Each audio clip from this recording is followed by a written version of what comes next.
at the Junior Beast Taming School, where the students are reminded of the upcoming Beast Master exam, scheduled to take place in less than a week. Tomorrow is the crucial day of the Beast Master Qualification Assessment.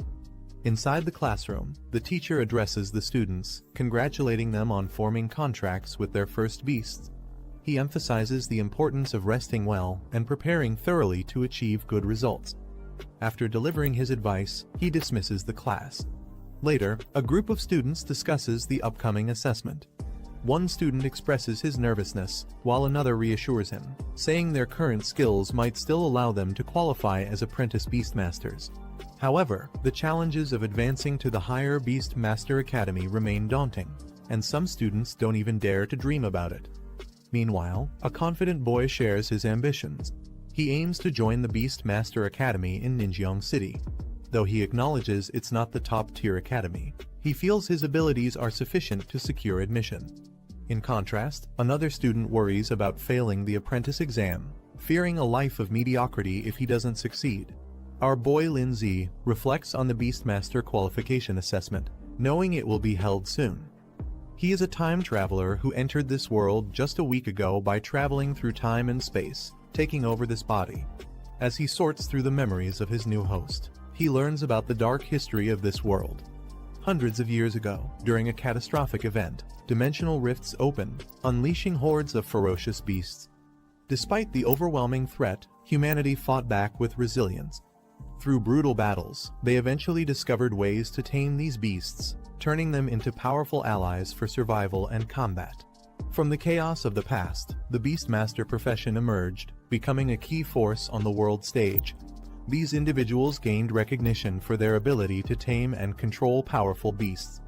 In this era, beast tamers were revered as symbols of power, status, and authority. For anyone who aspired to elevate their societal standing, becoming a Beastmaster was the ultimate goal. It was not just a profession, it was a ticket to the elite class of society. For the younger generation, their dream was clear: to become a spirit master, wielding immense strength and influence. In this world, once individuals turned 18, they were eligible to form their first contract with a beast. The strength of their soul determined the level of the beast they could tame. Those with stronger souls had access to more powerful creatures, setting the stage for their rise as formidable beastmasters. He reflects that all the grand opportunities of being a beastmaster don't really apply to him. Before he took over this body, the original owner had already formed a contract with a harmless little snowball beast that could only act cute. Frustrated, he realizes that the beast is not only non-lethal, but also incapable of evolving. It's a far cry from the powerful beasts that most beastmasters use to rise in status and power. This leaves him questioning if he's destined for an ordinary, mediocre life in this world. Feeling cheated by fate, he laments how others who time travel gain immense powers or world-destroying abilities, yet his own situation is so lackluster. He wonders why he ended up with such misfortune after coming to this world. As he broods over his unfortunate situation, a group of classmates approaches him. They mockingly tell him to stop worrying about becoming a beastmaster, suggesting that an ordinary office job would suit him just fine. They taunt him further, joking that he could use his harmless little snowball beast to sell ice cream at a mall entrance. They remark about selling iced mineral water, leaving Hid visibly angered. He glares at them but keeps his composure.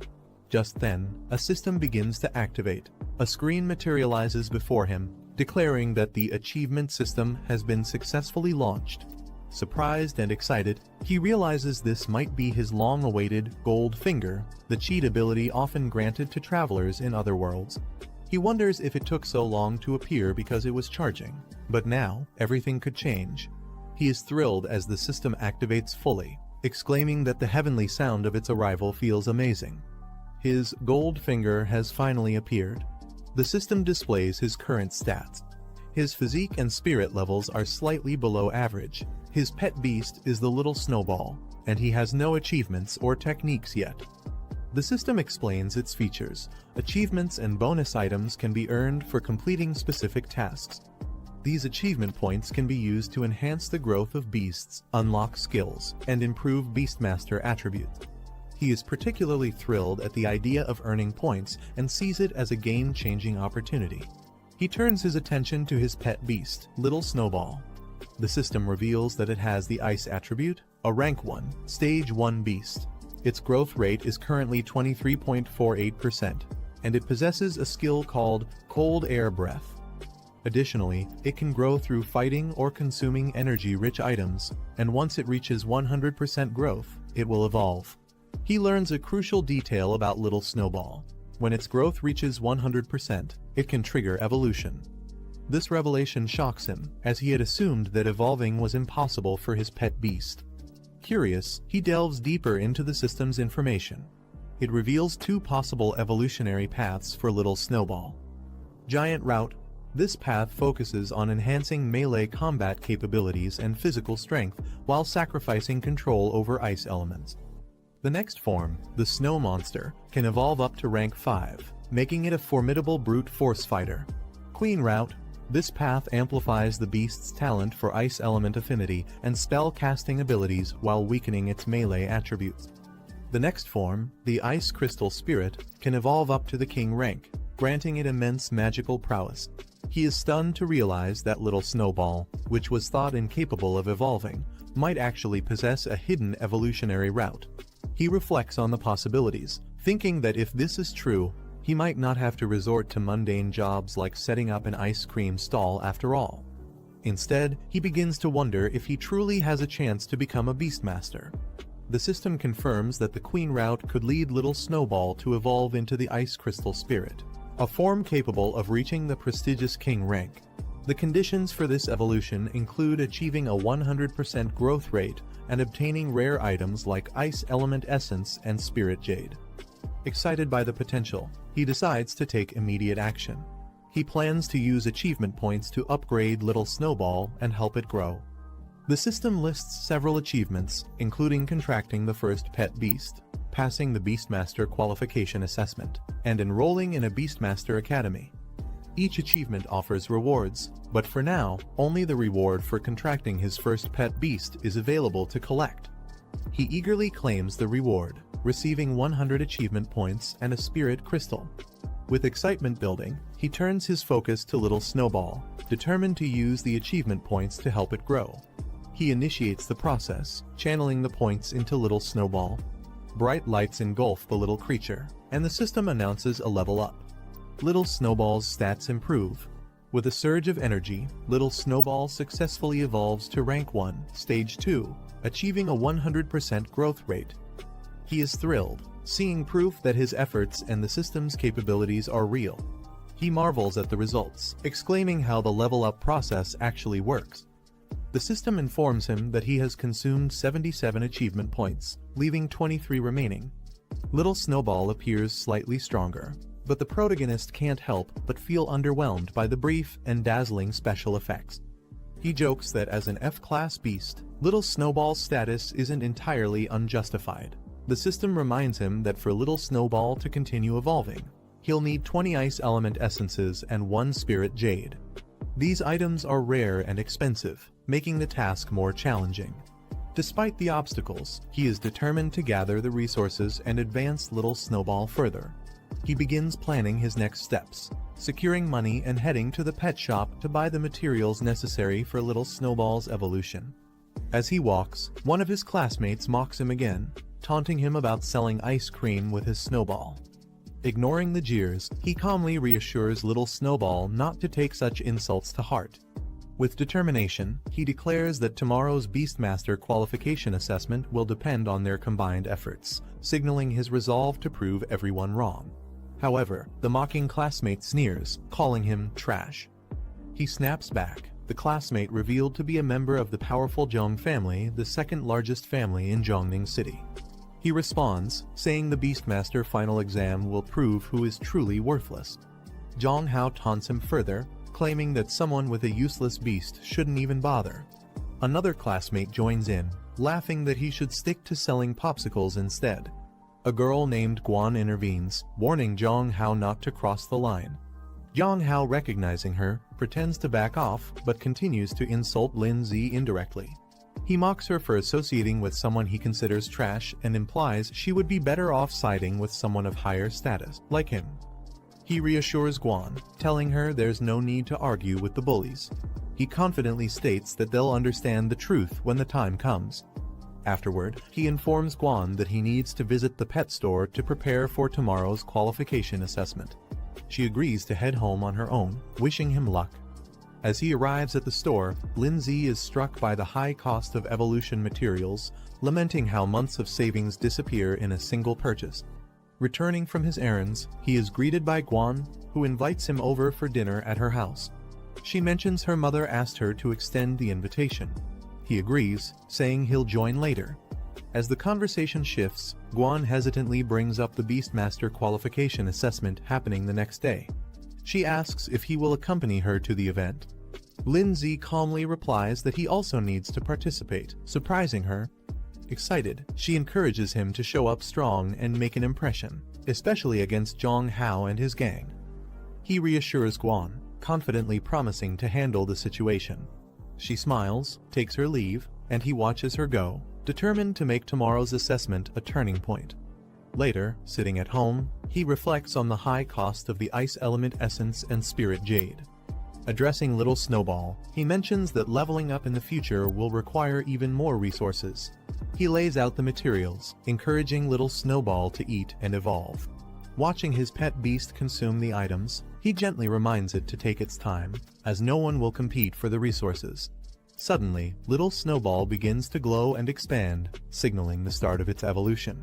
Surprised, the Lindsay exclaims, wondering if this is truly happening. A sudden glow from little Snowball. He steps back, surprised, as an overwhelming burst of energy surrounds them. Little Snowball begins to change, evolving into a new form. Amidst the dazzling spectacle, little Snowball transforms into the Ice Crystal Spirit, a Rank 2, Stage 2 beast. The system lists its new skills, including Icicle and Extreme Cold Domain, and reveals that its next evolution would be into the Snow Maiden, requiring even rarer materials to advance further. He is ecstatic, declaring the evolution a success. He proudly admires the Ice Crystal Spirit, realizing that this marks a turning point in his journey. He checks his pet Snowball's stats, and is surprised to see that its rank has directly jumped to Rank 2, Stage 2. This level of growth is unexpected since the average strength of pets at his school typically lies between Rank C and Rank E. Snowball radiates an icy aura that surprises Lindsay with its intensity. Holding it in his arms, he shivers and comments on how cold it feels. As he observes Snowball's surroundings, the icy energy continues to grow stronger, creating a frosty explosion around them.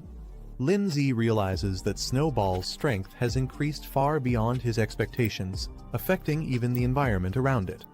The achievement notification confirms Snowball's evolution, granting Lindsay 100 achievement points and a Strength Crystal Roman 11 as rewards for reaching this milestone. He reflects on the materials he used for Snowball's evolution.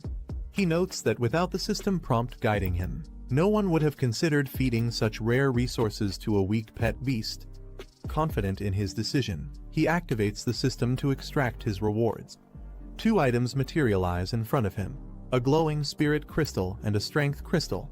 The spirit crystal enhances spiritual strength, which determines the number and level of pets he can contract. The strength crystal boosts his physical fitness, a crucial attribute for survival.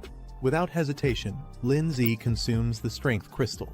As he absorbs the strength crystal, a surge of power courses through his body. He feels a transformation beginning to take effect. His physique becomes visibly enhanced, surrounded by a powerful aura of energy. The system panel displays his updated stats. His physique has doubled from 1 to 2, his spirit from 0.8 to 1.8, and his spirit power from 80 to 180. Snowball's rank is confirmed as Ice Crystal Spirit, Rank 2, Stage 2, while his achievement points have risen to 123. Testing his newfound strength, Lindsay punches the air, feeling the cold no longer affect him. Instead, a steady stream of energy flows from within, marking a significant breakthrough in his abilities.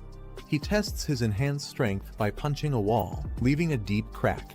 He reflects on the importance of physical strength, even for those who rely on their pets.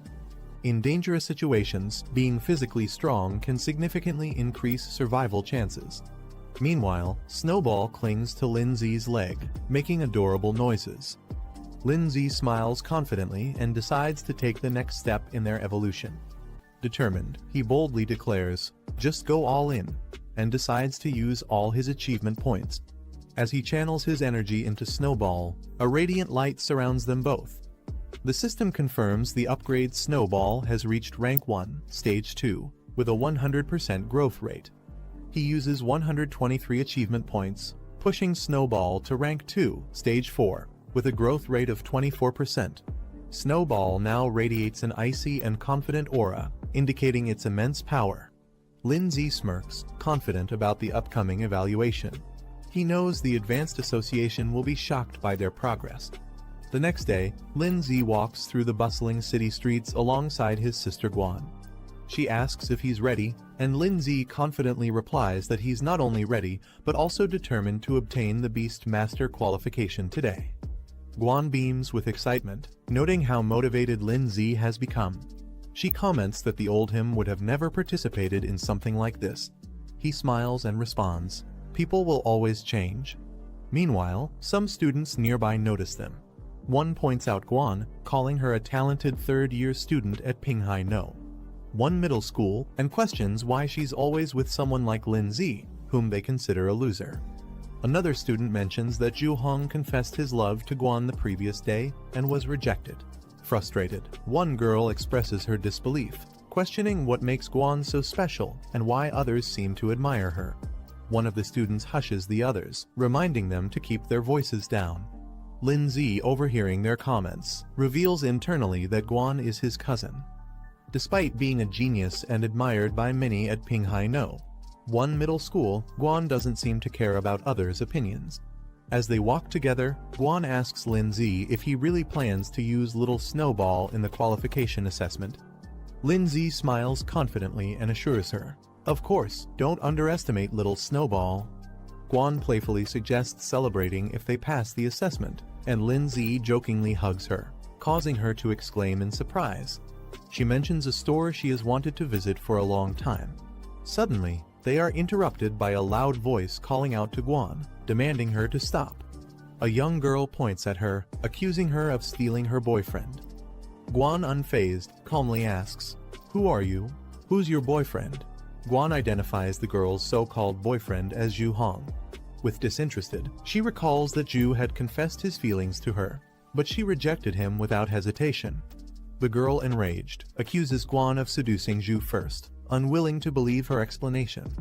Unwilling to waste time, Lindsay steps forward and gently pulls Guan away, stating, "Let's go, we have more important things to do." Without any further interaction, the two walk away, leaving the others behind. As Lindsay and Guan turn to leave, the muscular man grabs Guan by the shoulder, stopping her in her tracks. He demands, "You don't take me seriously at all. Did I give you permission to go?" Guan, unbothered by his grip, narrows her eyes and coldly says, "Let go." A menacing aura surrounds her, causing the man to hesitate as fear flashes across his face. Enraged by her defiance, the man raises his arm, preparing for a strike as he attempts to intimidate her. As the man swings his enlarged arm toward Guan, Lindsay calmly steps in, effortlessly grabbing his wrist mid-strike. The unexpected move shocks everyone, including Guan, who watches in silence. The girl protests, yelling at her brother to stop playing around, adding insults about how useless Lindsay is. The man glares at Lindsay and mocks him, questioning if he's trying to play the hero. "Do you really think you can protect her? You should consider your own situation first." Lindsay's expression darkens as he glares at the man. In an instant, he counters the attack, launching the man into the air with a single, precise strike. The impact is so powerful it reverberates through the surroundings. The man crashes to the ground with tremendous force, shocking his sister, who screams, "Brother," as she rushes toward him. Lindsay stands unfazed as Guan watches from a distance. Lindsay adjusts his jacket with a calm demeanor and tells the onlookers, "I'm her brother. If you need something, just ask me." The man's frustrated and bruised. Guan, observing from a distance, clenches her fists in awe, thinking, "It turns out brother Lindsay is so good at fighting." Meanwhile, Lindsay marvels at his own strength. he remarks to himself. I didn't expect my strength would be this great after strengthening my physique. The man, enraged and humiliated, yells, deliberately seeking death. Don't blame me. He charges toward Lindsay, his arm glowing with a fiery blue energy as he prepares to unleash a powerful attack. As the energy builds up, the surroundings tremble, and a dazzling light bursts from his strike. Guan watches with concern, but Lindsay remains composed. Suddenly, the man's summoned beast, a ghost wolf, its spectral form exudes a chilling aura, and its system stats reveal it to be a rank 2, stage 1 beast. The man smirks confidently, pointing at his ghost wolf. He mocks Lindsay and Guan, saying 2 high school students like them could never compete against his rank 2 beast. Guan observes the situation, realizing her pet beast is only at rank 1, stage 7. Though she has some faith in it, she understands the huge power gap. She admits the chances of victory are slim but resolves to fight anyway, knowing there's no alternative. As Guan starts preparing herself, she notices Lindsay moving forward. Surprised, she calls out, asking him what he's doing. Lindsay glances back at her, confidence as he takes charge of the situation. Guan hesitates and asks Lindsay if he's planning to use little Snowball and another plan she suspects. He confidently assures her not to worry, that her qualification assessment must not be jeopardized. He tells her to leave everything to him. The girl mocks Lindsay, ridiculing him for his so-called qualifications and how someone like him dares to speak so boldly. She urges her brother to take action and teach Lindsay a lesson. The man, unfazed by Lindsay's confidence, orders his ghost wolf to attack. The wolf charges forward with immense power. Lindsay steps forward, his hand glowing with power as he prepares to confront the ghost wolf. The ghost wolf leaps toward him with blinding speed. The wolf's attack connects with a burst of light. Suddenly, Snowball unleashes its ability. The surrounding air transforms into a domain of extreme cold, freezing everything in sight, including the ghost wolf. The girl and man are caught off guard by the sudden appearance of this powerful Snowball. Guan wonders aloud if this powerful entity could truly be Snowball. Lin remarks with a confident smile that Snowball has evolved, leaving Guan still in awe of its new power. The man commands it to strike swiftly. The ice beast surges forward, Snowball's transformation glowing with energy. She evolves into the ice crystal spirit. An icy attack icicle is unleashed, sending sharp, freezing shards toward the man's ghost wolf. The impact shatters the wolf's form into pieces, leaving the man stunned. He stares at the scattered ice fragments in disbelief, muttering, "Impossible," regaining his composure. The man yells at Snowball's master, Lindsay, questioning how a mere high schooler's pet, only at rank 1, stage 9, could instantly defeat his rank 2 pet beast. The man panics, realizing they've underestimated Lindsay's pet beast. He hurriedly tells his sister they need to leave, admitting their miscalculation. Before they can retreat, Lindsay blocks their path, calmly but firmly making it clear they aren't allowed to leave. The man and sister are frozen in fear as Lindsay unleashes a massive icicle attack, covering the ground in ice and leaving them stunned and powerless. The man, now completely overwhelmed, bows his head and apologizes. He admits his mistake and pleads for forgiveness, addressing Lindsay as Big Brother. Lindsay reminds him that his apology is directed at the wrong person. Realizing his error, the man turns to Guan, apologizing sincerely for his behavior. He assures her it won't happen again and vows to teach his subordinate a lesson for causing this mess. The sister watches her brother in disbelief, softly calling out to him, clearly shocked by his sudden regret. The man, frustrated with his sister's hesitation, scolds her and forces her to apologize quickly. As the situation de-escalates, Guan dismisses their apology, telling them to leave immediately. The man quickly agrees and grabs his sister to retreat. Lindsay standing next to Snowball, who now looks stronger and more composed. He gives a slight nod, acknowledging the resolution. The man and sister hurriedly flee the area. Guan excitedly praises Lindsay, amazed at how he defeated a rank 2 ghost wolf.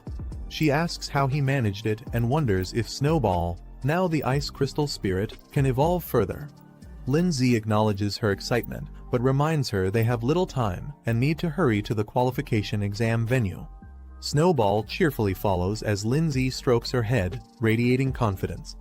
in the Imperial Beast Association building, where a crowd has gathered. Among them, several onlookers marvel at the magnificent Origin Stone, a mysterious artifact central to their training and examinations.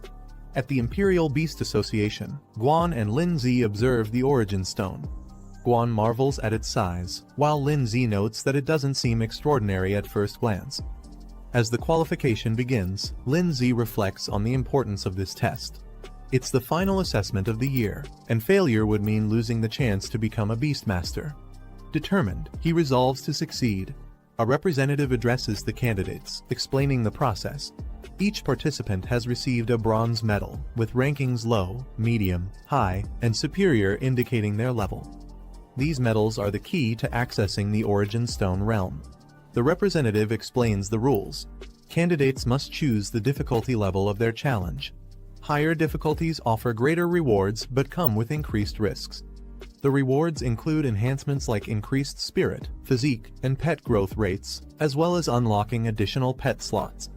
The Origin Stone displays the rewards for each level: low, medium, high, and superior, with superior offering the most significant benefits. The crowd reacts with mixed emotions. Some are inspired, dreaming of passing the superior difficulty, while others doubt their chances, knowing the difficulty of even the high level. One participant resolves to clear the lowest level and secure their promotion. Guan turns to Lin Zi, curious about his choice. Lin Zi remains silent, deep in thought, as he considers his decision. The examiner advises the candidates to carefully select their difficulty level, as it will affect their future development. Guan hesitates, contemplating her decision as she stares at the options on her medal. The Origin Stone displays the choices made by the participants. Most choose low and medium difficulties, while only one person selects high, and another dares to pick superior. The crowd reacts in disbelief, mocking the person who chose the superior level, calling it reckless. They doubt whether such a person can handle the challenge, laughing at their audacity. The crowd mocks the superior selection, joking that someone might have accidentally pressed it by mistake, calling the decision foolish. Meanwhile, Lin Zi, holding his medal, displays a confident smirk. He is determined, silently declaring that whoever challenges him will fail to apply to the Imperial Beast Academy this year. Guan notices Lin Zi selecting the superior difficulty and is shocked. She expresses her concern, warning him that failure would cost him the chance to apply to the Imperial Beast Academy this year. Lin Zi, however, remains confident, reassuring her with a calm smile that he knows what he's doing and has it under control. Nearby, the crowd starts speculating about the person who chose superior difficulty. They assume it must have been a mistake or that the person is overconfident and foolish. The examiner questions Lin Zi, wondering if he ignored the earlier advice to carefully consider his choice. Lin Zi, holding his medal, confidently states that his decision was made after careful thought. The examiner's demeanor darkens as he skeptically asks if Lin Zi truly believes he can pass the superior difficulty. Lin Zi, unfazed, firmly responds with determination in his eyes, "Of course." The examiner smirks, commenting on Lin Zi's boldness, acknowledging that young people often take risks. He then reiterates that all participants have made their selections. Turning to the group, he officially announces the start of the assessment. The candidates sit in meditation around the Origin Stone as a mystical energy begins to flow, enveloping them in preparation for their trials. The Origin Stone glows intensely, releasing a surge of energy that envelops the room. Each participant is surrounded by a sphere of radiant light, signifying the start of their individual trials. The examiner observes the participants on the stone's display, noticing their positions and energies. He specifically takes interest in Lin Zi, remarking that his choice and actions are intriguing. Lin Zi finds himself transported into a massive arena, realizing he has entered the virtual realm of the Origin Stone. The rules of the trial are explained. Any injuries sustained or the death of a pet beast within the virtual realm will not affect reality. This assurance allows participants to give their best without hesitation. Lin Zi smirks confidently, stretches his arms, and prepares to face the challenge head-on, ready to showcase his strength. Lin Zi notices a screen appearing in the virtual realm. The display indicates he has unlocked a system-related achievement. With a confident grin, Lin Zi remarks how convenient it is to access the system here. The screen confirms his reward: 100 achievement points and a spirit crystal. He taps the screen to claim the rewards, stating that the spirit crystal and points will be useful for the trials ahead. After claiming his rewards, Lin Z notices the system displaying an increase in his attributes. His stats have been significantly boosted, along with a notable enhancement in Little Snowball's abilities. Smiling confidently, Lin Z clenches his fist and thinks to himself that his chances of victory have increased dramatically. Just as he's relishing his newfound power, the sound of a large door opening catches his attention. A giant beast entering the arena. Lin Z and Little Snowball prepare themselves for the incoming challenge. A fire beast appears, its body glowing with flames. It's a rank 1 stage 7 pet beast, radiating heat and ready to attack. Lin Z observes it calmly, noting it doesn't match the high difficulty level they were expecting. The fire beast launches a blazing attack, spewing a fiery blast toward Lin Z and Snowball. Unfazed, Lin Z smirks and counters the attack with Snowball's evolved powers. He commands, unleashing ice crystal chains, which instantly freeze the fire's momentum. Snowball charges up its energy, surrounded by icy spikes, and launches a concentrated attack. The explosion of frost collides with the fire beast's flames, creating a massive burst of energy. The aftermath fills the area with frost and mist, and Snowball remains unfazed. It breathes out a chilling wind, freezing everything in its path. The frost spreads further, signaling Snowball's complete dominance over the fight. Lin Z stands confidently beside Snowball, remarking that his ice crystal chains prove to be far more effective than expected. Having cleared the first stage of the challenge, Lin Z and Snowball move forward. The doorway to the next stage opens, signaling that they've passed one of the 5 levels in the trial. In the next area, Lin Z encounters a new opponent, a skeletal bound in cloth, emitting an eerie aura. The being is identified as a rank 1 stage 9 undead creature, its hollow laughter echoing through the chamber. Lin Z smirks confidently, thinking to himself that while a rank 1 stage 9 opponent might be challenging for others, it's nothing more than a simple task for him. The examiner observes Lin Z's progress through the challenge, analyzing the situation on a large map that shows the arena and the ongoing battles. Back in the arena, Lin Z stands victorious with Snowball as the icy battlefield confirms their overwhelming power. The examiner comments smugly, addressing Lin Z. He points out that Lin Z's previous victory was merely due to an elemental advantage, hinting that the real challenges are yet to come. Lin Z and Snowball move forward, successfully completing the second stage of the challenge. As they step into the new arena, a shadow looms over them. A creature with glowing, hypnotic eyes appears, its presence radiating menace.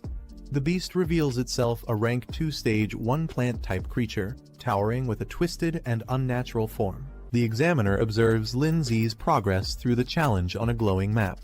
He remarks to himself that Lin Z's pet beast is only rank 2 stage 1, and defeating the current rank 2 stage 1 opponent will be nearly impossible, even with great talent. In the arena, the plant creature launches an aggressive attack, aiming its sharp claws at Lin Z and Snowball. Lin Z, unfazed, counters with Snowball's ice chains. However, the plant creature smashes the ground with its powerful limbs, creating a devastating impact that shakes the battlefield. Taking advantage of the chaos, it uses its vines to entangle Snowball. Snowball remains calm, even as the plant beast charges in with glowing claws, preparing for a decisive attack. Meanwhile, the examiner watches. With a smug smile, he comments that while Lin Z might be strong for a freshman, his strength is limited. Back in the arena, Snowball activates the extreme cold domain, releasing a powerful wave of frost that freezes the surroundings and slows the plant beast's movements. The creature struggles against the overwhelming cold but roars in defiance. Lin Z smirks confidently and taunts, "Did you think we only have one skill?" Without hesitation, he commands Snowball to unleash another powerful attack icicle, intensifying their offensive against the plant beast. The plant beast roars as its body is pierced by multiple icy spikes from Snowball's icicle attack. The battlefield is now a frozen arena, with the creature trapped at its center. Snowball's frost spreads further, encasing the plant beast entirely in a solid block of ice. The plant beast, now fully immobilized, struggles in vain as more spikes of ice penetrate its frozen body, ensuring its defeat. With Snowball's final attack, the plant beast is completely frozen and defeated. Lindsay calmly declares the battle over, signaling the end of the third level. The frozen arena stands as a testament to their victory. A notification appears confirming that Lindsay has successfully cleared the third level, leaving only 2 levels remaining in the challenge. Elsewhere, participants who failed the earlier stages express their frustration. One complains that he was so close to defeating the pet beast, while another laments his failure to pass this year's challenge, burying his face in his hands. Amid the group of participants, one excitedly celebrates his success, exclaiming that he's now an apprentice beastmaster. He didn't expect the initial challenge to feature a rank 1 stage 6 pet beast, but he managed to overcome it. Meanwhile, others watch in frustration. One participant clenches his fists and mutters his dissatisfaction, lamenting his failure and comparing his performance to those who succeeded. Someone notices the next challenge, a vicious claw beast. The announcement stuns the crowd, who recognize it as a rank 2 pet beast. Murmurs of disbelief ripple through the room as they question why such a high-level beast would appear in the apprenticeship assessment.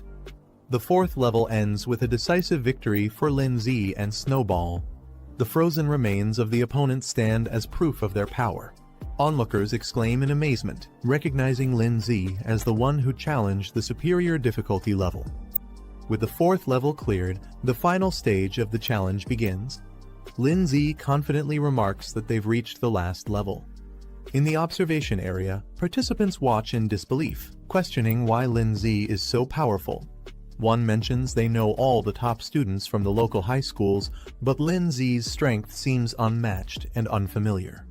Meanwhile, Guan happily celebrates her own success, announcing that she's now an apprentice beastmaster.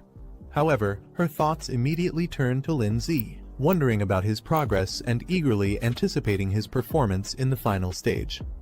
The crowd gathers around the monitor, awestruck by Lindsay's performance. Cries of admiration echo through the room as they acknowledge his strength. Guan, watching closely, realizes that Lindsay has cleared the 4th level on superior difficulty. She clenches her fists in excitement, calling it incredible. As the final stage begins, the roar of the beast resonates through the arena. A massive saber-toothed lion emerges. Its sheer size and ferocity shock the onlookers. "It's a rank 2 stage 5 beast," someone exclaims in disbelief. Others remark how impossible it is for a newcomer to defeat such a creature. Guan, though visibly concerned. Lindsay watches calmly as Snowball prepares for battle, commenting that he's finally facing a worthy opponent. Snowball summons another icicle attack, its sharp fragments shooting forward with incredible speed. The enemy's movements are lightning fast, making it difficult for Lindsay to track. He's caught off guard, realizing the speed of the saber claw assault as it closes in on Snowball. Snowball braces herself against the powerful attack, the clash sending shockwaves through the area as both sides fight for dominance. Snowball takes a direct hit, showing signs of wear as the intense battle continues. The trainer smirks, confident in his pet's advantage. He challenges Lindsay, curious if he has any new tricks left to show, while mocking that this might be the end for him. The saber-toothed lion charges forward, its ferocious aura overwhelming. Lindsay observes the fight carefully, recognizing the disparity in power. He acknowledges that while Snowball has the advantage of being at a higher stage, the outcome depends on various factors like attributes, environment, and strategy. Lindsay notes that Snowball is in a weakened state after consecutive battles, facing such a strong opponent with superior speed and power. The saber-toothed lion grows more ferocious, realizing it might actually lose if the battle continues like this. Lindsay calls out to Snowball, urging her to brace herself for the incoming attack. The lion lunges with full force, claws glowing with lethal energy, aiming to end the battle in one decisive blow. Watching closely, Lindsay stays calm but focused. As the lion charges, he recognizes the moment he's been waiting for. Now's the time, he thinks. Snowball summons a final icicle, releasing a concentrated burst of freezing power to meet the lion's charge head-on. The aftermath of the clash leaves a cloud of frost and dust hanging in the air. The saber-toothed lion lies on the ground, visibly injured, with icicles embedded in its body. In the crowd, spectators murmur in confusion. They speculate about the outcome, some wondering if it ended in a tie, while others question what exactly just happened. One onlooker points out the lion's condition, drawing everyone's attention. The saber-toothed lion struggles to move but ultimately collapses, its defeat becoming evident to all. Meanwhile, Snowball stands firm. Snowball's eyes glow intensely as it channels its energy into a powerful strike. The battlefield is filled with a burst of light as Snowball unleashes an overwhelming attack, aiming directly at the saber-toothed lion. The lion charges forward, attempting to counter Snowball's attack. Its paws meet the icy terrain, but shards of ice quickly form around them. Despite its struggle, the saber-toothed lion roars and pushes forward. Lindsay analyzes the situation, noting that the saber-toothed lion, being a beast adapted to extreme cold, has remarkable resistance to icy attacks. Despite his confidence, Lindsay begins to feel the pressure of the lion's resilience. A system notification suddenly appears, declaring a new achievement unlocked. The display reveals that Lindsay has gained 100 achievement points and unlocked a new skill feature. Intrigued, Lindsay wonders aloud about the meaning and potential of this newly unlocked ability, his mind already planning how to leverage it for the battle. Lindsay reviews the system panel displaying 3 new skills: a control-based ice lock, a defensive ice barrier, and an area-based ice spike attack. Each skill requires a specific number of achievement points to unlock, with varying growth potential. Surprised, Lindsay realizes he can equip more skills than expected, noting that most pet beasts are typically limited to just 2 basic abilities. He contemplates the strategic advantages of having multiple options in battle. Weighing his current situation, Lindsay decides that a strong single-target control skill is most necessary. He selects the Extreme Ice Lock ability, using 50 achievement points to unlock it, as the panel confirms his decision. The saber-toothed lion charges at Lindsay and Snowball with intense ferocity, its powerful strike aimed directly at its target. Snowball, standing firm, channels its energy to counter the attack. A dazzling light engulfs the battlefield as Snowball undergoes an upgrade. The system confirms Snowball has advanced to rank 2, level 7, increasing its growth rate to 54%. Onlookers, witnessing the radiant display from afar, react with surprise and curiosity. One exclaims, "What's with that light?" Another realizes, "It's an upgrade." The crowd is baffled by Snowball's sudden upgrade. Some speculate about the resources used, while others argue upgrades should only happen after securing a victory, leaving them suspicious of Lindsay's tactics. Lindsay, unfazed by their doubts, confidently gestures to the saber-toothed lion, inviting it to make its move. As the lion charges with renewed ferocity, Snowball activates the newly acquired Extreme Ice Lock skill. Chains of glowing frost encircle the lion, halting its attack mid-air and leaving it restrained. The saber-toothed lion struggles to break free from the icy chains of the Extreme Ice Lock, roaring in frustration. Lindsay channels his power and uses the Ice Spike ability. Shards of ice form above the lion and crash down with incredible force, piercing through the beast's defenses. The lion lets out a final roar as it succumbs to the relentless assault. The spectators are stunned by the display of power, murmuring questions about the mysterious skill and why it was so effective. The examiner and the crowd are in disbelief, questioning how Lindsay's pet can use 3 different skills, a feat uncommon for beasts of its rank. As the saber-toothed lion struggles to recover, Lindsay observes it calmly, commenting on its thick defenses. Snowball's eyes glow fiercely as it prepares another powerful attack. It channels its icy energy, shards forming around it. With determination, Snowball readies itself, showing it has no intention of letting the lion recover. With Snowball's final attack, the saber-toothed lion is completely subdued, collapsing onto the icy battlefield in defeat. Lindsay stands victorious alongside Snowball, their combined strength leaving the audience in awe. The system announces Lindsay's success, declaring his evaluation as completed at an extraordinary difficulty level. Guan jumps with excitement, cheering for Lindsay and celebrating his hard-earned victory. In the crowd, disbelief spreads. Some accuse Lindsay of bribing the examiner, unable to accept his unexpected win. Others speculate about his methods, still skeptical of his capabilities. The examiner, however, remains composed. He acknowledges Lin Zi's exceptional talent, remarking that while he's seen many young beast tamers, none have impressed him as much as Lin Zi with his silent yet commanding performance. After the battle, Lin Zi's stats receive a significant boost, reflecting his successful completion of the challenge. Snowball's status is displayed, now ranked at level 3, stage 1, with an impressive 84% growth rate and mastery of 3 powerful skills. The examiner, still observing, acknowledges the extraordinary difficulty of the test and how much Lin Zi's capabilities have grown as a result. The performance leaves him and others deeply impressed. The system displays another notification. Lin Zi is now eligible to form a contract with a second beast, marking a major milestone in his journey. Lin Zi reflects on his next step, deciding which beast to form a contract with as his second companion. He considers his options, planning to visit a pet shop to explore the possibilities. The system announces Lin Zi's rewards, 200 achievement points and a spirit stone, acknowledging his successful completion of the trial. The notification also signals the conclusion of the evaluation. As the trial ends, Lin Zi opens his eyes, finding himself back in the real world. A crowd gathers around him, their silence filled with curiosity and astonishment at his extraordinary performance. Lin Zi sits calmly, unaffected by their reactions. Lin Zi finds himself surrounded by curious classmates, bombarding him with questions about how he accomplished such an extraordinary feat. They're particularly amazed by Snowball, an ice element beast they've never encountered before. Guan, overcome with joy, rushes to Lin Zi and hugs him tightly, exclaiming how she always believed he would succeed. Lin Zi, initially surprised by her reaction, smiles warmly. The examiner approaches Lin Zi, acknowledging his impressive performance. As the surrounding crowd watches, students murmur in surprise.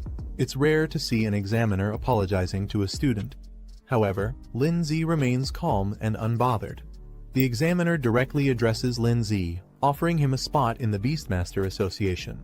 He further explains the benefits, mentioning that Lin Zi could secure a high-ranking position with exclusive privileges. Even top graduates don't easily receive such offers. Guan, standing beside Lin Zi, urges him to accept, recognizing the rarity of this opportunity. The competition for a spot in the Beastmaster Association is intense, like crossing a narrow bridge against thousands of others. Lin Zi considers the offer. Accepting would mean all his academy expenses, including tuition and living costs, would be covered. It would also raise his status in everyone's eyes. However, he knows there's no such thing as a free lunch. Opportunities like this always come with hidden costs. Facing the examiner, Lin Zi politely declines, stating he has already made up his mind and will decide his future after graduation. His firm response leaves the examiner and the surrounding students momentarily stunned. After Lin Zi declines the offer, another student eagerly steps forward, asking if he can take the spot instead. The examiner ignores him, his focus still on Lin Zi. He recognizes Lin Zi's rapid growth and realizes that in the future, Lin Zi will be even stronger and able to negotiate for much greater benefits. Seeing Lin Zi's firm decision, the examiner doesn't press further.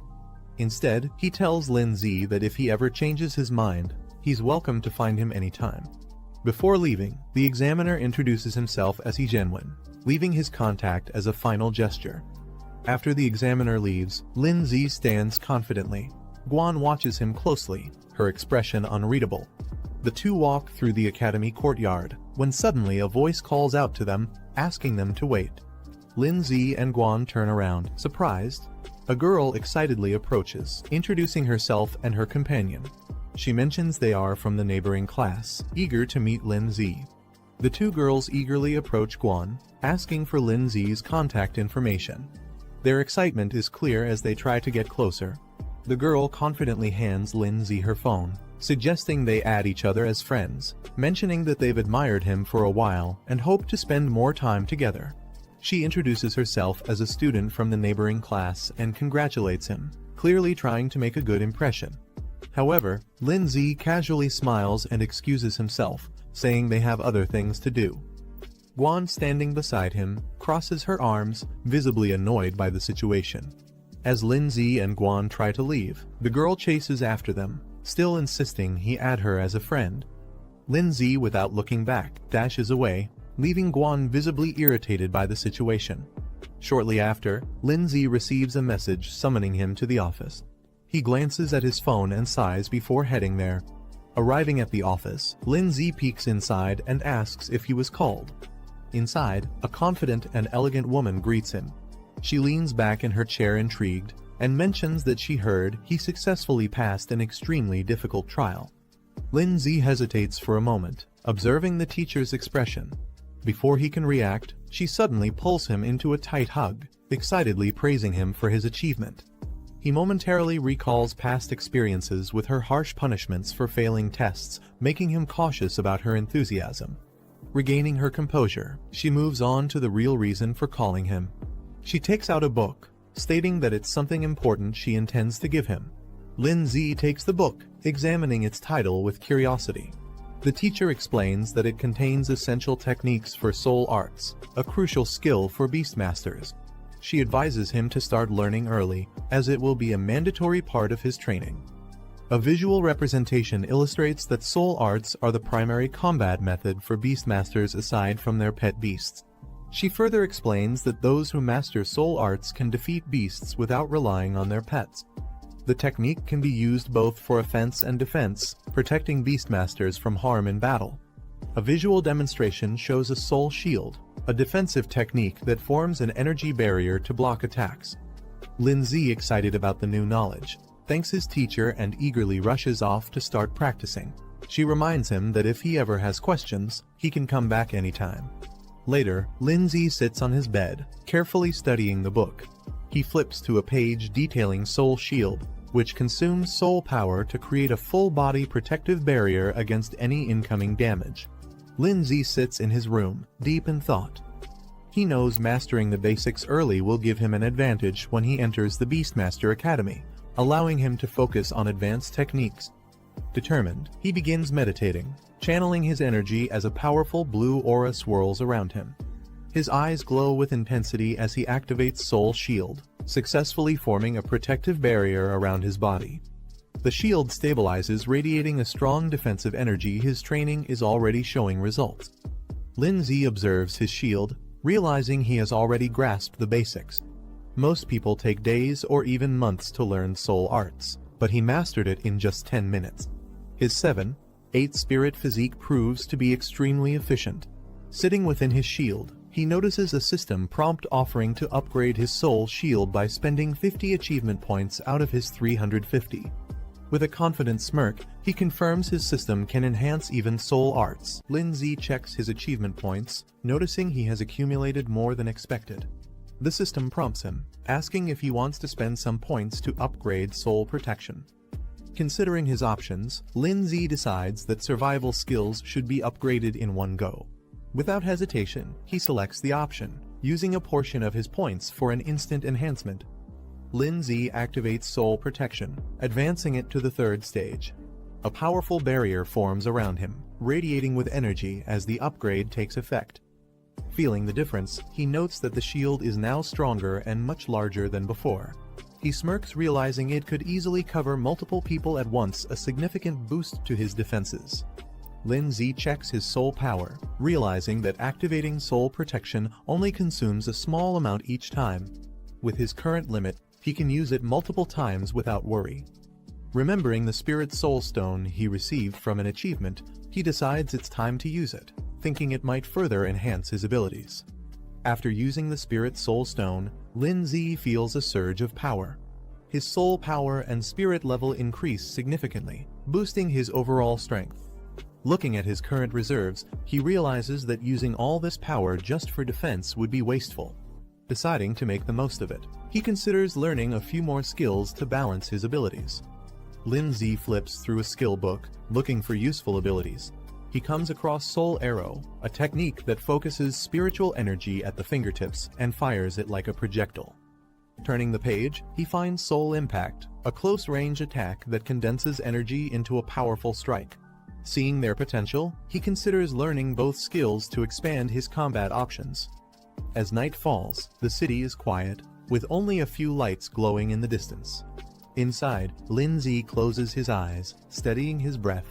A faint aura of energy surrounds him as he focuses, processing everything he has learned. Lin Zi's eyes snap open, a sharp golden glow flashing within them. Without hesitation, he launches forward, unleashing Soul Arrow at high speed. The energy projectile shoots out as he moves with precision, testing his control over the technique. Lin Zi fires Soul Arrow, watching as it shoots forward with precision. Though the attack isn't highly destructive, he notes its accuracy is impressive, making it a reliable long-range option. Satisfied with the test, he moves on to the next skill, Soul Impact.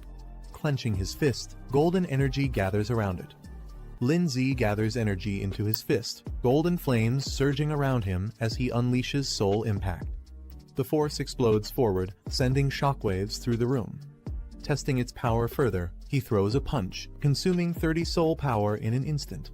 The impact is strong, confirming that this close-range attack will be a devastating addition to his arsenal. Lin Zi observes the aftermath of his soul impact, surprised by the sheer damage it caused. The wall in front of him is shattered, proving the technique's destructive potential. A system notification appears, informing him that he has successfully learned 3 soul techniques and has been rewarded with a soul recovery potion, which can instantly restore all his soul power. Lin Zi looks at the shattered wall, satisfied with soul impact's effectiveness.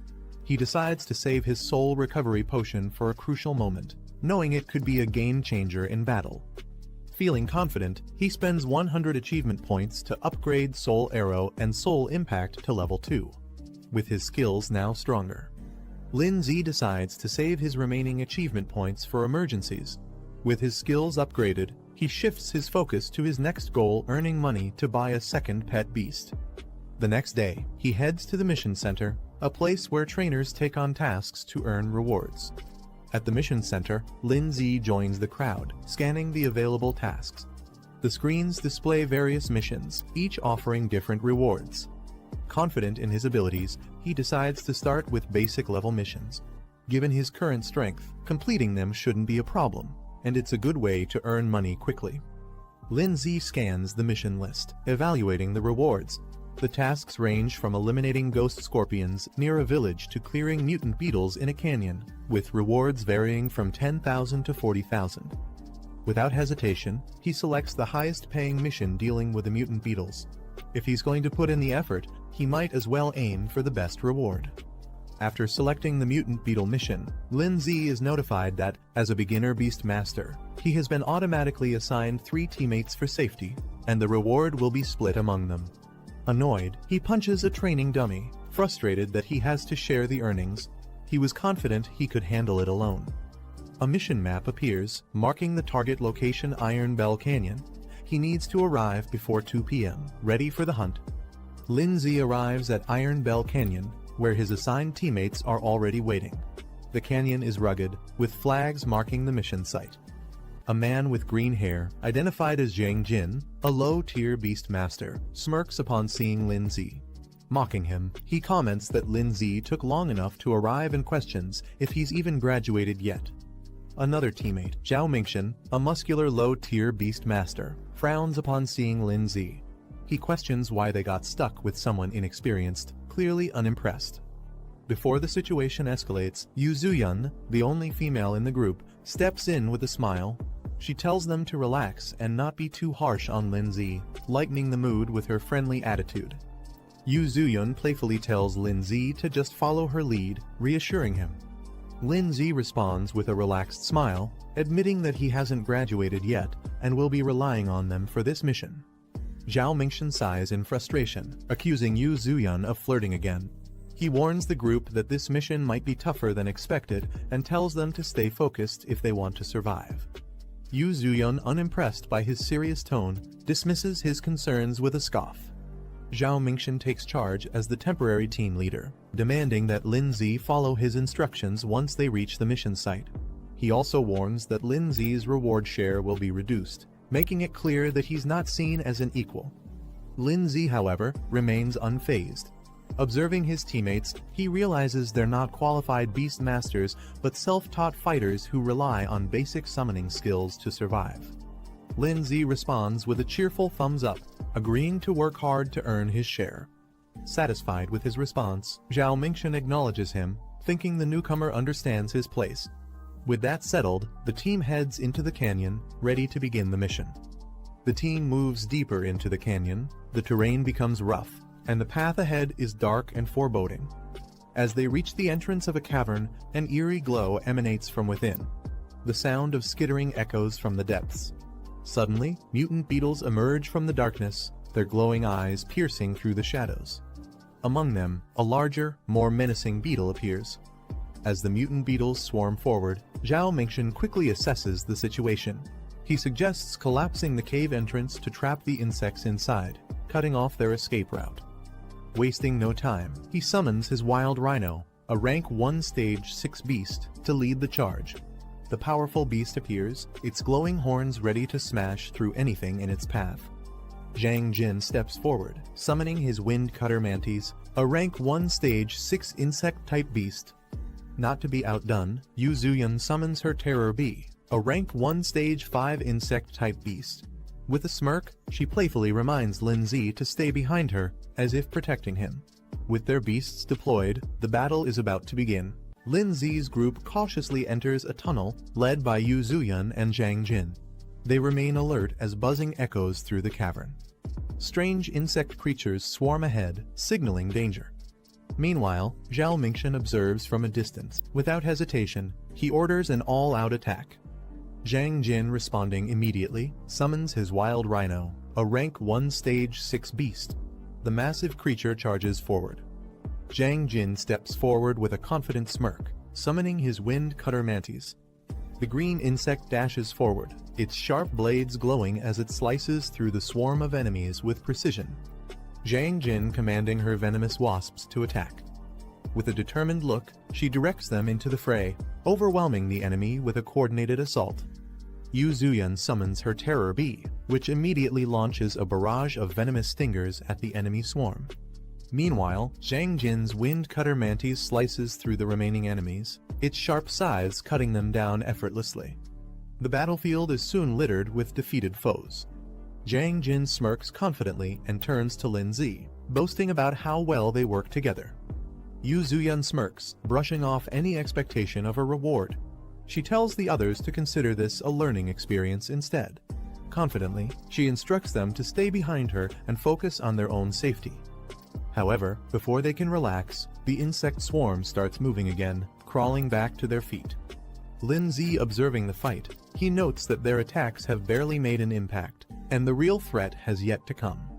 Suddenly, a loud screech echoes as another wave of insects emerges, rushing toward them at full force. Yu Zuyun suddenly tenses up. She instinctively questions what it is.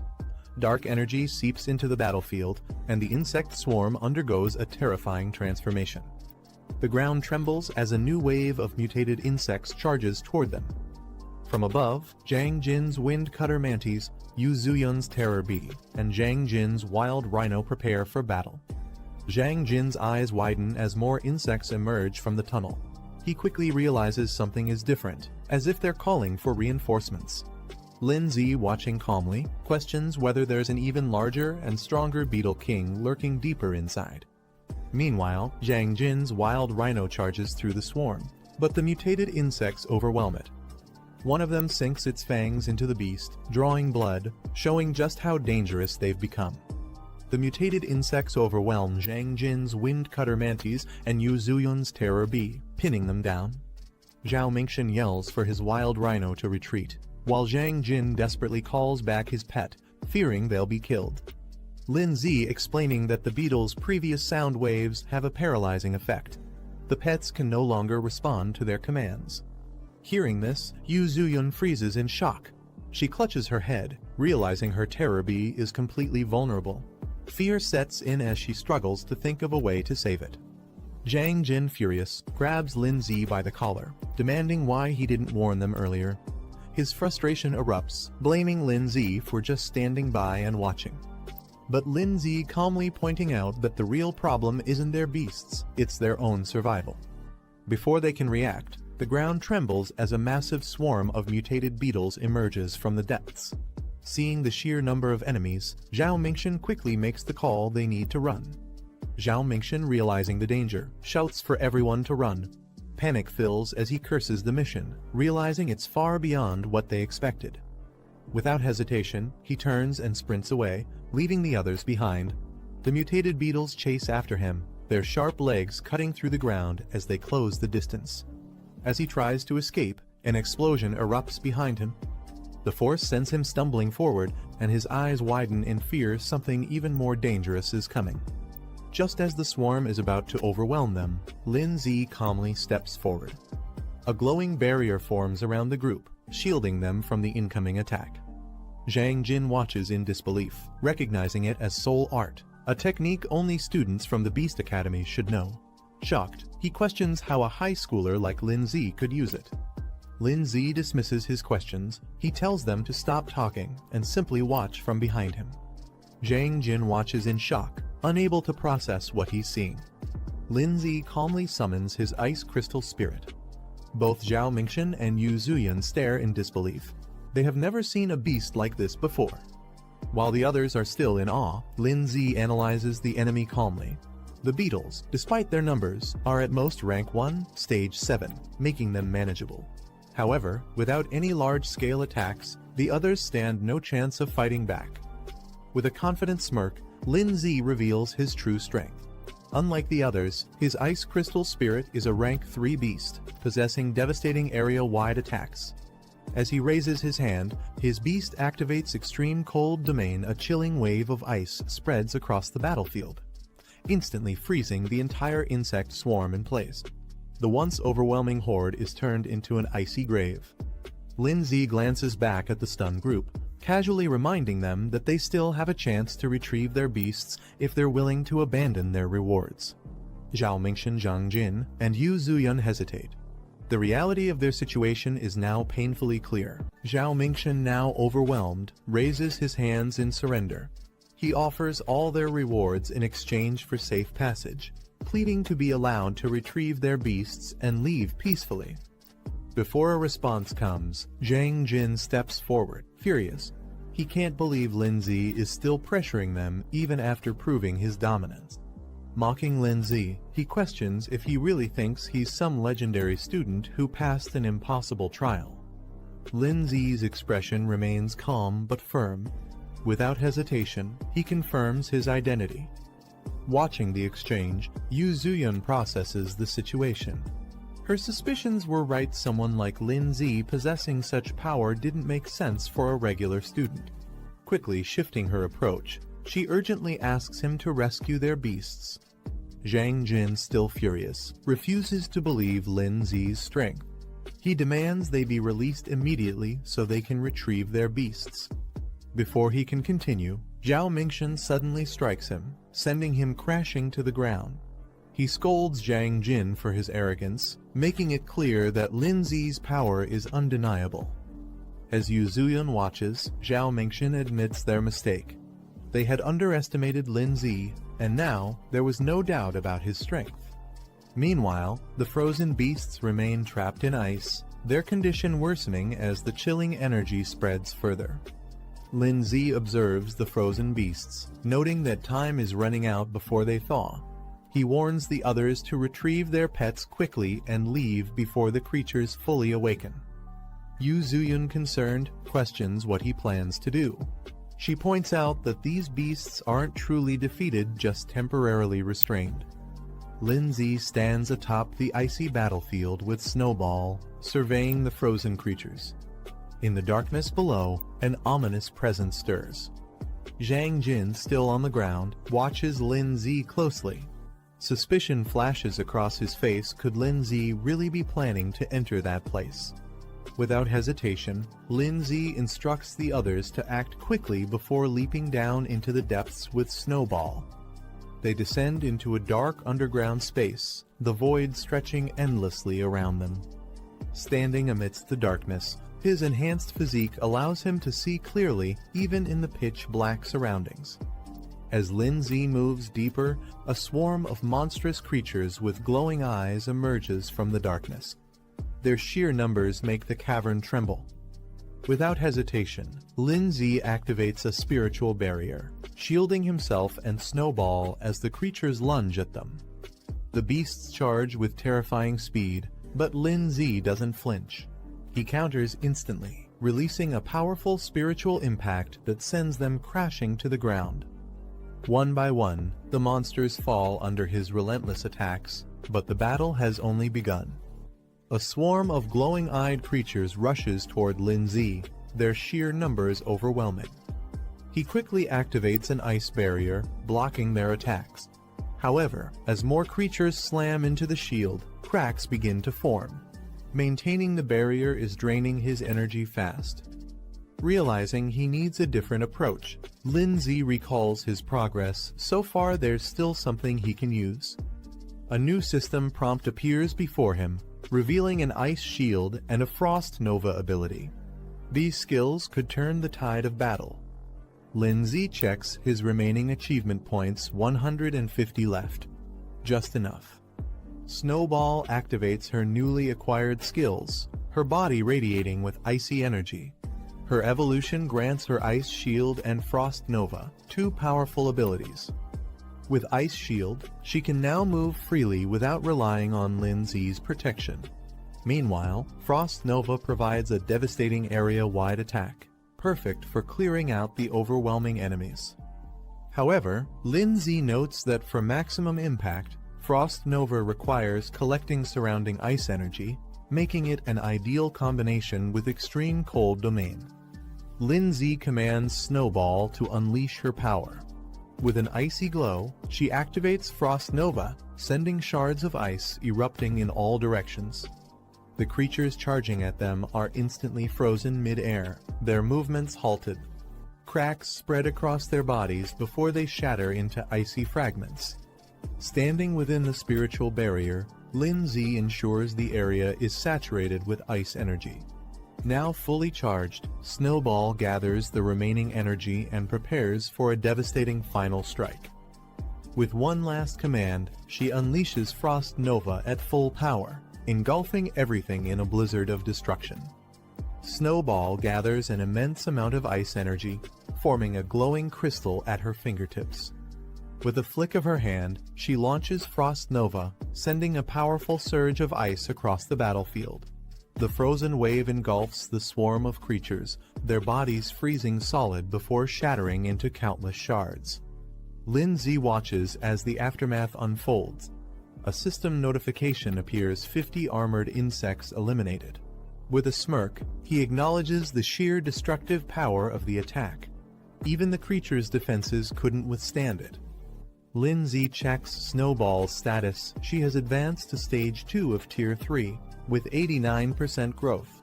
One more push, and she could reach her next evolution, Snow Maiden. Observing the surroundings, Lin Z realizes that battling these creatures allows his pet to gain experience and level up. Though the process is slow, the sheer number of enemies makes this an ideal training ground. With Snowball on the verge of evolution, Lin Z considers pushing forward. But before he can decide, an eerie sound echoes from deeper within the cave. Both he and Snowball turn sharply toward the source. Deep in the cave, more armored insects emerge, their glowing eyes fixed on Lin Z and Snowball. Unlike before, these creatures move in formation, their aggression more calculated. Lin Z smirks, realizing the king of the swarm must be close. Meanwhile, outside the cave, Yu Zuyun, Zhao Mingshan, and Jiang Jin struggle to recover from their earlier defeat. Still catching her breath, Yu Zuyun insists they report the mission's dangers immediately. If they delay, Lin Z could be in serious trouble. Jiang Jin, still frustrated, dismisses Lin Z's situation. He insists they shouldn't waste time worrying about him if Lin Z chose to go deeper into danger. That's his own problem. Before he can say more, Zhao Mingshan knocks him down with a single strike, cutting off his complaints. Without hesitation, Zhao Mingshan turns and rushes forward, unwilling to abandon Lin Z just yet. Meanwhile, a new man appears near the mission site. Liu Da, a bronze-ranked beast tamer, surveys the area with a confident smirk. He seems intrigued by the ongoing battle and is ready to get involved. Zhao Mingxian and Luo Da move toward their destination, with Zhao Mingxian cautious about proceeding. Suddenly, Zhao Mingxian to stop, his gaze fixed on a Beastmaster badge, a sign of an elite opponent. Nearby, Yu Zuyun and Zhang Jin react in shock. Realizing their opponent's status, Yu Zuyun exclaims in disbelief, while Zhang Jin stiffens, understanding the significance of facing such a ranked Beastmaster. The Beastmaster badges appears, the rankings Bronze Beastmaster and Silver Beastmaster, both holding high positions among their kind. A Golden Beastmaster badge appears, signifying an elite ranking among Beastmasters, belonging to the top 3% worldwide. Meanwhile, Luo Da introduces himself as a Bronze Beastmaster, stating that he was sent by the association due to the increased difficulty of this mission. Yu Zuyun lights up with excitement, believing that with Luo Da's help, success is guaranteed. She eagerly asks if she can join him. Luo Da smirks and lifts her chin playfully, teasing her for being so eager to see what he can do. Luo Da smirks and confidently allows Yu Zuyun to follow him, granting her permission to join. Turning to Zhao Mingxian and Zhang Jin, he dismisses them, stating that they aren't qualified to come along. Both of them freeze in shock before quickly insisting that they have no interest in going anyway. Meanwhile, deep within an icy battlefield, a system notification appears, confirming an achievement Beast Slayer accomplishment, awarding 300 points and a Burst Seed card. The card's details reveal its effect, a temporary power boost, instantly raising a pet beast's rank by 1 for 60 seconds. Lin Zi examines the achievement screen, surprised to see a Beast Slayer title. He compares it to similar accomplishments and acknowledges the generous rewards. Without hesitation, he claims them. The screen updates, revealing that Ice Crystal Spirit has advanced to Stage 3, Rank 3, with 94% growth progress. With a satisfied smirk, Lin Zi notes that Snow Girl is now even closer to reaching the next stage. As he and Snowball continue moving forward, the eerie sound of shifting rocks echoes in the cave. Lin Zi narrows his eyes. His instincts tell him the enemy is finally revealing itself. A sharp claw pierces the ground, sending a tremor through the cave. Lin Zi's eyes widen as a massive armored insect appears before him, its glowing green eyes locked onto its next prey. Taking a step back, he mutters in disbelief, this thing is far bigger than he expected. Recalling the mission details, he realizes that the Bell Claw insect's crisis was reported only a week ago. That means this beast has recently evolved, making it even more dangerous. The Bell Claw insect lets out a terrifying screech, its status revealed insect type, rank 4, stage 1, marking it as a significant threat. Lin Zi quickly assesses the situation. If he retreats now, he'll leave empty-handed. That's not an option. He decides to take a risk, planning to drag this fight out strategically. Before he can act, a massive figure crashes down from above, radiating power. The impact sends debris flying, shaking the cave with overwhelming force. A rock golem suddenly charges into the battlefield, knocking aside smaller creatures as it lands with a heavy impact. From a distance, Yu Zuyun and the others spot Lin Zi and rush over, relieved to see him unharmed. Lin Zi reassures her he's fine but is surprised they returned. Noticing an unfamiliar face, he questions who the newcomer is. Luo Da smirks and tells Lin Zi to step back, warning him that this place is far too dangerous.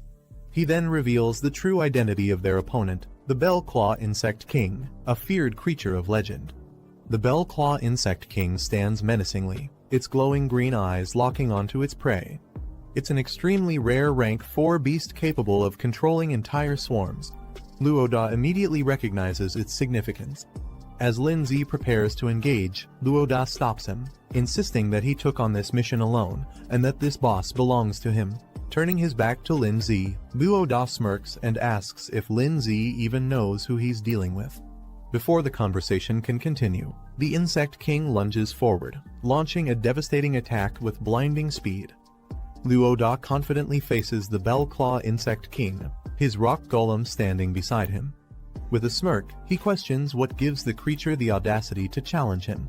The Insect King roars in fury and lunges forward, its razor-sharp claws gleaming as it prepares to strike. Unfazed, Luo Da casually watches as the rock golem intercepts the attack. Just as the clash intensifies, an unexpected move occurs. Frost chains suddenly form. binding the insect king in place. Lindsay stands with Snowball, casually observing Luoda, who acknowledges him as an apprentice beastmaster. Recognizing Lindsay's name, Luoda seems intrigued, recalling that he passed an advanced trial. However, he boasts about his own achievements, emphasizing his extensive combat experience and training beyond just trials. Lindsay brushing off the conversation, stating that he'll also reach that level soon. Luoda is momentarily stunned, trying to grasp Lindsay's confidence. Before the argument continues, Yuzuyun urgently shouts, warning them of incoming danger from behind. The Bell Claw Insect King spins violently, its massive claws slashing through the air. Luoda sighs, annoyed by the situation. He turns to Lindsay, telling him to watch closely. This is the difference between them.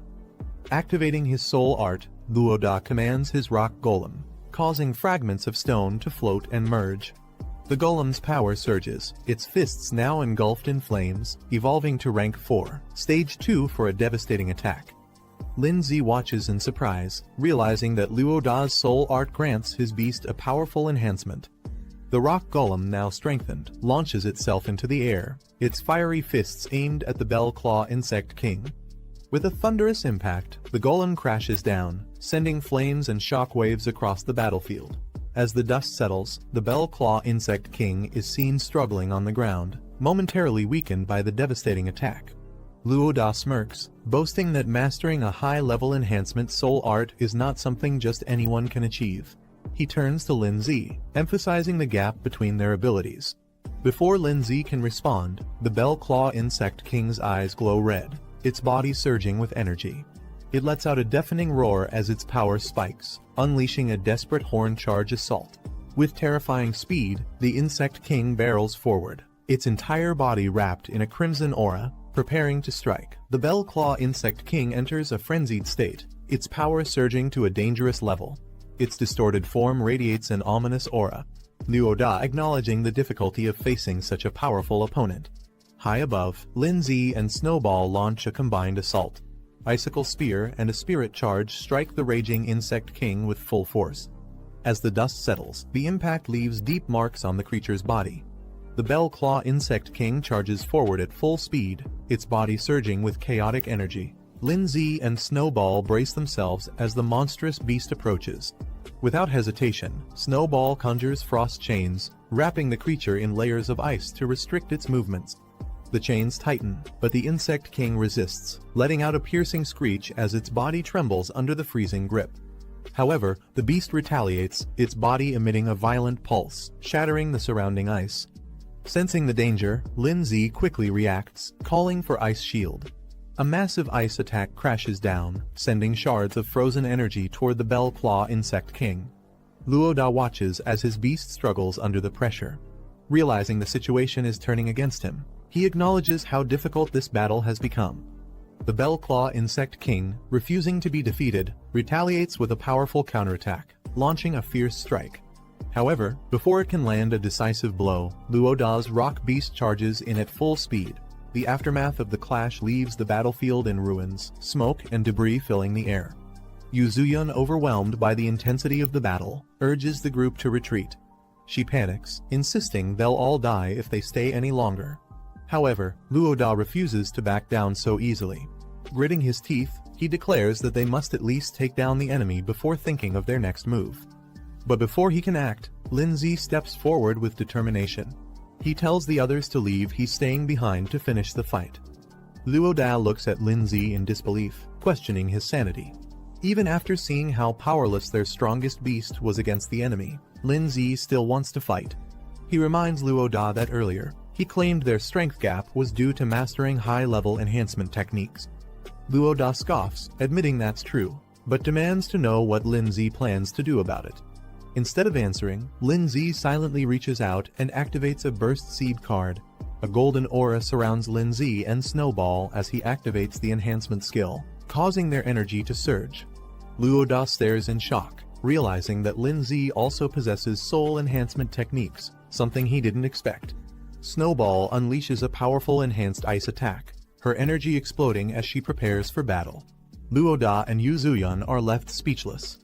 Luo Da struggles to comprehend Lin Zi's true strength, while Yu Zuyun watches in disbelief. Lin Zi activates his Burst Seed card, unlocking a temporary boost that pushes his strength to stage 4, level 3. He notes that he only has 1 minute, but with his soul techniques, it should be enough. As the Bell Claw Insect King lunges at him, Lin Zi charges forward alongside Snowball, meeting the attack head-on. With a flick of her hand, Snowball unleashes frozen chains, wrapping the enemy in thick layers of ice. Lin Zi observes the change Snowball's evolution has significantly increased her skill power. However, he knows the effect won't last long and must act quickly. Lin Zi and Snowball unleash a synchronized attack.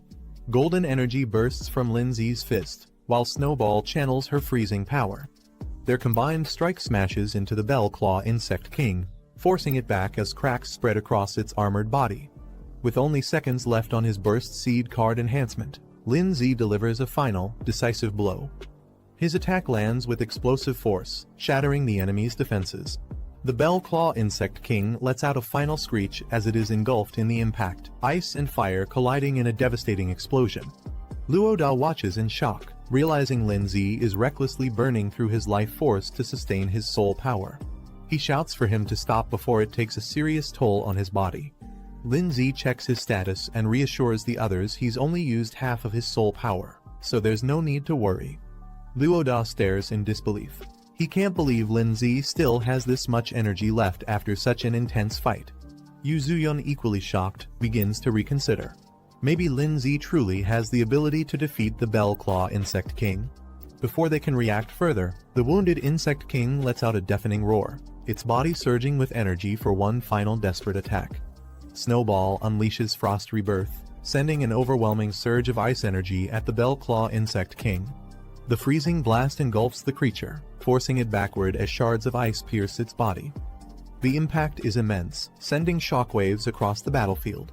Luo Da instinctively shields himself while Yu Zuyun stumbles back in shock. The Bell Claw Insect King, now battered and frozen, trembles as it struggles to comprehend the sheer force of the attack. Yu Zuyun watches in shock, struggling to process what she just witnessed. Luo Da turns away from the battlefield, recalling an ancient legend, a war between divine beasts that once shook the world. He speaks of the 5 elemental beasts, powerful creatures that were said to have vanished after the great battle. The vision of these legendary beings flickers in his mind, their overwhelming presence lingering as if they were never truly gone. Meanwhile, Lin Zi clenches his fist, his enhancement timer ticking down to 30 seconds. Without hesitation, he moves in for the final strike, declaring the fight is about to end. Snowball gathers an immense amount of ice energy, the air around her freezing as countless ice shards take shape. The Bell Claw Insect King scurries through the tunnels at high speed, trying to escape. But from above, Lin Zi charges down with immense power, alongside Snowball. Their combined attack strikes with blazing energy, an explosion of blue and orange light crashing down onto the insect. The Bell Claw Insect King is left smoldering, its body damaged and weakened, steam rising from its battered form. A system prompt appears announcing the first boss kill. Lin Zi has officially defeated the Bell Claw Insect King. Yu Zuyun runs up excitedly, cheering for Lin Zi after his victory. She praises him like a hero, thrilled by his performance. Meanwhile, Luo Da stands nearby, slightly annoyed that Lin Zi ended up stealing the spotlight. Snowball, now back in her small form, stumbles a bit. The temporary buff she used has worn off. Lin Zi kneels and gently pats her head, praising her for doing an excellent job. A system prompt appears. Snowball, now known as Ice Crystal Spirit, has reached stage 5 of rank 3, with her growth rate hitting 100%. But to evolve further, a requirement pops up. She'll need 10 advanced ice crystals as evolution materials. The evolution is now within reach, only the items remain. Lin Zi smiles warmly as he looks at the tired Snowball in his lap. He gently tells her to rest for now before they think about the next steps. Suddenly, a system notification pops up. Boss kill reward achieved. Lin Zi receives achievement points, a revival potion, and exactly 10 advanced ice crystals, the precise materials needed for evolution. Surprised and impressed, Lin Zi mentally notes how considerate the system is, having even provided the rare materials without extra effort. As he holds the exhausted Snowball, a hand suddenly rests on his shoulder from behind. Someone is approaching. Luoda casually places his hand on Lin Zi's shoulder, asking if they can talk. Lin Zi and Yu Zuyun both look at him, confused. Luoda then points to the fallen Bell Claw Insect King and proposes something unexpected. He wants the credit for the kill. Yu Zuyun immediately jumps up, scolding Luoda for being shameless. She reminds him that it was clearly Lin Zi who defeated the boss. But Luoda, unfazed, raises one finger and confidently offers 100,000 as a trade for the kill credit. Lin Zi reflects quietly, realizing that the outcome of this mission will impact the Beast Tamer Association's evaluation of the man sent here. For Lin Zi, though, what matters most right now is earning money. 10W could buy him a strong new pet. Luoda then approaches him, casually asking if he's interested in making a deal. Lin Zi doesn't respond immediately. He knows if he accepts too fast, Luoda might not offer better terms. Trying to convince him, Luoda explains that 10W is already half a year's savings for him. If Lin Zi accepts the mission reward, he'd only get 5W this way. He actually earns more. To seal the deal, Luoda sincerely promises to owe Lin Zi a big favor. Lin Zi agrees to the deal. Lin Zi smiles and agrees to the deal, saying that favors can't really be priced. Luoda transfers the promised amount 10W straight to Lin Zi's account. Just as Lin Zi checks his phone to confirm the payment, a sudden noise draws his attention. They both look up and are shocked to see a massive bird-like beast appear from a hidden part of the cave. Beneath its claws is someone who appears to have been captured. As the trainer walks forward, Luoda, Lin Zi, and Yu Zuyun quickly follow behind him. Luoda respectfully calls him Sir He, acknowledging his authority. He carries himself with calm confidence. Yu Zuyun notices the silver badge on his coat and is visibly stunned. She realizes this man is a silver-tier beast tamer, a figure she's only heard about in rumors. Standing before them, the trainer speaks calmly, noting that they've met again, implying he and Lin Zi have crossed paths before. Lin Zi casually greets the trainer with a relaxed wave, showing no sign of nervousness. Luoda, on the other hand, is completely stunned. He never expected that someone like Lin Zi would personally know a silver-rank powerhouse. The trainer walks forward and addresses Luoda by name, recalling their earlier introduction. He glances at the remains of the Bell Claw Insect King and notes that the mission seems to be complete. Luoda quickly steps forward, politely reporting that the entire incident has been handled smoothly and without any injuries. Trainer analyzes the situation. He notes that the defeated Bell Claw Insect King was at least a rank 4 beast. Judging by Lin Zi's pet's level, it should only be rank 2. Even with talent, he assumes Lin Zi must have teamed up with Luoda to bring it down. Then, turning serious, trainer formally apologizes. He explains that due to a misjudgment by the Beast Tamer Association, this mission was wrongly classified as basic when it should have been intermediate. The error put them all at risk. He hopes Lin Zi can forgive the association and assures him that their trust in Beast Tamers matters. Lin Zi, calm as ever, says it's fine. He adds that Luoda did a great job keeping everyone safe. Luoda, hearing the praise, scratches his head with a shy smile, pretending to be humble while clearly enjoying the compliment. Yu Zuyun, watching from the side, quietly admires how smooth and composed Lin Zi is during conversations. She thinks to herself, this must be what high emotional intelligence looks like. Meanwhile, trainer informs Lin Zi that, as compensation for the mission's misclassification, the association will provide him with 10W. In return, they'll also be taking the monster's corpse back for research. Hearing that, Luoda is amazed. He thinks to himself that Lin Zi really came out of this with a massive profit. Lin Zi politely accepts the compensation, saying he won't argue with their generosity. In his mind, though, he notes that this isn't just compensation, it's also recognition of his strength. Lin Zi smiles slightly, understanding that the 10W given by the Beast Tamer Association isn't just compensation, it's also a gesture to keep things quiet and show goodwill. Refusing it might only create complications later. Meanwhile, trainer silently observes Lin Zi's behavior. He notes that Lin Zi hasn't even acquired a second pet beast yet, which clearly means he needs money urgently. To trainer, this payout is more than a reward, it's an investment. He transfers the amount to Lin Zi's account and tells him to make good use of it. He also reassures Lin Zi that if he ever needs help again, the association will support him. Trainer then approaches the remains of the Bell Claw Insect King, casually lifts it, and with a nod, says he'll take his leave. Lin Zi watches him go, thoughtful but composed. Suddenly, Lin Zi's expression changes. His reaction leaves him momentarily stunned. Later, the team exits the cave and steps into the open. Luo Da, in high spirits, teases Lin Zi about making a huge profit 20W in one day. Lin Zi smiles and adds that he didn't just earn money, he also gained a valuable favor. Luo Da laughs and reassures him, saying not to worry.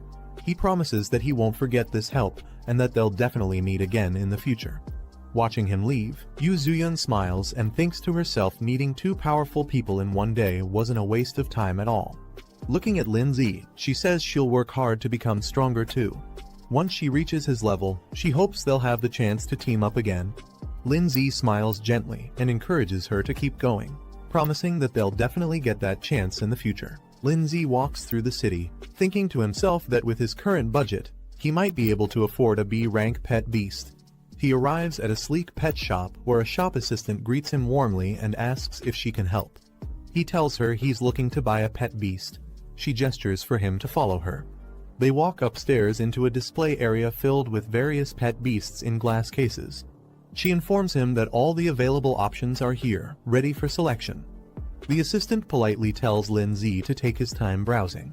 Lin Zi walks through the display, observing the pet beasts. He figures out that in a regular store like this, B-rank pets are probably the highest tier options available. As he examines the beasts, some stand out like a skeletal creature, and a mushroom-type pet, both marked as B-rank with basic evolutionary paths. Then he spots a small fiery spirit beast. Lin Zi instantly reacts this one has a hidden evolution route. But even with that, he notes that it doesn't come close to the potential of Snowball's evolved form, the Ice Queen who belongs to a completely different league. The assistant praises Lin Zi's sharp eye for spotting the rare flame spirit. She explains that although it's a B-rank pet, it's considered top tier among its grade and is priced at 160,000. Lin Zi is surprised by the cost. She adds that the price also includes materials needed for its evolution, trying to sweeten the deal. Lin Zi politely says he'll look around a bit more. As he walks, he reflects on how Snowball was once considered an F-rank pet, believed to have no potential. But he now understands that official rankings aren't absolute, they're just opinions based on knowledge and experience, not facts. Suddenly, his system alerts him there's a hidden royal tier pet beast nearby with a concealed evolution route. As Lin Zi continues browsing, something suddenly catches his attention. He pauses, surprised one of the pet beasts looks oddly familiar. He approaches a small, rock-like creature labeled as a rock type. At first glance, it seems simple, but something about it stands out.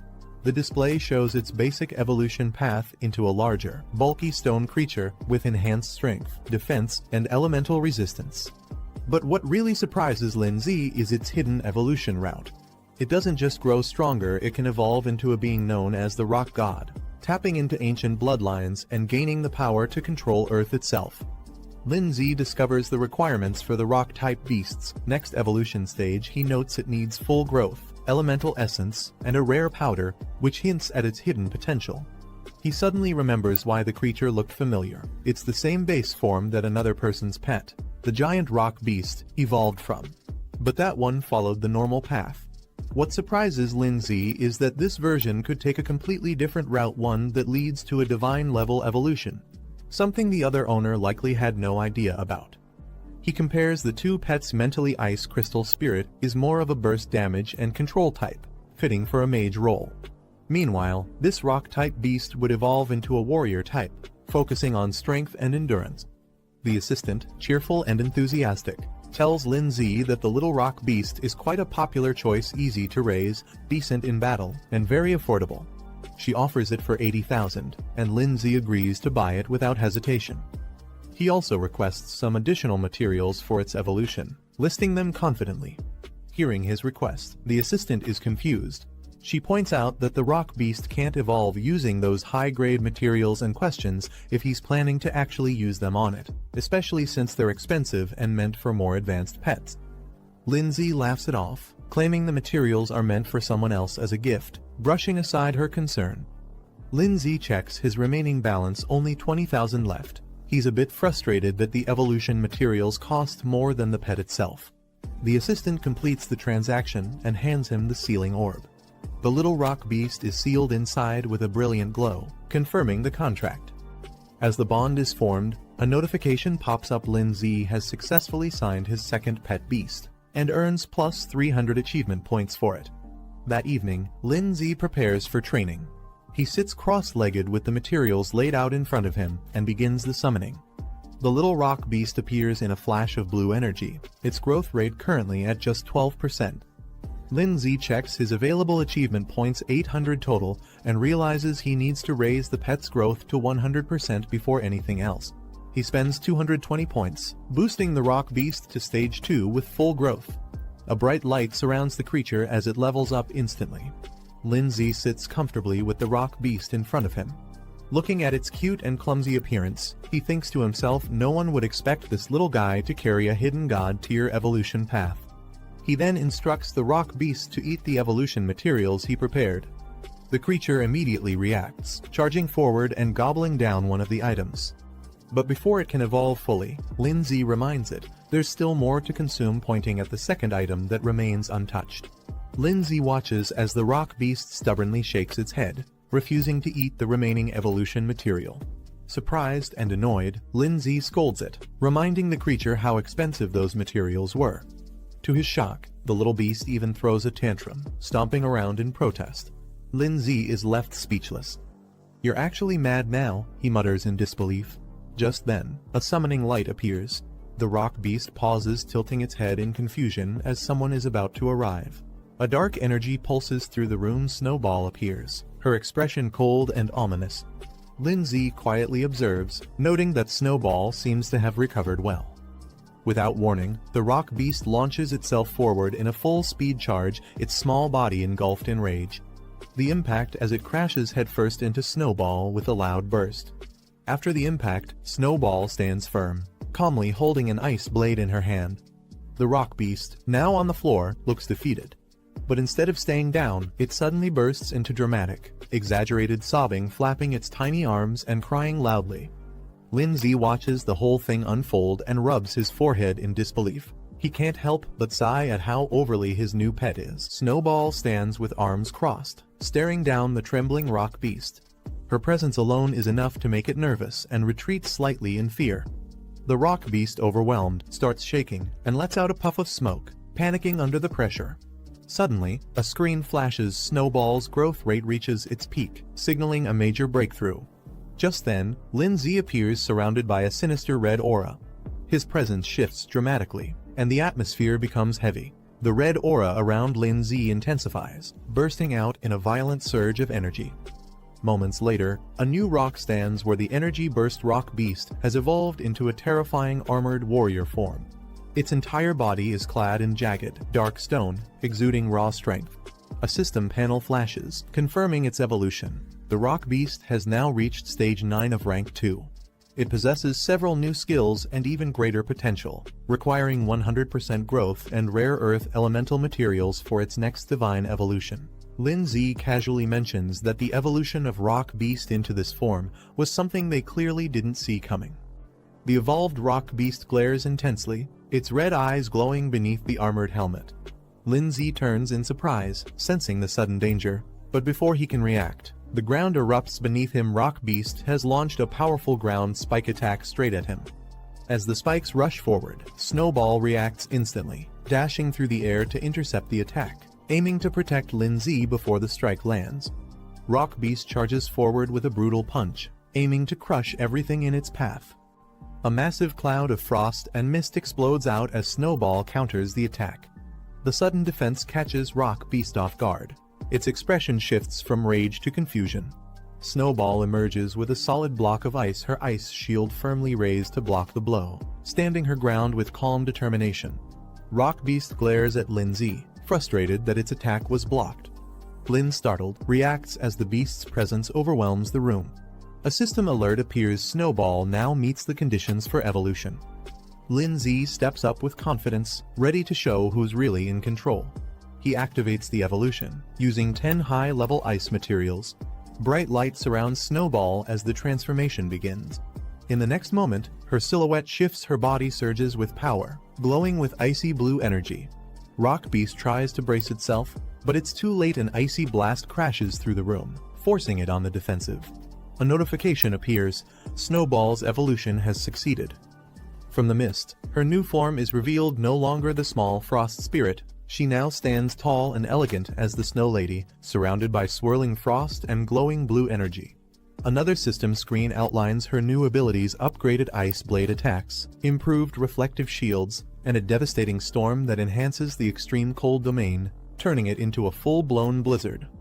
As the newly evolved Snow Lady steps forward, Lindsay observes with excitement. Not only has she evolved, but her abilities have upgraded too. Facing her intimidating presence, Rock Beast hesitates, its stance weakens, and for the first time. Suddenly, sharp ice spikes rise up from beneath, catching Rock Beast off guard. Lindsay calmly gives the command, calling out Snow Ladies. Snow Lady unleashes a barrage of sharp icicles from above, raining them down on Rock Beast. Caught off guard, it stares up in shock, unable to react in time. Moments later, Rock Beast is on the ground, completely overwhelmed. Snow Lady stands tall. Lindsay walks over serious.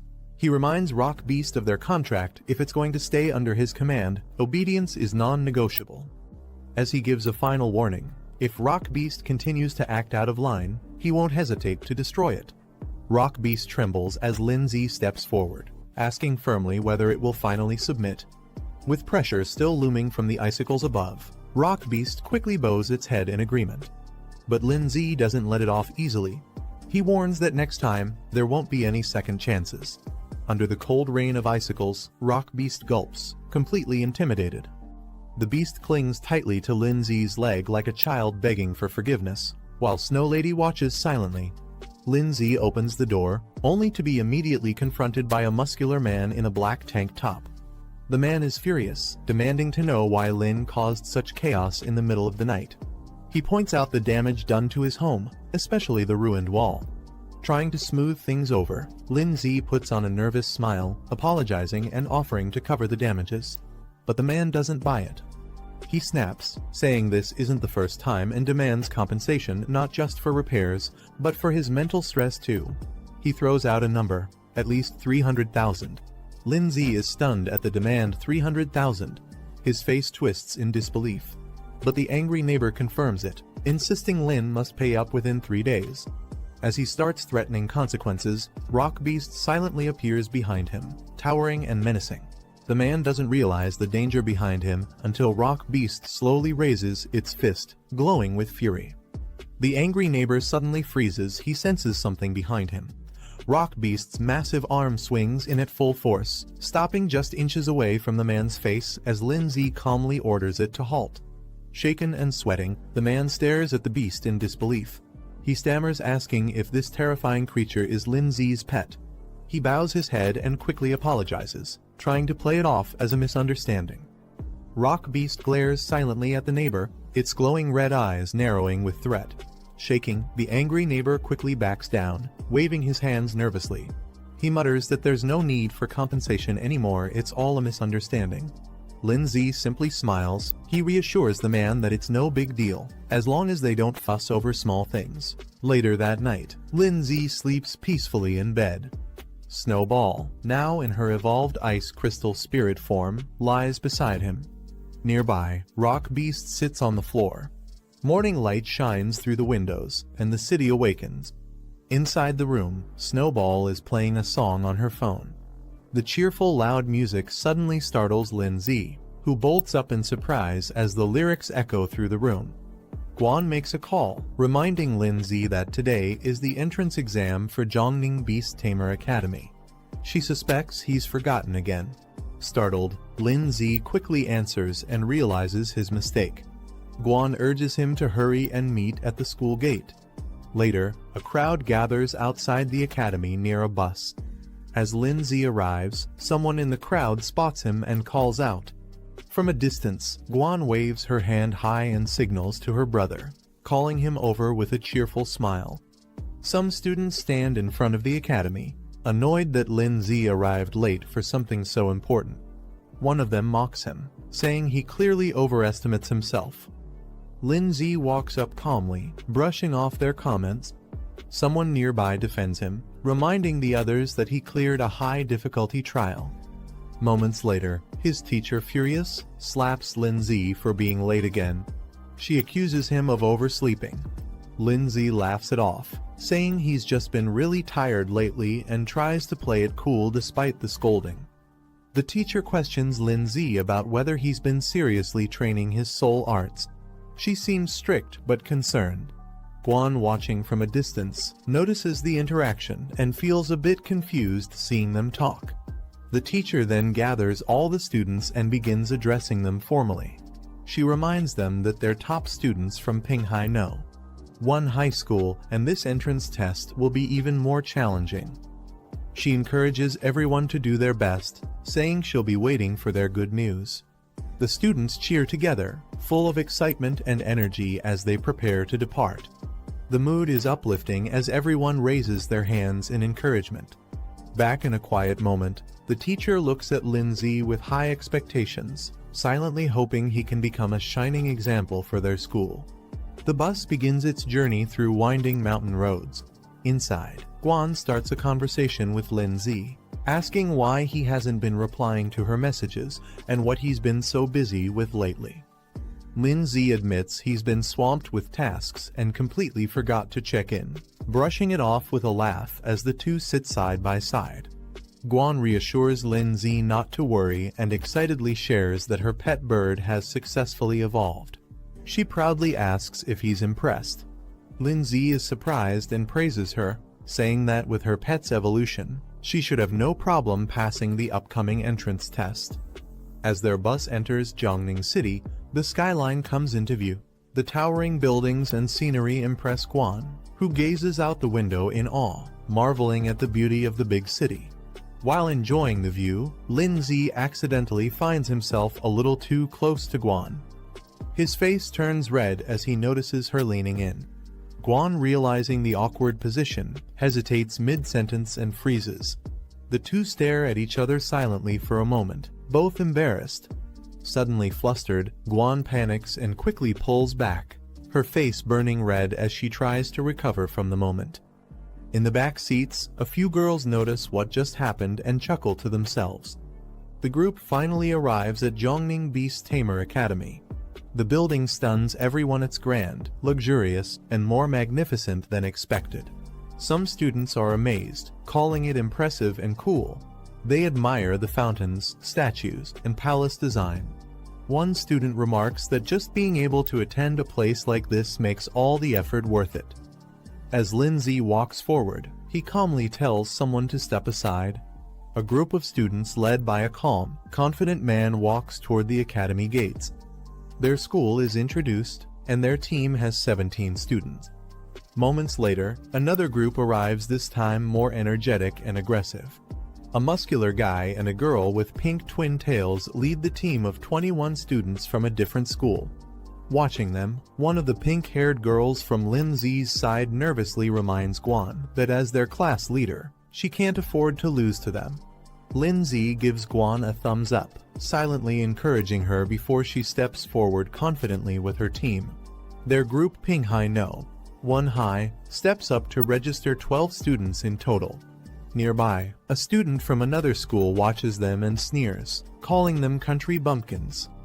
A map briefly highlights the regional status of Pinghai, indicating that it's seen as more remote compared to the cities of Canyon and Kinping, explaining the bias others have toward them. A student boldly charges forward and punches a giant statue. A man in a white coat appears, praising the student's spirit. He introduces himself as Teacher Su-hee, the one in charge of overseeing this round of the admissions test. He congratulates everyone for passing the initial trial, but warns them not to celebrate just yet. He explains that this entrance exam is much tougher than the beast taming trials they've faced before. Based on previous years, only 10 out of everyone present will be accepted. The elimination rate is 80%. One of the girls from Pinghai gets worried. She thinks since they passed the easier trial, they'll definitely be eliminated now. A cocky student from another school mocks them, saying Pinghai students don't stand a chance and should just give up. The pink-haired girl snaps back, clearly annoyed. Meanwhile, the tall, muscular guy casually asks his teammate Xinyi who else besides the two of them might pass. She doesn't answer, just looks silently and blows her bubble gum. She observes another boy and comments that he seems strong. Meanwhile, she blowing bubble gum, watches the crowd suspiciously.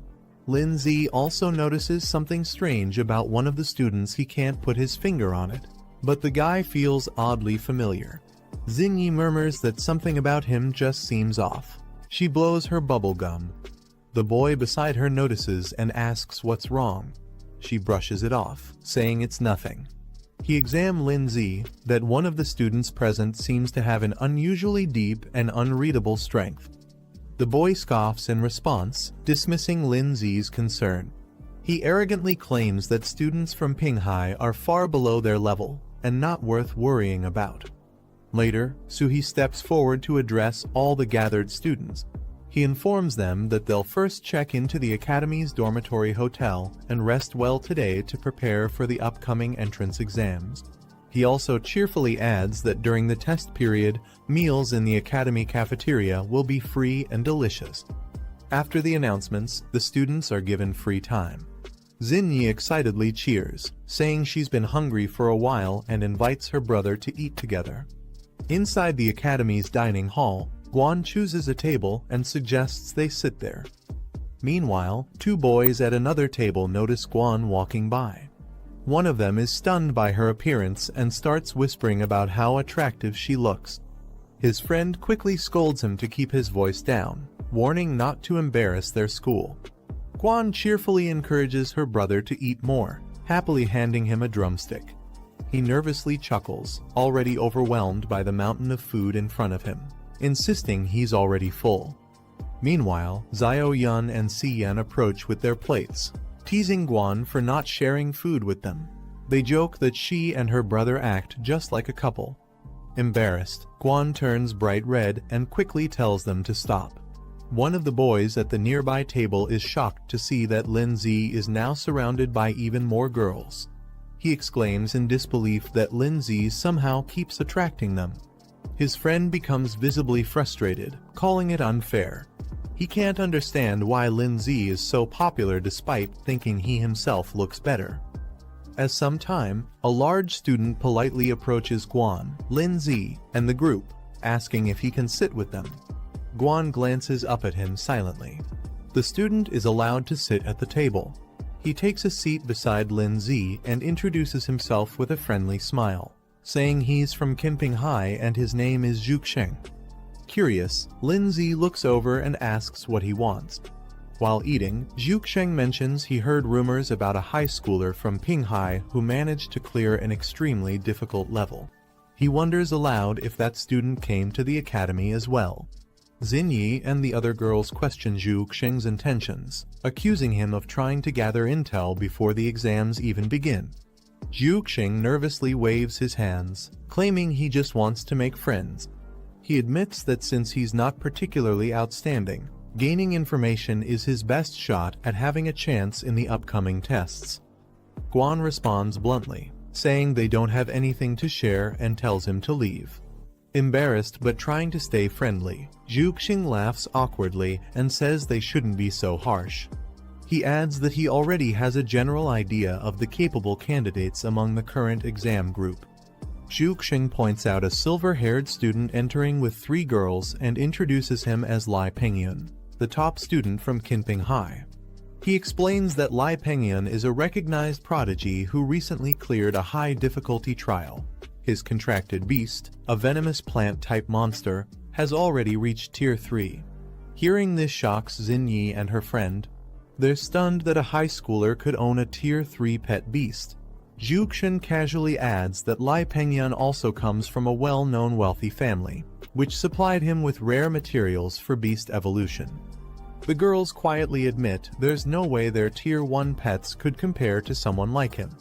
Guan silently reflects on the gap between her own pet beast and the Tier 3 one they just saw, realizing that her bird is still stuck at Tier 2, Stage 7. Meanwhile, Zhuxing points to another girl in the dining hall, Guo Xiningi, the twin-tailed girl. He explains that she's known as a troublemaker from Kongwu City. She only formed her first contract in her senior year, but still managed to pass a high difficulty assessment in just 1 month. Her pet, a steel pattern baby dragon, has already reached Tier 2, Stage 8. The girls at the table are stunned. One questions how a pet could grow that fast in just 6 months, while the other speculates she might have already had it at Stage 7 when they bonded. Lindsay casually explains that if someone has high enough spiritual power, they can directly contract with stronger pet beasts without needing to level up slowly. Hearing this, Xinyi looks curious and confused, not fully understanding what he meant. Then, with a playful expression, she strikes a flashy pose. Lindsay, caught off guard by her sudden cuteness, can only stare blankly. Zhuxian continues, mentioning that there's another top student from Kangwu City named Tan Yong, who is partnered with a rare dual-attribute pet. This revelation shocks Xinyi and her friend, who react in disbelief upon hearing that dual attributes are involved. Guan calmly explains that their teacher once mentioned such rare beasts exist, but are usually found in extremely dangerous regions and are almost impossible to tame. Lindsay, thinking to himself, recalls that the monster called Rock Ghost belongs to both ghost and rock types. He considers how valuable it would be to develop a dual-attribute pet like that. Zhu Xing finishes sharing all the information he knows and then asks the group if they can tell him who the student is that passed the super difficult trial. Xingyi excitedly begins to respond, pointing playfully as if to reveal something important. But before she can say more, Lindsay, still eating, calmly interrupts and says that the person he's asking about isn't here today.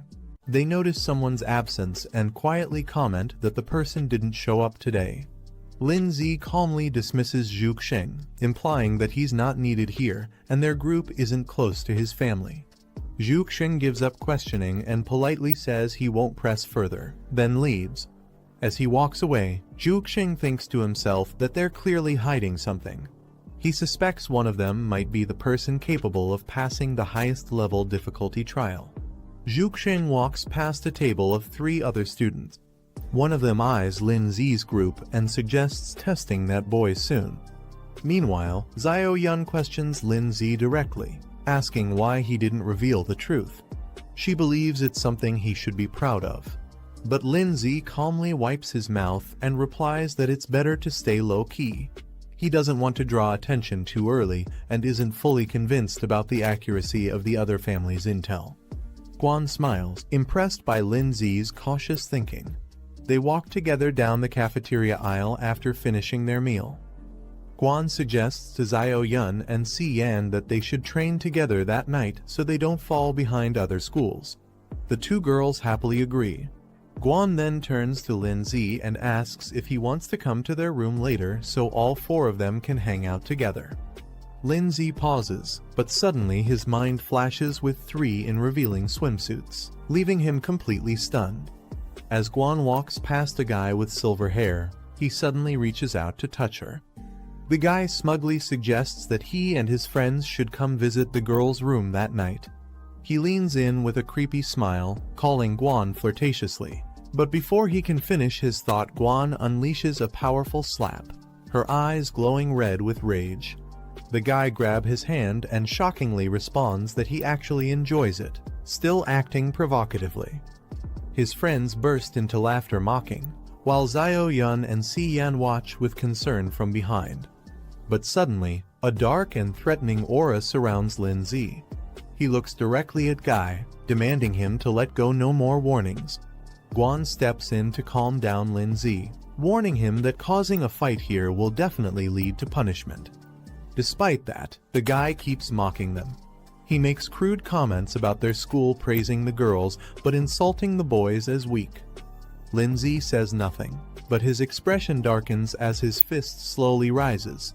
In a flash, Lindsay punches the guy straight in the face with a devastating blow. After Lindsay's punch sends the guy flying, his companions rush forward angrily, ready to fight back. But Lindsay stands firm, surrounded by a dark, furious aura. He coldly warns them that they can say whatever they want to him, but insulting or threatening Guan is unacceptable. His intense aura freezes the 2 in place. They watch in shock as their friend lies unconscious behind them. Lindsay, consumed by rage, declares that he won't let the guy off easily after everything he said and did. The guy, now furious, challenges Lindsay to settle things right there with a fight. Just as he's about to attack, someone suddenly grabs his arm to stop him. Penghyun steps in and tells him not to make a scene or disgrace their side here. The haired guy is shocked and calls out to him in frustration. Penghyun calmly acknowledges Lindsay's punch, saying it was powerful and suggests both sides should consider things settled. But Lindsay doesn't agree. He makes it clear that, for him, this matter isn't over yet. As Penghyun helps carry away his injured teammate, he tells Lindsay that the guy will be punished back home, but if Lindsay still has a problem, he can bring it to him directly. The two of them lock eyes, and a surge of intense energy flares between them. After everything settles, Gwon suggests they leave, gently pulling at Lindsay's sleeve. He pauses silently for a moment, then agrees with a calm expression. As they begin walking away, Lindsay casually mentions their next focus getting ready for the upcoming exam. Zio-yun cheers behind them, calling Lindsay cool as the group exits together. Elsewhere, Penghyun smirks in the shadows, finally confirming his suspicion Lindsay is the one to watch. Later that night, at a luxurious dorm, steam rises from the bathroom as the girls Gwon, Zio-yun, and Si-yan relax together in the bath. Gwon looks annoyed as all three squeeze into the tub, asking why they barged in together. Zio-yun just grins mischievously and says it's their way of thanking her for training them, clearly enjoying the moment a bit too much. Si-yan happily shares that their pet beasts have now reached Tier 2, meaning they're finally strong enough to win upcoming battles. As a thank you, she and Zio-yun excitedly offer to give Gwon a massage, but things get a little too enthusiastic.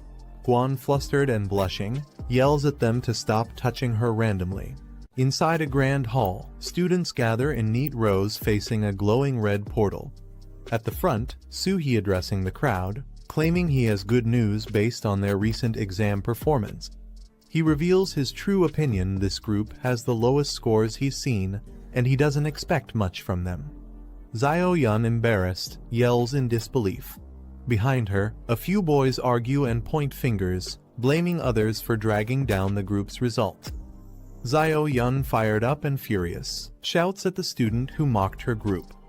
She warns him not to cross paths with her after the exam, or he'll regret it.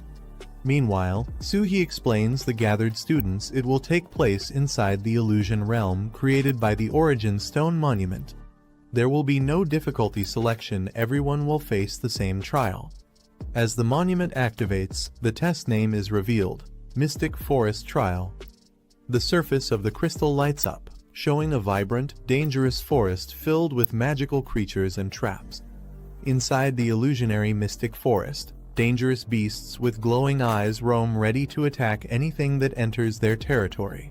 Soo-hee explains the exam rules. Each participant will receive a point tracker, and their score will increase based on the beasts they defeat. He then outlines the scoring system. Defeating a level 1 beast earns 10 points, a level 2 beast grants 20 points, and a level 3 beast gives 40 points. However, Soo-hee warns them the forest is brutal. If their pet or the student themselves is eliminated, they'll be considered disqualified. He adds that in the forest's center, there's a ranking monument displaying the top 10 players' scores and their current locations, making them both targets and competitors. As students process the exam details, some begin to panic. One of them voices concern about the presence of level 3 beasts, worrying they'll be instantly eliminated if encountered. Soo-hee continues the announcement. The exam will last 4 hours, and at the end, only the top 10 scorers will be selected based on points. Suddenly, Lee Penghyun raises his hand and asks a sharp question: can they only hunt beasts to earn points? Soo-hee grins darkly and praises the question. Then, he reveals the twist. Defeating other participants is allowed, and if they do, they'll inherit all of their opponent's points. The students react in outrage. Many can't believe such brutal rules are allowed. Some argue that it encourages betrayal among classmates. One student proposes forming a group to eliminate competitors from other schools to secure a top spot. A boy cracks his knuckles with a smirk, excited by the chance to fight without holding back. Meanwhile, Xinyi, blowing bubble gum, observes the chaos around her calmly and with little interest. Suhee silences the crowd. He tells them the real battlefield is far crueler and gives everyone the option to withdraw now if they're scared. He adds that the top-ranked student will receive the title of freshman leader, along with special privileges after enrollment. Lin Zi narrows his eyes with focus in his mind. He's eager to see who among the new students will prove themselves the strongest. A montage of standout candidates appears: Xinyi, Lai Pengyun, the muscular brawler, Lin Zi, and Guan. All of them potential contenders for the top rank. Guan, looking thoughtful, hopes to meet up with Lin Zi in the trial. Even if she can't make it to the top 10, she wants to support him however she can. Before entering the illusion, Lin Zi calmly instructs Guan to use her bird-type pet's flight ability to find him quickly and regroup once inside the trial zone. She gives a confident nod, her eyes gleaming with determination. She's ready. Suhee stands on stage, instructing everyone to stay calm as the trial is about to begin. A bright red burst signals the opening of the illusion realm. The transfer begins. Inside the illusion forest, Lin Zi appears first. He calmly surveys the area, standing tall among the trees. Lin Zi scans the forest carefully, remaining alert to any signs of movement. He spots a tall red monument in the distance and recognizes it as the ranking stone. Glancing at his wrist device, it shows his current score is 0 and the countdown timer is active. He notes that players can only view their own score, not their ranking. This forces everyone to eventually approach the central stone, making it the most dangerous area later on. The red pillar in the center displays the top 10 scores, but only if players actively go to update it. If someone doesn't, their location will still show. Lin Zi realizes the true goal of this exam is to pit students against each other. The one with the most strength makes the rules here. He reminds himself that it's just a game. As his spirit beasts materialize behind him, he focuses having fun is what matters most. Suddenly, a sharp object comes flying toward him. Two-headed snakes rush at Lin Zi, but a glowing barrier blocks them. Lin Zi stays calm, barely reacting. He notes the barrier consumes little soul power, so he keeps it active as a precaution. Suddenly, Rock Ghost slams into the ground, summoned by Lin Zi. Lin Zi decides to observe the golem's performance without revealing his own strength. He wants to test the creature's dual attribute potential. The rock ghost stares down the retreating two-headed snake, which backs away in fear. Lin Zi tells it to stop chasing, explaining the low-tier beasts aren't worth the effort due to low points. The rock ghost clenches its fists, excited by Lin Zi's suggestion to find tougher enemies to fight. Lin Zi remains calm, but quietly worries whether Guan Ning will be able to locate him smoothly. A fiery centipede lies defeated behind Guan Ning, who looks up with hope that everything goes smoothly. She checks her watch. 30 points, time remaining, 3 hours 45 minutes. She lets out a relieved breath. Pointing ahead, Guan Ning commands her flaming bird, "Go, flame bird," and it takes flight. The flame bird soars through the sky, heading toward the red stone pillar. Guan Ning clutches her hand to her chest. Her eyes look around as she quietly mutters, "Lin Zi, where are you?" Guan Flame Bird glides high above the trees, scanning from the sky. Through her glowing eyes, Guan sees what the bird sees. Her vision locks onto the landscape ahead. Elsewhere in the forest, a student's small beast clashes with a massive red snail in a heated fight. Another student flees in panic as a weird frog-flying creature lunges at him from behind. A group of strange monkey beasts clap and cheer wildly, possibly having just evaded the flame bird's pursuit. The flame bird returns to Guan, who realizes her pet can't stay too far from her for long.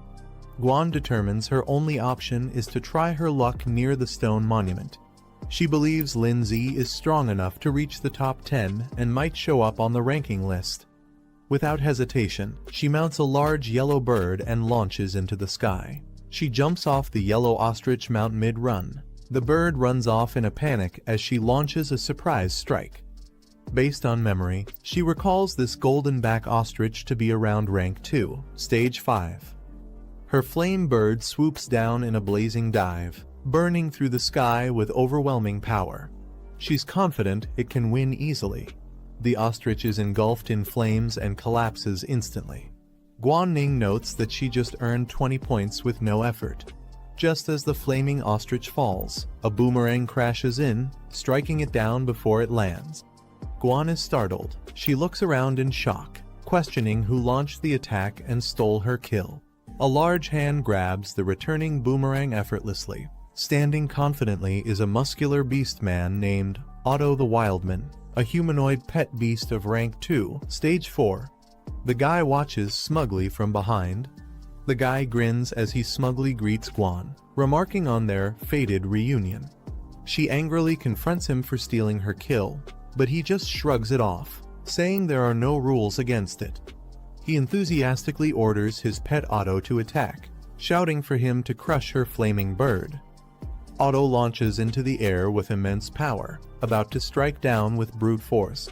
Guan shouts urgently, warning her flaming bird to dodge the incoming attack. A golden boomerang hurtles through the air, aimed directly at her. Guan realizes too late that it's targeting her, not the bird. The impact knocks her off her feet, leaving her vulnerable and dazed. The guy grabs her from behind and mocks her with a sinister smile, saying she won't be able to command her bird anymore now. He smugly explains how humanoid-type beasts like his have high intelligence, allowing them to act independently while his commands are just suggestions. His beast grabs Guanning flaming bird tightly, restraining it completely. The guy creepily whispers to Guanning, enjoying her helpless state before she gets eliminated. On the other side of Lindsay, he checks his wrist display. His current score is 40 points, and 3 hours 28 minutes remain in the exam. Rock Ghost silently finishes off another beast and tosses the body aside, while Lindsay calmly walks ahead without turning back. He casually checks his wrist tracker again as he hears strange sounds from deeper in the forest. A strange-looking creature called Big Belly Beast appears. It's a round, heavy-looking beast being led by a player. He spots them and smirks, thinking this will be an easy score. Zhu Xing checks his wrist tracker, revealing he already has 60 points. He advises himself not to get too relaxed. He suddenly notices the arrival of Lindsay. Recognizing him, he mentions they've met in the cafeteria before. Lindsay smiles calmly, thinking to himself that this guy probably doesn't know his identity. Since he seems informed, he could be useful. Rock Ghost stands proudly, drawing Lindsay awe. He wonders if it's a rare beast since he's never seen one like it before. Zhu Xing watches from a distance, assuming Lindsay isn't the same Lindsay who passed the advanced trial. He believes Lin uses an ice-type beast, unlike the golem beside him. Lindsay smiles and humbly claims his beast is nothing special, just a basic D-rank pet that reached level 2. Zhu Xing proudly presents his unusual and rare monster, a mutated beast that has already reached level 2, stage 7. Zhu Xing boasts further, offering to let Lindsay follow him and earn points together. He promises that if Lin listens to him, he'll easily get into the top 10. Lindsay excitedly celebrates, thinking he's finally found a teammate to rely on. However, Zhu Xing secretly grins, thinking Lindsay is a fool. He plans to use Lin's strength and then betray him once he's no longer useful. Guanning reaches out to grab the guy. She flips the guy over her shoulder in a surprise move, slamming him to the ground with a loud thud. The guy, humiliated, curses in frustration after being slammed down.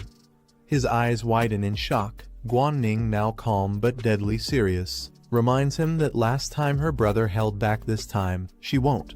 As she declares, "Demon eyes," pink and black flames erupt around her. The beast turns its head in shock as demonic pink-purple flames suddenly ignite beside it, leaving it stunned. From within the flames, a dark-horned bird emerges, eyes glowing and body wrapped in ominous smoke, descending like a demon from the sky. The flame bird swoops down with blazing pink flames. Otto panics as flame bird surrounds him, his face filled with fear. Terrified, Otto turns and runs away, ignoring his master's desperate call to return. Standing on top of Guy, Guoning mocks him, remarking how having a pet with its own will isn't always a good thing. Lying on the ground, the guy smirks and arrogantly makes a final remark, pointing at himself mockingly. He is abruptly silenced by a powerful strike that sends him flying. Guoning stands over his unconscious body and notices her score has increased to 70, confirming she gained points from defeating him. The ranking crystal updates, displaying the top 5 scores. Guoning is now in 4th place with 70 points. The instructor observes the leaderboard and is surprised someone already surpassed 100 points in under an hour, exceeding expectations for this batch of examinees. Pengyun is walking toward the battlefield through the glowing portal. A massive spotted savage tiger beast type stage 3, level 1 towers over Pengyun ready to attack. His pet, poison vine demon plant type stage 3, level 3 appears nearby, indicating a high-level threat zone. The spotted savage tiger suddenly charges forward with ferocity, aiming straight for Pengyun. Poison vine demon eyes glowing as he alert. With a sudden burst, the poison vine demon launches its vines, piercing into the tiger's body and pinning it to the ground. The tiger is forcefully slammed away, overwhelmed by the power of the vine-based monster. The spotted savage tiger tries to resist, its face twisted in rage as vines continue to entangle its mouth. Despite the struggle, the tiger collapses in front of Pengyun. He calmly tells the poison vine demon to stop playing and prepare to hunt the next target. The savage tiger's eye widens in shock. A sudden burst of green vines pierces through its body with brutal force, splattering blood. The poison vine demon stands atop the lifeless tiger. The vines retract slowly from the corpse, twitching with eerie energy as they pull free. The poison vine demon towers over the lifeless tiger. As the vines retract, the tiger's body collapses to the ground. Pengyun casually checks his wristband. His score now reads 210. With a smug expression, he declares himself the rightful ruler of this new generation. He spots a tall red monument in the distance and recognizes it as the ranking stone. A new leaderboard is displayed near the glowing red monument. Kai Pengyun now holds the top spot with 210 points. Guo Xingyi follows in second, while others fall in line. The timer shows 2 hours and 39 minutes remaining. The man smirks, confirming that Guo Xingyi has reached second place just as expected. He questions her strategy. She's been helping him gain all the points while remaining at 0 herself. He wonders if she really doesn't mind. Guo Xingyi calmly asks, "So, who should we start with?" The man looks at the leaderboard, remarking that it's still too early to challenge Kai Pengyun, who leads with 210 points. He notes that Lu Gang, another participant, is from their school. He narrows his focus to a new target, Guanning, currently ranked 4th. Guo Xingyi recalls someone named Lin Zi, once praised as a genius, but she doesn't see his name on the leaderboard. She scoffs at the thought. They conclude that many on the list likely used cheap tactics to climb. The girl notes that Guanning is nearby, and they decide to move toward him. Guanning points toward the east, deciding the direction to proceed. The flame bird lands as she follows behind. She calculates 2 monster targets. Nearby on the left is a wind cutter mantis, and on the right, a man-eating flower. She's evaluating which one to take on next. She looks determined, wondering where Lin Zi is and deciding which direction she must take to find him. Meanwhile, Lin Zi walks calmly through the forest alongside Andre. They encounter a new enemy, a creature labeled as Withered Vine Beast, ranked 2ND tier, level 4. Andre cheerfully tells Lin Zi to handle the beast first and promises to assist shortly. He smirks to himself, planning to swoop in and steal the kill after the creature is nearly defeated so he can claim the points. The rock beast launches a powerful strike toward the withered vine beast. The enemy is swiftly eliminated, signaled by a red icon showing its defeat. Rock beast remains silent, staring at the defeated enemy while Lindsay watches calmly in the background. Andre stands silently and stunned by what just happened. Suddenly, his face twists in shock as he realizes the armored creature killed the enemy instantly before he could even act. The screen shows a countdown timer with just 2 hours and 20 minutes remaining. The leaderboard reveals the top participants. Lindsay is shown in 9th place with 120 points, a sharp rise from his previous position. A total of 17 participants have already completed the challenge. The instructor observes the screen, surprised by Lindsay's rapid progress, jumping from rank 33 to rank 9 in under 2 hours. He recalls rumors about Lindsay being from a family known for overcoming high-difficulty trials. He realizes the reason behind their success. Lindsay and Zhuxiang are working together as a team. As they walk through the forest, Zhuxiang complains that Lindsay and his pet, Rock Beast, keep eliminating enemies too quickly. Zhuxiang asks to be given a chance to fight at least one. Lindsay simply apologizes, showing no intention of slowing down. He explains that since the graduation exam affects their school advancement, he always commands Rock Beast to go all out in battle. Then, turning casually to Zhuxiang, he offers to let him handle the next one if he wants points too. Annoyed, he grits his teeth, thinking Lindsay is getting too full of himself. He plans to take Lindsay down in the next fight and steal all his points. Suddenly, a warning appears on the screen. A dangerous elite beast has appeared in the area. Lindsay looks at the alert and wonders if defeating a rare ranked beast might offer more points, showing interest in maximizing his score. From the bushes, a golden glow starts to emerge, accompanied by a rustling sound. The group moves closer and discovers a massive golden tree. Lindsay, Zhuxiang, Big Mouth, and Rock Beast all stand in awe at the sight. Zhuxiang exclaims in shock, "It's a golden tree, something extremely rare." He guesses it must be a special bonus reward for those who find it. Without warning, 2 thick golden roots erupt from the ground. Zhuxiang is grabbed and flung into the air, while Lindsay back off, caught off guard. Zhuxiang is wrapped tightly by the golden root, hanging upside down. He shouts in shock as he's dragged toward the tree. The face of the golden tree begins to morph, revealing a fierce expression carved from its bark. The tree reveals its monstrous form with multiple writhing limbs and a skull-like face. A system panel identifies it as a golden ant beast, a plant-type stage 9 elite. Terrified, Zhuxiang recognizes the beast. It's a golden ant beast, a dangerous creature far beyond what they expected. Panicking, he desperately shouts for help from his pet, Big Mouth. But Big Mouth gets captured by another tendril mid-air, rendering it useless. Hanging upside down and completely restrained, Zhuxiang realizes how dire the situation is as silence falls. He's left speechless. He realizes in panic that the golden ant beast isn't just restraining him, it's actively draining his energy. He urgently calls for Lindsay's help. Lindsay, however, calmly reminds him that they agreed each person would handle one beast. He doesn't look very concerned. Desperate and upside down, Zhuxiang pleads for teamwork. He insists this situation is different. The enemy is far too powerful, and they need to join forces. Lindsay casually walks away with Rock Beast, waving off Zhuxiang's cries. He encourages Zhuxiang, saying he trusts him to find a way to win and promises to leave it to him. Zhuxiang panics as the golden root tightens around him. He desperately begs Lindsay not to leave and pleads for help. Lindsay stops and says he can help but wants to know what's in it for him, showing he's not about to help for free. Frustrated, Zhuxiang curses him internally for trying to negotiate at a time like this. But realizing he has no choice, he offers to share secrets he knows about others.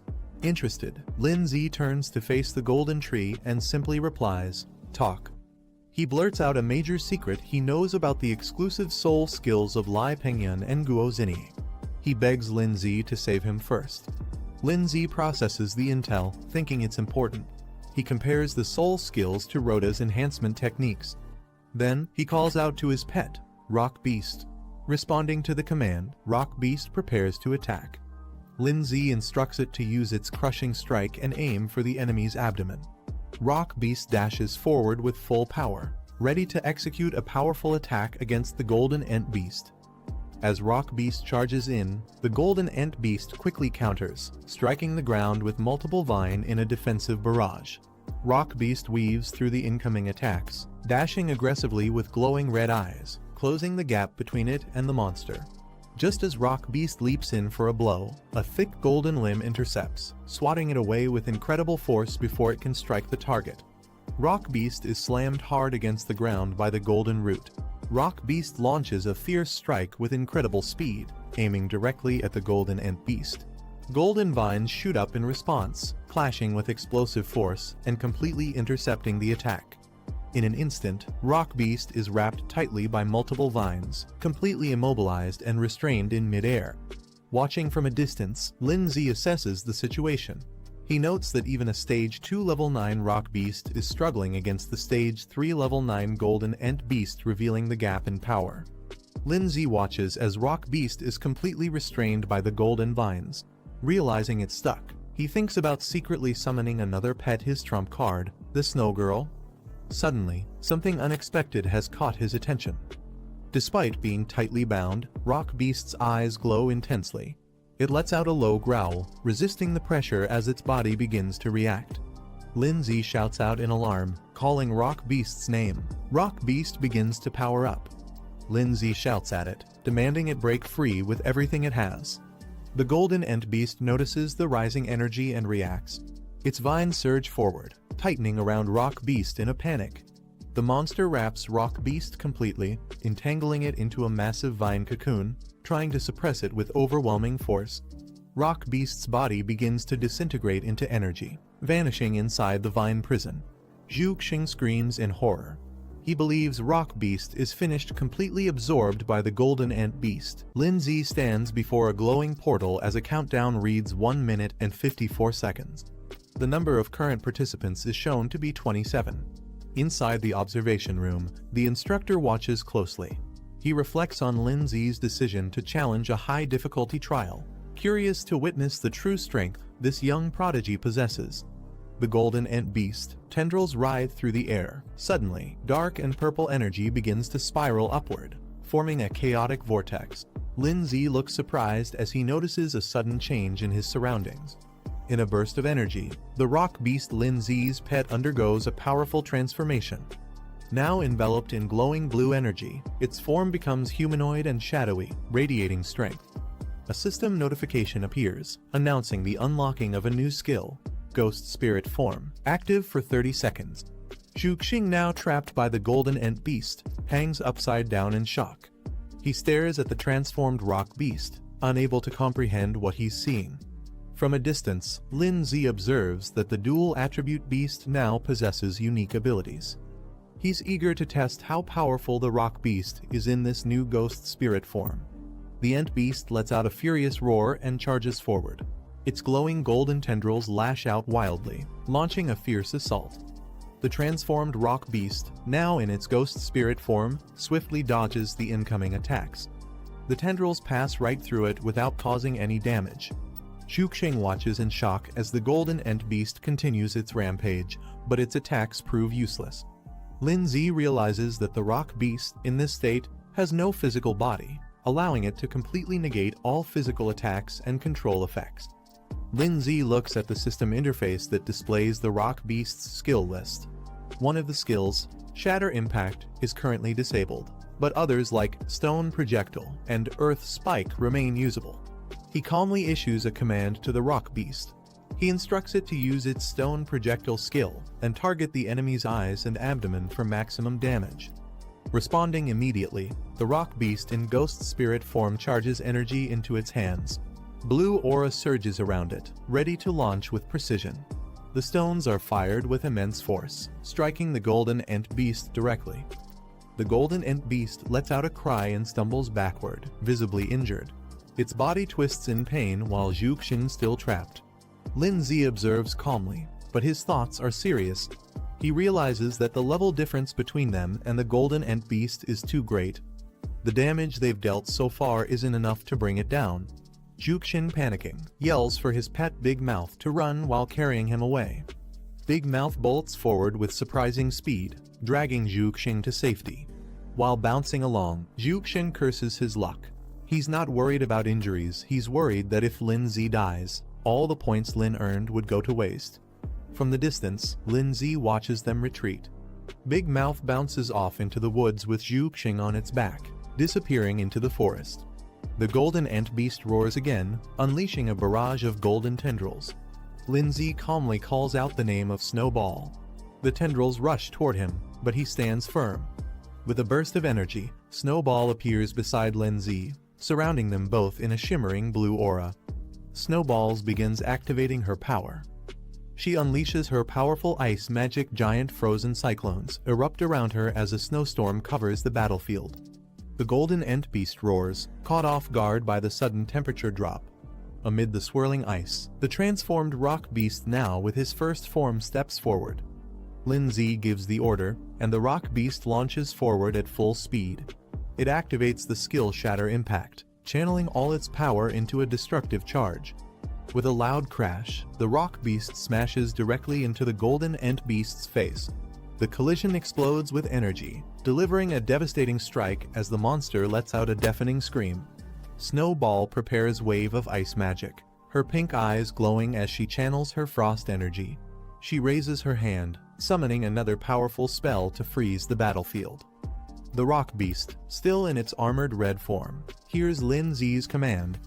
The rock beast pierces through the frozen battlefield, its shadowy form crashing into the golden ant beast again. Lin Zi steps forward with determination in his eyes. He clenches his fist and declares it's not over yet. With a final burst of strength, Lin Zi launches a powerful blow directly into the golden ant beast's face. The impact explodes with golden energy, combining his force with the rock beast's assault. The battlefield falls silent as the golden ant beast collapses, shattered and defeated. Ice fragments and broken tendrils scatter across the field, while Snowball and the rock beast stand victorious. A system prompt appears, confirming the golden ant beast has been eliminated. Its glowing eyes fade as the battle officially ends. Lin Zi receives confirmation of the kill, and the victory is sealed. The rock beast evolves to stage 3, unlocking a new advanced form of its ghost spirit mode. This new form doubles its previous power and duration, allowing it to copy Lin Zi's movements and abilities for 10 seconds at the cost of 100 achievement points. Lin Zi opens the reward panel and grins. He praises the usefulness of the new skill, feeling that spending achievement points on it was completely worth it. He reflects on how the rock beast's ghost spirit form boosted their combat strength by over 100%, and even managed to level up during the battle. He's thrilled by the gains. This was a massive win. The screen displays Lin Zi's total score. 180 points remain, with 1 hour and 20 minutes left on the clock. The instructor watches from the headquarters, stunned by Lin Zi's performance. He especially notes the appearance of Snowball, the frost-type pet. If his guess is right, she's a rare beast with incredible potential. He wonders how Lin Zi was able to tame such a creature. Meanwhile, Lin Zi reflects to himself. Defeating a rare stage 3 beast granted a massive 60-point bonus. He'll have to start being careful to not attract too much attention. But just as he's thinking this, he suddenly senses something strange nearby and questions what's going on. Zhu Xing and his pet Big Mouth arrive back at the battlefield, shocked to see the shattered remains of the golden ant beast. With wide eyes, Zhu Xing yells in disbelief. He can't believe that Lin Zi actually managed to defeat the golden ant beast all by himself. But his confusion quickly turns to curiosity. Pointing at Snowball, who's still standing beside Lin Zi, he asks who she is. He wonders if she's another examinee, and which academy she belongs to. Lin Zi, caught off guard, realizes he forgot to unsummon Snowball. Internally panicking, he knows he can't keep up his low-profile act now that Zhu Xing has seen her. Zhu Xing is still stunned as he points at Snowball.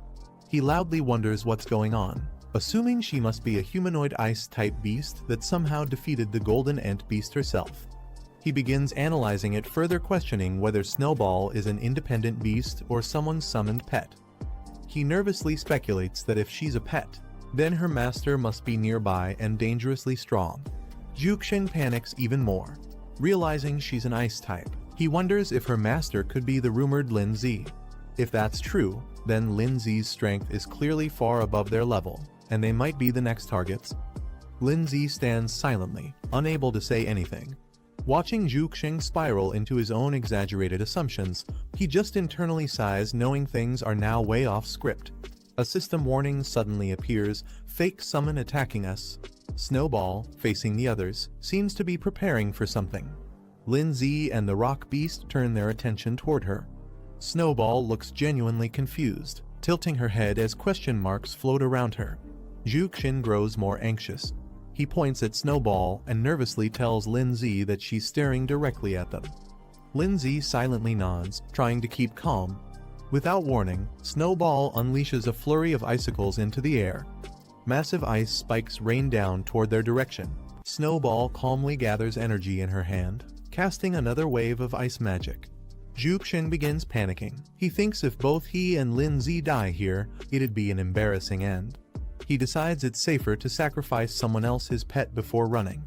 Zhuxing shouts at Big Mouth. The creature looks confused as Zhuxing lunges toward it with the intention of using it as a shield.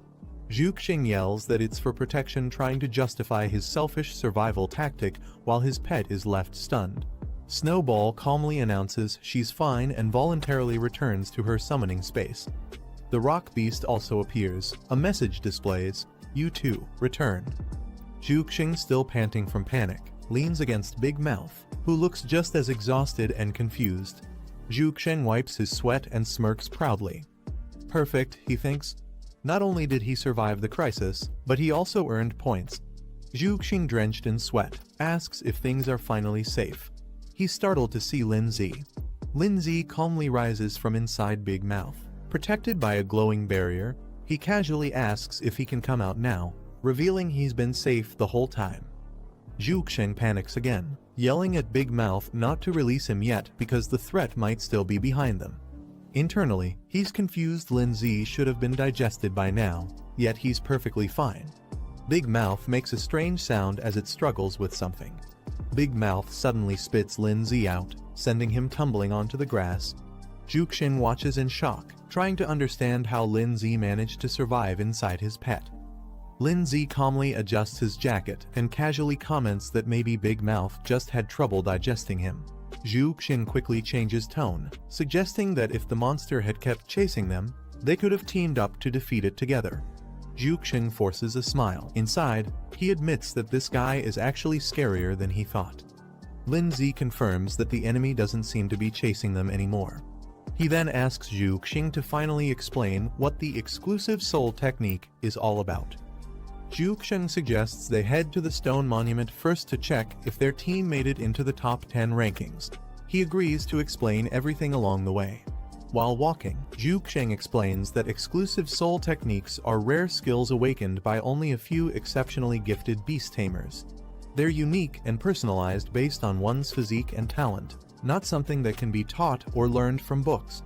Curious, Lindsay then asks what kind of exclusive soul techniques Guozini and Lai Pengyun, two other individuals, possess, wanting to understand how his peers compare. Zhuxing runs excitedly toward the large red stone monument, eager to check the latest rankings. The ranking list lights up. Lai Pengyun 370, Guozini 340, Tang Yang 250, Lu Gang 210, Lindsay 180, and others down to the 10th spot with 100 points. There's less than an hour left in the trial. Zhuxing scans the board and, as expected, doesn't find his name. He sighs in disappointment. But he quickly pumps himself up. There's still time left, and the 10th place only has 100 points. If he can add Lindsay's contribution to his total, he's confident he'll break into the top 10 rankings. Lindsay walks up to the stone pillar with Zhuxing, both staring at the leaderboard. Zhuxing tries to call out to him, attempting to confirm. Zhuxing's eyes widen as he sees Lindsay's wrist glow with red numbers. Lindsay reveals his wrist. His score is clearly shown as 180 points. Zhuxing leaps forward in shock and amazement. He shouts in disbelief, this quiet guy actually has 180 points. He realizes just how underestimated Lindsay truly was. The leaderboard updates, showing Lindsay 180 points in the 5th position. Zhuxing crouches, trembling beside the monument. He stammers, struggling to ask what Lindsay's name is. Lindsay coolly responds, stating his name without hesitation, Lindsay. Zhuxing freaks out completely. Pointing at Lindsay, he yells that Lindsay was pretending to be weak the whole time, while secretly being way ahead of him. Zhuxing finally realizes Lindsay's full strength. He had two pets all along, including the powerful ice-type girl. Zhu curses himself for not recognizing that Lindsay was hiding his true abilities. Lindsay calmly reminds Zhuxing that if it weren't for his help, Zhu would have already been eliminated by the Golden Ant Beast. He demands Zhu to finally share the information he promised. Zhuxing snaps in frustration, yelling that Lindsay will never get what he wants. His face twists with rage as he launches forward, ordering his pet to attack. In a shocking betrayal, Zhu commands Big Mouth to devour Lindsay completely. Lindsay counters instantly. His ice-type pet and rock guardian spring into action. Snowball unleashes her true power. A majestic ice dragon forms in her hand. With a single cast, she freezes Big Mouth solid, shocking Zhuxing, who watches helplessly as his strongest pet turns into a block of crystal. Zhuxing collapses to the ground, trembling. Lindsay, flanked by his powerful pets, towers over him. Lindsay coolly approaches Zhuxing, declaring that although his score isn't high, it's still equivalent to a rare third-rank beast, enough for him to take. Terrified, Zhuxing begs for mercy, yelling that he'll talk, just don't hurt him. But Lindsay changes his mind. With Snowball by his side, he calmly says he no longer cares what kind of soul technique others have, it makes no difference to him now. Zhuxing freezes in confusion, struggling to understand what Lindsay means. Lindsay stands confidently before Zhuxing, declaring that none of them are even close to being his match. Panicked, Zhuxing screams out for Snow Girl and tries to command her. Suddenly, a sharp flash slices through the air too fast for him to react.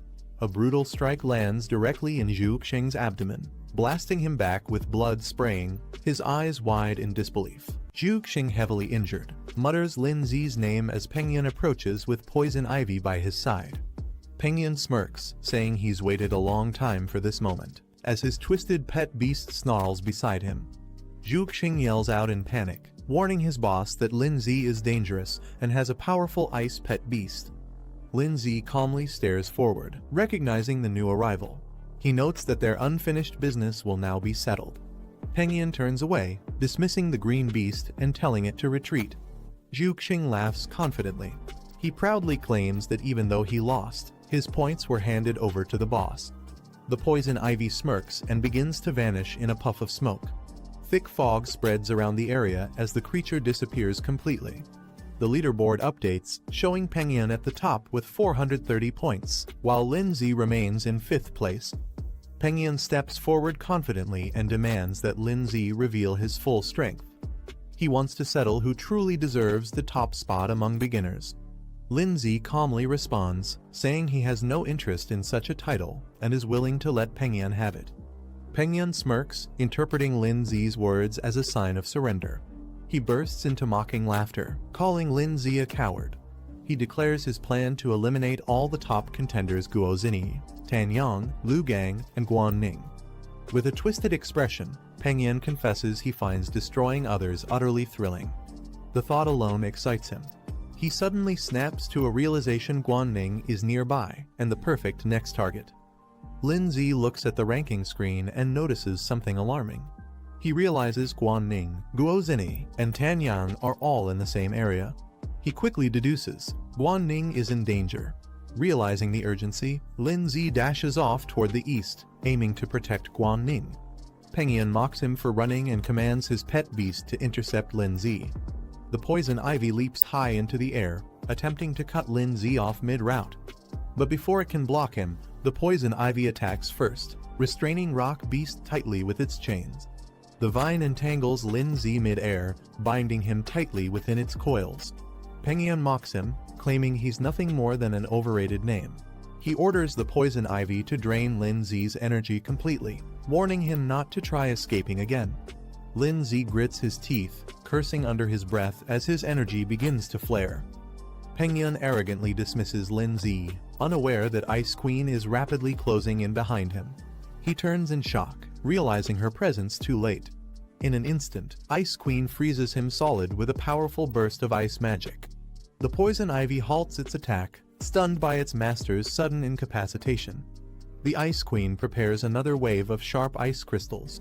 Rock Beast lunges and shatters the ice sculpture. Lin-Z calmly leans toward Ice Queen and reminds her, "I already told you." Without turning back, the trio Lin-Z, Ice Queen, and Rock Beast walk away, leaving the frozen Penguin statue behind.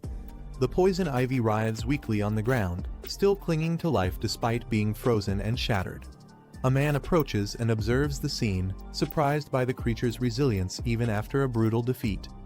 This man, identified as Liu Gang, grins confidently. He sees an opportunity, comparing the situation to hunters being hunted in turn. Liu Gang raises his hand, aiming for the frozen statue of Penguin. He declares that the points are his now.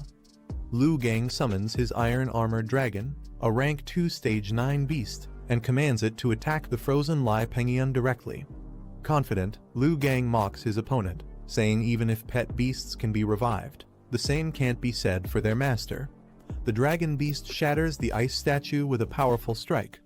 Liu Gang smirks, believing this guarantees his first-place rank. However, as he checks his wrist, he's confused. His points remain unchanged, and he wonders aloud why they didn't increase. Liu Gang stands puzzled as he notices something strange. Despite his confident strike, the points haven't transferred and nearby. He turns around, suspicious, only to spot a vine creeping closer.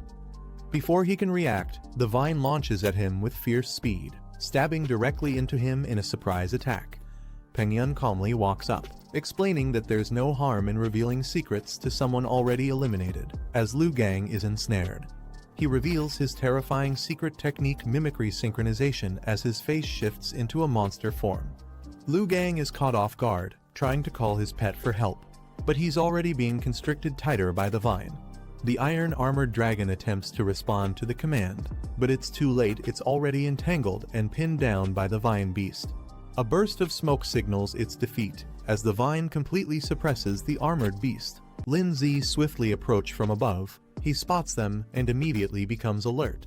He warns them, saying that if they dare touch his little sister, they'll face consequences. With fierce determination, Lin-Z rushes down at high speed. His eyes burn with rage as he declares that they are as good as dead. On the ground, several people are already gathered. Lin-Z's sister is surrounded by creatures, including a beast, a dark spider, Xinyi and Tanyong standing guard. Suddenly, a small white dragon with horns appears. The screen displays its identity, Coiling Pattern Baby Dragon, Stage 2 Level 8, Dragon Type. Guan struggles to move, trapped within a water spell. She tries to break free but fails. Tanyong coldly tells her not to waste her strength. There's no escape from a spirit master's water prison. Behind him, a terrifying water ghost creature floats in the air. A label appears, Second Rank Spirit Master, Ghost Water Type. Tanyong confidently raises his hand, explaining that the water prison is impossible to escape from once activated. He turns to Xinyi, saying she can take over. He suggests that if she defeats Guan and claims her points, she'll have a real chance at becoming the top freshman. Xinyi smiles teasingly and questions if he's hesitating because Guan is too pretty to hurt. Tanyong doesn't respond, staying silent as Xinyi watches him curiously. Tanyong stands with his arms crossed. He responds to Xinyi's teasing, saying he's not interested in other girls, hinting that Xinyi is the only one he cares about. As Guan remains trapped inside the water spell, Xinyi gets ready to strike. But Tanyong interrupts her, telling her to wait. She's confused and asks what they're waiting for. Xinyi's eyes light up with excitement. She smirks and says they should wait for the big fish to take the bait.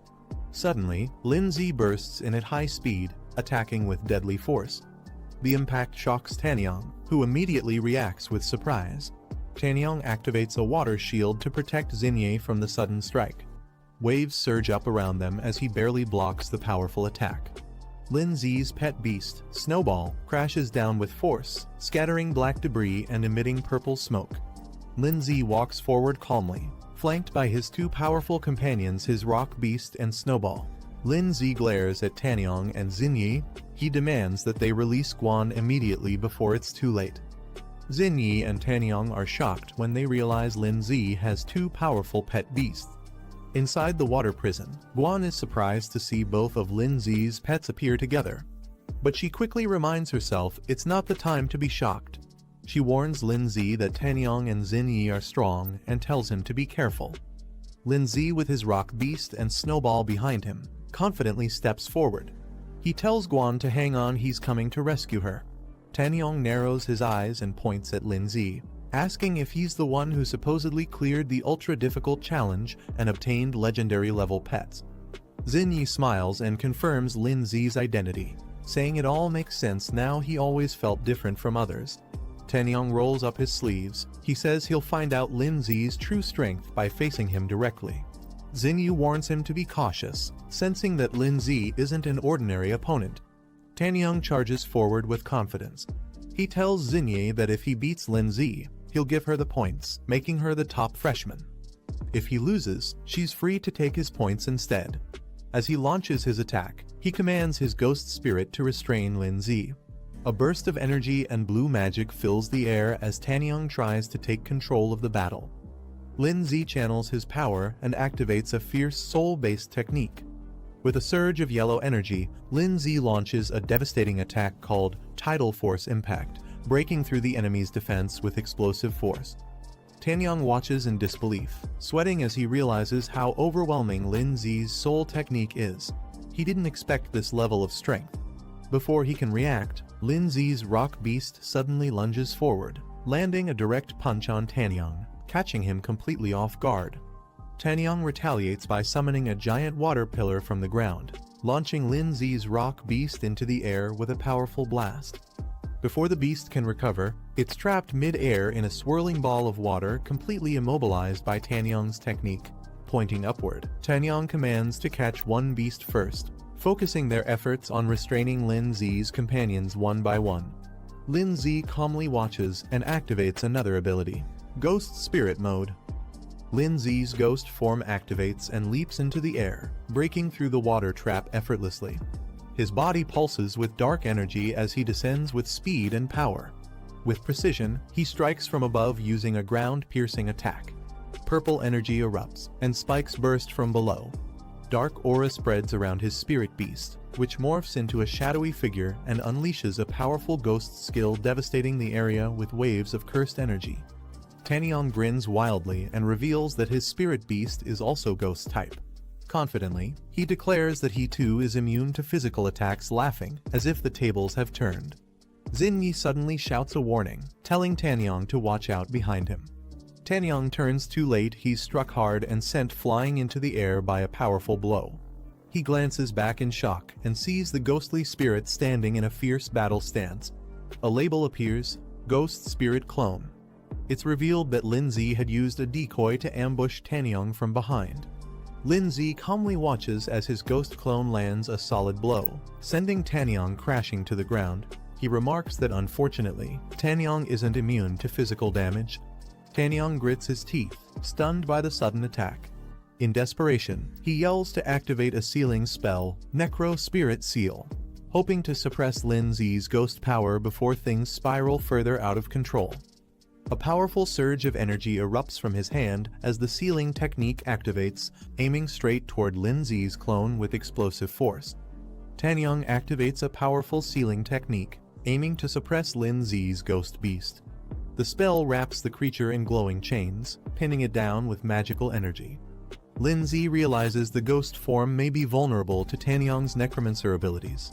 He calmly tells his beast to revert to normal form to avoid getting countered. Tanyang laughs confidently as Lin Zi's clone dissipates. He mocks the so-called genius, saying he's not as impressive as the rumors claimed. But Lin Zi remains calm. He raises his hand, declaring that it's time they witness his true strength. Lin Zi soars into the sky with a burst of blinding light. Xinyi watches in shock as the sheer intensity of his energy leaves her frozen in place. Tanyang clenches his fists, realizing the truth: Lin Zi is far beyond what they can handle. He admits that if things continue like this, they won't stand a chance. Xinyi's eyes widen with fear, cold sweat drips down her face as she realizes the terrifying gap in strength. In her mind, there's no doubt now they're going to be completely crushed. Xinyi suddenly stops the fight, raising her hands and shouting for everyone to wait. Tanyong, standing behind her, looks ready to engage. She suggests maybe they should talk things over instead of fighting. Lindsay responds calmly, questioning if she really wants to negotiate now. Xinyi explains that most of them have already secured top 10 ranks in the competition, so there's no point in continuing to fight. She adds that they'll all be classmates soon, so it's better not to create conflict. Lindsay silently agrees, signaling Snowball to stand down. Snowball backs off as they decide not to escalate the situation. Xinyi urgently shouts for Tanyong to stop and release the captured girl. She runs toward him as Guan remains trapped in a water prison, struggling to break free. Tanyong hesitates and thinks logically releasing Guan is safer since any alliance between their opponents would put them at a disadvantage. Xinyi insists he do as she says. Tanyong, though annoyed, agrees with a sigh and casts the spell to release the water prison. The water restraints explode with a splash, and Guan is finally freed, dropping to the ground with force as the spell breaks. Guan rushes into Lindsay's arms, thanking him for rescuing her. Lindsay reassures her that as long as he's around, no one can harm her. Lindsay then turns serious. He tells the others that although they were able to save his sister, their performance wasn't impressive enough to satisfy him. Furious, Tanyong's eyes glow red with rage. He yells that he won't forgive Lindsay and charges to fight, while shouting at Xinyi to get to safety. Xinyi suddenly raises her hand, surprising everyone. She confidently claims that she has a solution. Lindsay looks at her with confusion, unsure what she means. With determination, Xinyi announces that she can use her perception ability to help awaken someone's unique soul skill. Standing with Lindsay, Snowball, and Guan, he admits that her proposal isn't bad, it might just work. Tanyong angrily calls out to Xinyi, trying to stop her. He insists there's no need to help Lindsay, calling him an annoying brat. Shocked, Tanyong watches as Xinyi silently ignores him and walks forward with determination. He begins to suspect that Xinyi may truly care about Lindsay. With power surging around her, Xinyi stands confidently, shouting Lindsay's name as she prepares to activate her special ability. Suddenly, a voice interrupts and a hand is raised. Another person steps in, apologizing for being late and says they want to join in too. Pengyun appears in the distance with a powerful aura, surprising everyone. One of the students shouts in disbelief, realizing Pengyun is still alive. With a confident smirk, Pengyun says he's glad everyone is gathered here, it saves him the trouble of hunting them down one by one. Tanyong grits his teeth and clenches his fist in frustration. He didn't expect another strong enemy to show up, calling the situation truly annoying. Meanwhile, Xinyi suggests a strategy to Lindsay and the others. If they join forces, they might be able to defeat Pengyun and take the number 1 spot. Lindsay senses the atmosphere. Things are getting chaotic, and he realizes that the situation is no longer under control. A countdown timer appears, only 10 seconds left. From a control room, the instructor observes the students through a crystal projection. He notes that he'd like to retain these promising freshmen, but if they really start fighting, valuable talent could be lost. He turns to the group behind him and instructs them to act. He's only giving them 10 minutes to calm the students down and restore order. Tanyong questions Xinyi, surprised that she would genuinely want to help Lindsay. He suggests using Pengyun to suppress Lindsay instead and take advantage of the situation together. Xinyi apologizes and firmly declares that she truly wants to help Lindsay. Lindsay and Guan watch silently in the background. Tanyong is stunned. His mind spirals into shock, misinterpreting her actions as her falling in love with Lindsay. Furious and heartbroken, Tanyong screams in rage and vows to defeat both of them with his own hands. Pengyun, excited and ready for battle, invites everyone to attack him at once.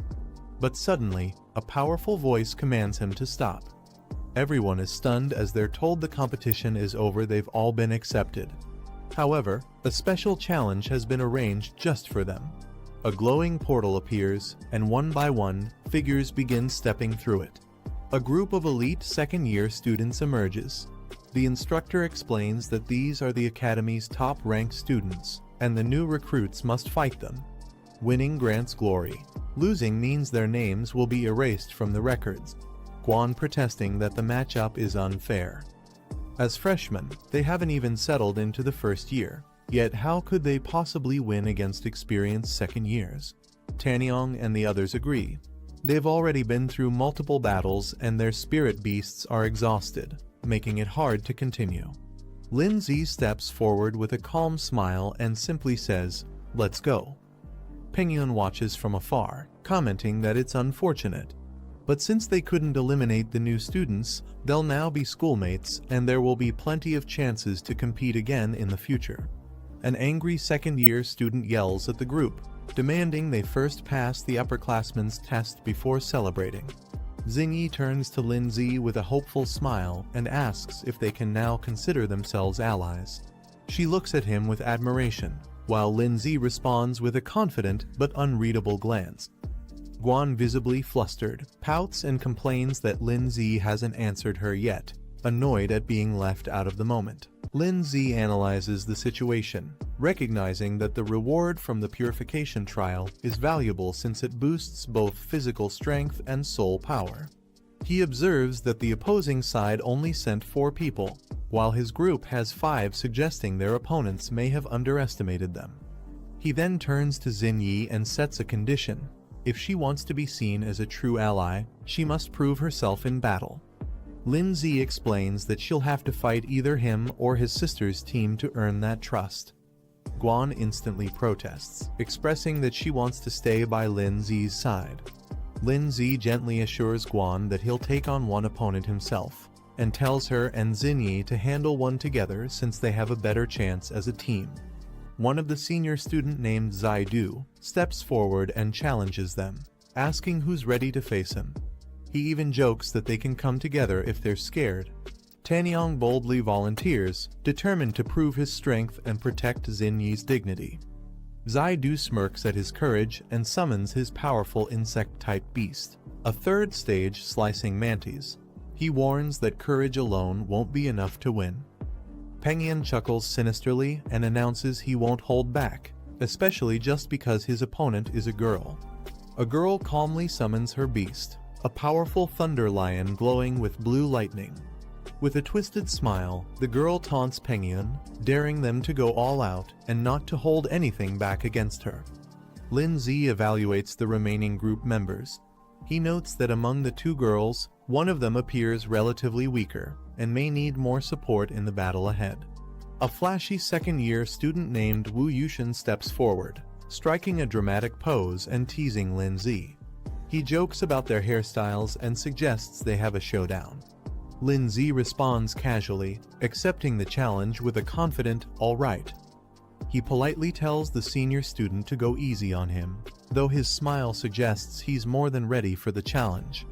Nearby, a blue-haired second-year girl comments that this batch of freshman girls looks cute and harmless, drawing attention from Guan and Xingyi. However, she declares she hates cute girls more than anything and refuses to hold back in the fight. Her name is Huey. Xingyi and Guan are both caught off guard by her intense energy. A powerful aura swirls around them. In the examination hall, many students slump in frustration after the results are announced. One blonde student sighs while another calls it unfortunate they didn't make the cut. A girl tearfully tells her friend Zioyan that they've definitely been eliminated.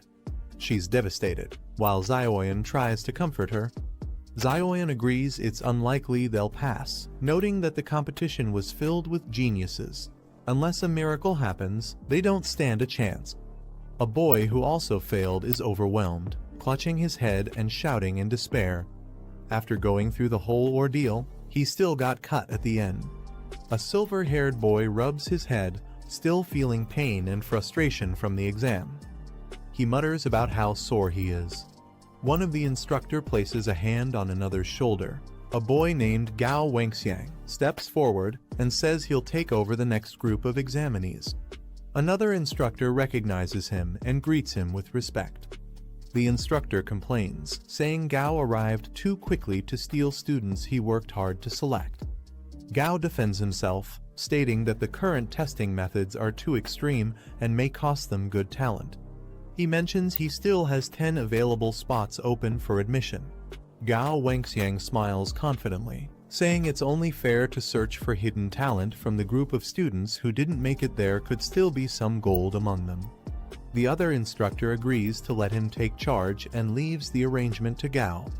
Gao turns to the disappointed students and announces exciting news. Although they didn't make it into the top 10, he still has 10 open spots. Anyone who passes his test can still be accepted. The room erupts with joy. The previously rejected students are shocked and thrilled, excited by this unexpected second chance. Two girls excitedly hold hands, overjoyed that a miracle actually happened. One of them says they must try their best this time. Making it into the top 20 should be possible. The student clenches his fists, vowing that he won't miss this second chance. On the battlefield, Tanyong watches in shock as a massive tornado attack forms. He realizes the sheer gap in strength and yells that this is clearly a battle of overwhelming levels. A fighter taunts with a smug expression, calling him a loser and claiming victory. Bright blue energy blasts erupt violently. The girl standing beside a large beast acknowledges the opponent's stamina, but says the fight is over. Pengyun with glowing eyes glares forward with fury. The girl calmly questions if her opponent can no longer hear. A red demon warrior mocks the idea of genius and declares that true strength is what rules this academy. Huey scolds the younger girl, saying instead of wasting time on petty fights, she should focus on training and self-improvement. Inside the school, the instructors debate their methods.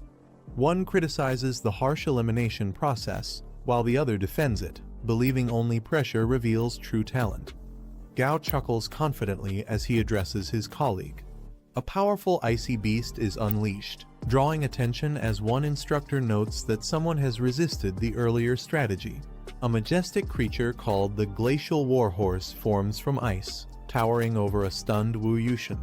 Shocked and wide-eyed, Wu Yushin screams in disbelief, unable to accept what he's witnessing. Lin Zi looks on as the icy beast towers before Wu Yushin. He calmly addresses the headmaster. Snowball appears beside him, confirming surrender on their behalf. Instructor laughed loudly, saying this time they've truly struck gold. He admits that they've seen many geniuses before, but this one stands out completely. They observe the boy and feel as if they're seeing the younger versions of the legendary union's top 8 beast tamers. The boy's performance reminds them of those elites in their youth. As they continue watching the energy projection, instructor comments that it's truly astonishing. Both instructors are captivated by the boy's overwhelming power. Gao Wangxiang speculates that even the union's top 8 might not have had such terrifying power at his age. He confirms the boy's name is Lin Zi and insists they must get him assigned to their class. Instructor jokingly tells Gao Wangxiang not to steal students like this, reminding him that student placement should follow official rules. Gao Wangxiang just laughs casually in response. Wu Yushin sits defeated, admitting his loss. The system confirms his defeat and marks the match as concluded. Guan jumps in excitement, cheering that her brother actually won. She's thrilled and praises Hogwanhwa amazing it is. Xin Yi didn't expect Lin Zi to be this powerful, it completely caught her off guard. Tanyong slams his fists into the ground in frustration, yelling that there's still a gap, he's still not strong enough. He vows to turn his pain into motivation and tells them to wait for his comeback. Spectators question whether Wu Yushin went easy on purpose, shocked that a newcomer like Lin Zi actually defeated a second-year student. Someone even refuses to believe it. Zaidu shouts not to underestimate them just because Lin Zi used tricks to win the last match. They ask if he's ready to continue. Lin Zi smirks calmly and responds, "Oh, all 3 of you want to come at once." As Lin Zi commands his pet to attack, the Mantis Beast charges forward with speed. The Mantis clashes directly with Rock Beast. The Mantis gains the upper hand, landing a direct hit that overwhelms Rock Beast. Watching from the observation room, instructor comments that it's enough they admit that the enemy was no match at all. Gao Wangxiang adds that continuing would only humiliate the second-year students and turn Lin Zi into a target of resentment. The other agrees. The instructor announces the end of the test and tells the students to withdraw their beasts. Zaidu shouts toward the instructor and admits that Lin Zi passed the trial alone. He also acknowledges that other students performed decently and says everyone's strength will improve after entering Zhongning Academy. Zaidu points at Lin Zi and says it's not over once Lin Zi officially enrolls, they'll have a rematch. He yells that it was just bad luck and calls Lin Zi despicable. Lin Zi smiles and gives a thumbs up, complimenting Zaidu by saying he's truly strong and doesn't even need to compete anymore. Enraged, Zaidu yells at Lin Zi to just wait. He calls him a punk and declares that he'll remember this moment. Lin Zi stands calmly with Snowball and Rook Beast by his side as several pillars of light fall to the ground. The system announces Lin Zi's reward for completing the awakening ritual. His stats visibly increase, his physique and willpower get a massive boost. The system congratulates Lin Zi for successfully enrolling in Zhongning Academy. He stands confidently as the energy surges around him, with his achievement points now displayed. Meanwhile, Rook Beast undergoes rapid transformation. Its growth level rises to 33%. Snowball's eyes glow with power as her evolution completes. The system notifies that her growth rate has increased to 12%, marking her progress. Lin Zi returns from the test and lands in the middle of a crowd. Guan runs to him, calling out, "Brother," while the surrounding students murmur in surprise at how strong he is.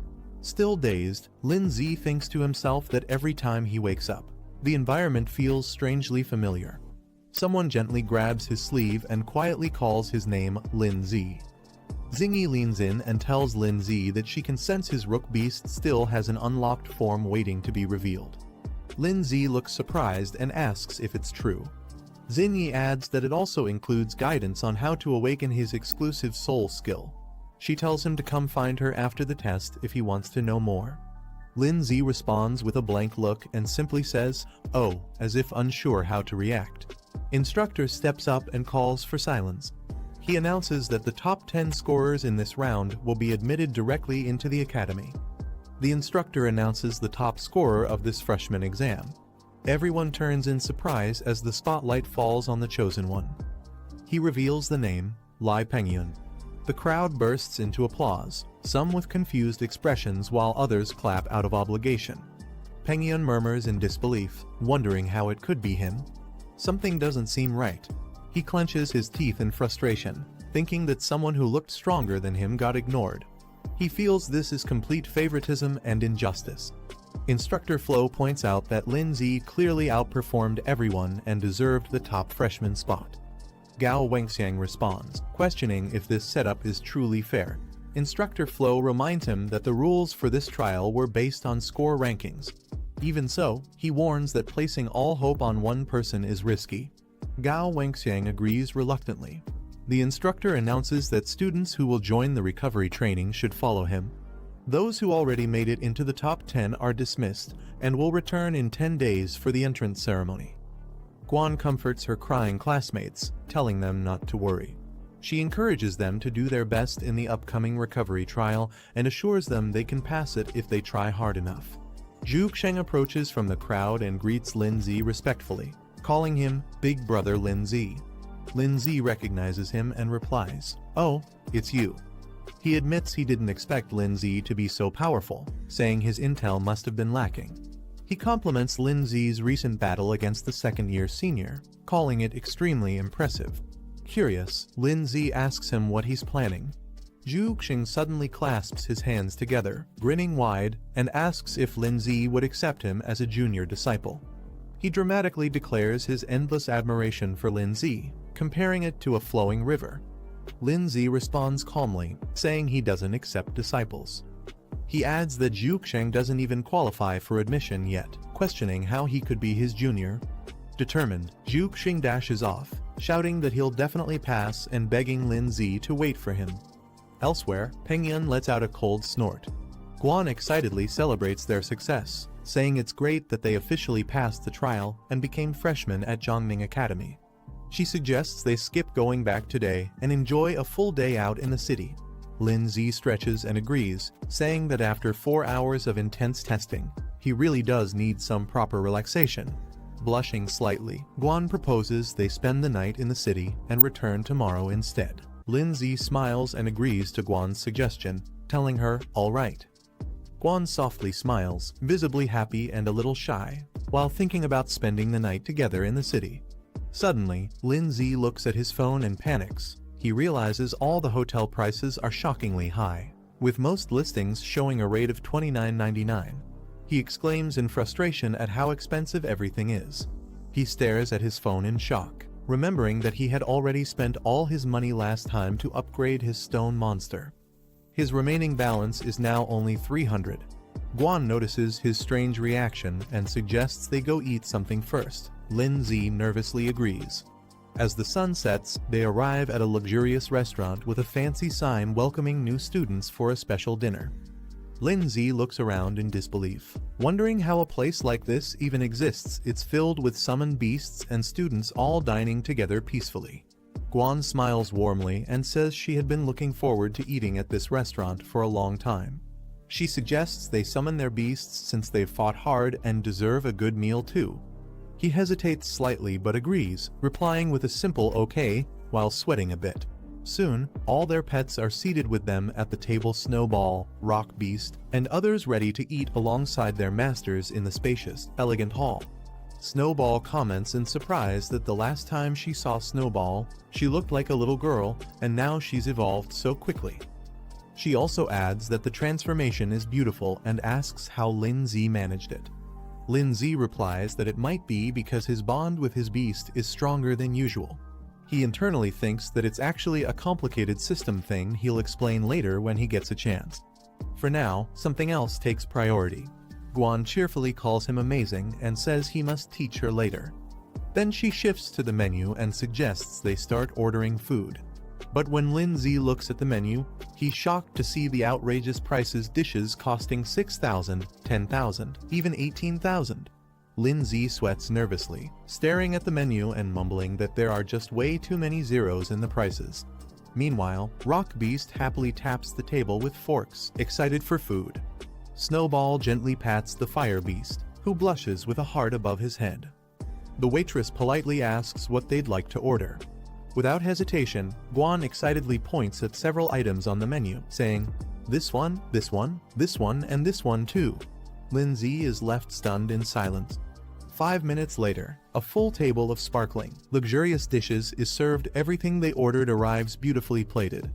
Everyone stares in awe at the food, shouting "Wow!" in unison, while Lindsay lets out a defeated sigh. The group dives in happily, with Rock Beast even patting its belly in satisfaction after finishing. Lindsay nervously sweats, glancing toward Guan and thinking to himself, "What should I do? Do I run from the bill?" The waitress politely informs him the total cost is 37,000 yuan and asks how he would like to pay. Guan smiles and offers to handle it, saying she's secretly saved up quite a bit of personal money. Relieved, Lindsay breathes out and thinks, "I'm saved." As the waitress looks on in surprise. Outside, as they walk under the night sky, Guan happily stretches her arms and says the city looks beautiful at night. She cheerfully says she's excited to study in the city with her brother in the future. Lindsay thinks to himself that he urgently needs to make money, realizing it might be too late to rely on commission missions alone. As they walk together, they hear loud cheering and laughter coming from a nearby building.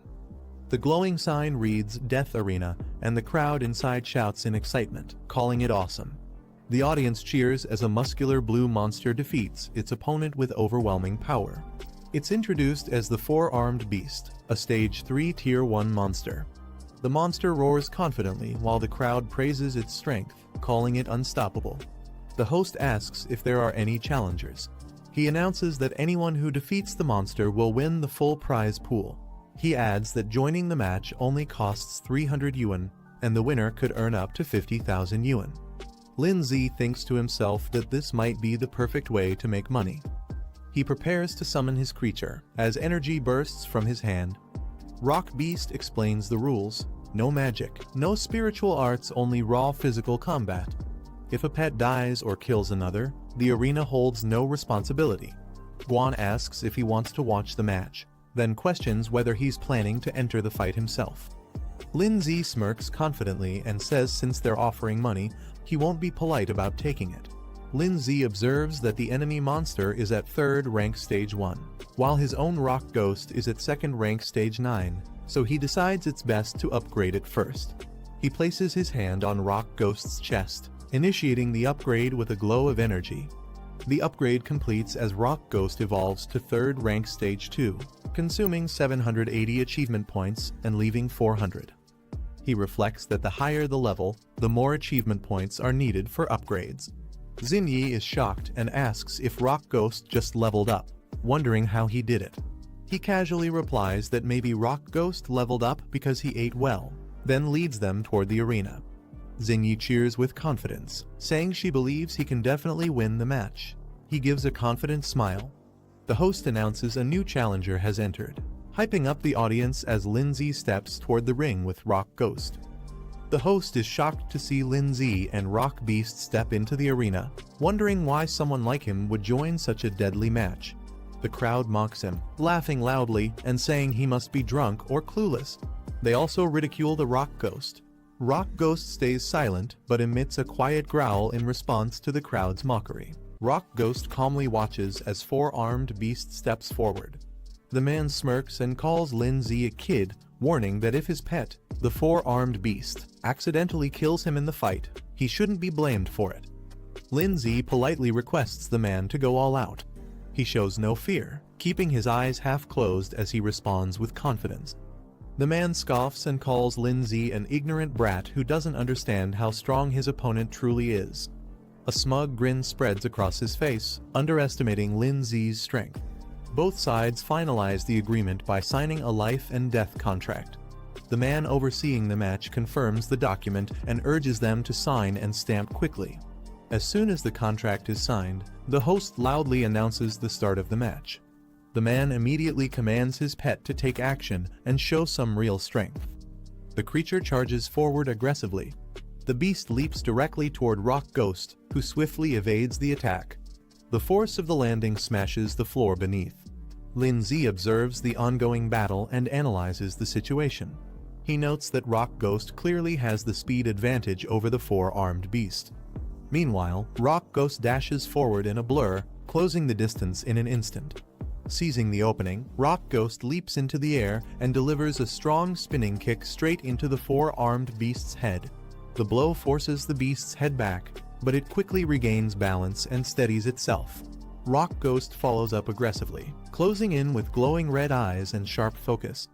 But this time, the 4-armed beast reacts quickly and catches Rock Ghost's leg mid-strike. The 4-armed beast grips Rock Ghost by the leg and suddenly swings him high into the air. Rock Ghost is unable to break free, caught completely off guard by the beast's raw power.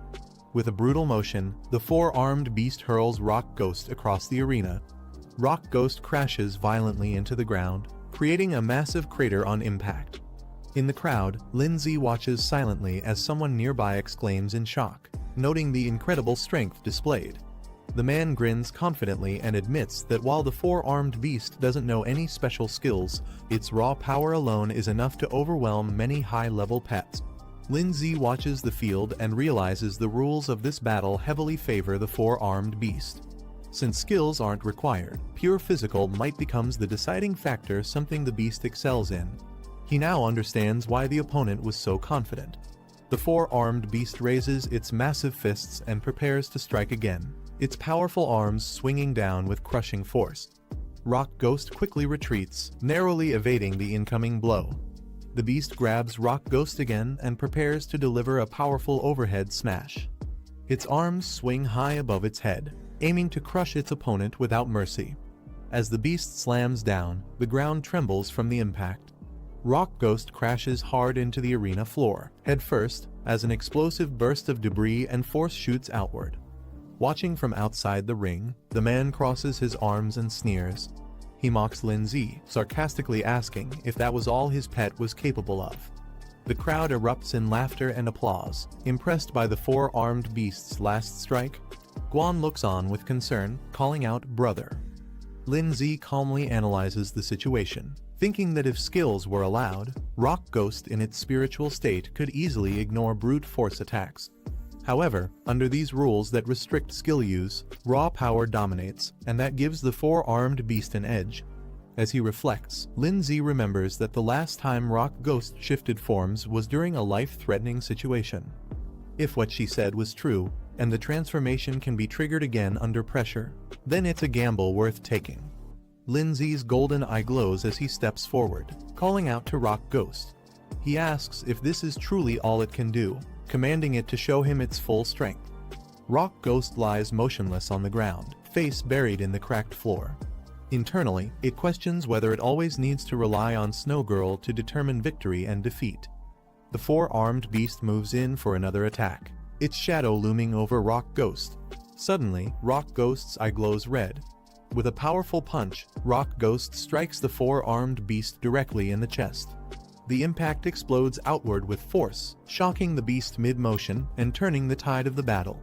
Chunks of red armor shatter and fall from Rock Ghost's body as it initiates a transformation. Red mist swirls around Rock Ghost as it emerges fully transformed. A new system reveals its new stats. Speed tripled, defense completely dropped, and the transformation lasts for 60 seconds. It now moves like a true predator. Lindsay observes with satisfaction. He's impressed and confirms that the rocky armor can be detached at will, allowing Rock Ghost to adapt based on the situation. Without wasting a second, Rock Ghost leaps at full force toward the four-armed beast. The man smirks arrogantly, laughing at Rock Ghost and mocking it for not learning its lesson. He assumes the beast still holds the upper hand after the previous exchange. The four-armed beast prepares to strike again, but just as it moves, Rock Ghost suddenly vanishes, leaving only a red blur behind. The man's expression instantly shifts to shock. He panics, sweating as he shouts in confusion, completely unaware of what just happened. In a flash, Rock Ghost reappears behind the four-armed beast and lands a direct, explosive blow to its back. The four-armed beast desperately swings its fists, trying to catch Rock Ghost. Before the beast can react, Rock Ghost reappears behind it and slams a powerful kick directly into its lower back. With glowing red eyes and a wicked grin, Rock Ghost lunges in again. Punch after punch rains down on the four-armed beast. It tries to shield its head, overwhelmed and confused, while red impact marks scatter across its body. Lindsay sees the countdown reaching just 10 seconds and immediately shouts to Rock Ghost, urging him to stop playing around and finish the battle now. Rock Ghost launches high into the air and descends like a crimson meteor. Its body rotates mid-air, targeting the four-armed beast's exposed head. With full force, Rock Ghost smashes into the beast using a finishing move, Ghost Impact. The four-armed beast is sent flying and crashes onto the floor, completely wrecked and coughing blood. After delivering the final blow, Rock Ghost stands tall as its transformation ends. The ghost form fades, and its body begins reverting to its base state. On-screen text confirms the transformation has concluded. The man stares wide-eyed, frozen in disbelief. He mutters that this outcome is impossible, unable to accept what just happened in front of him. In the stands, the crowd erupts in shock. One person questions the situation, while another exclaims that even the four-armed beast was taken down. Another calls Rock Ghost terrifying and absolute monster. The judge walks into the arena and raises his hand, standing beside the unconscious beast. He announces the result clearly. The winner of the match is Rock Ghost. Lindsay stares blankly with lifeless eyes, his face drenched in sweat. He calls out in disbelief to Rock Ghost. The crowd is confused, questioning why the four-armed monster lost when it seemed strong. One person comments that the match wasn't dragged out, and another points out that the boy used a skill against the rules. The announcer loudly declares that the contestant's pet used a skill technique, which is a violation of the competition rules. A group discusses the situation. One of them notes that the transformation of the opponent's form was confirmed. Guan argues it was just a piece of armor falling off and shouldn't count as a skill, saying it's unfair. The man clenches his fist and angrily calls the boy a brat. He warns not to think he can easily take the money just by pulling a few tricks. Lindsay stands near his pet Rock Ghost and proposes a new idea.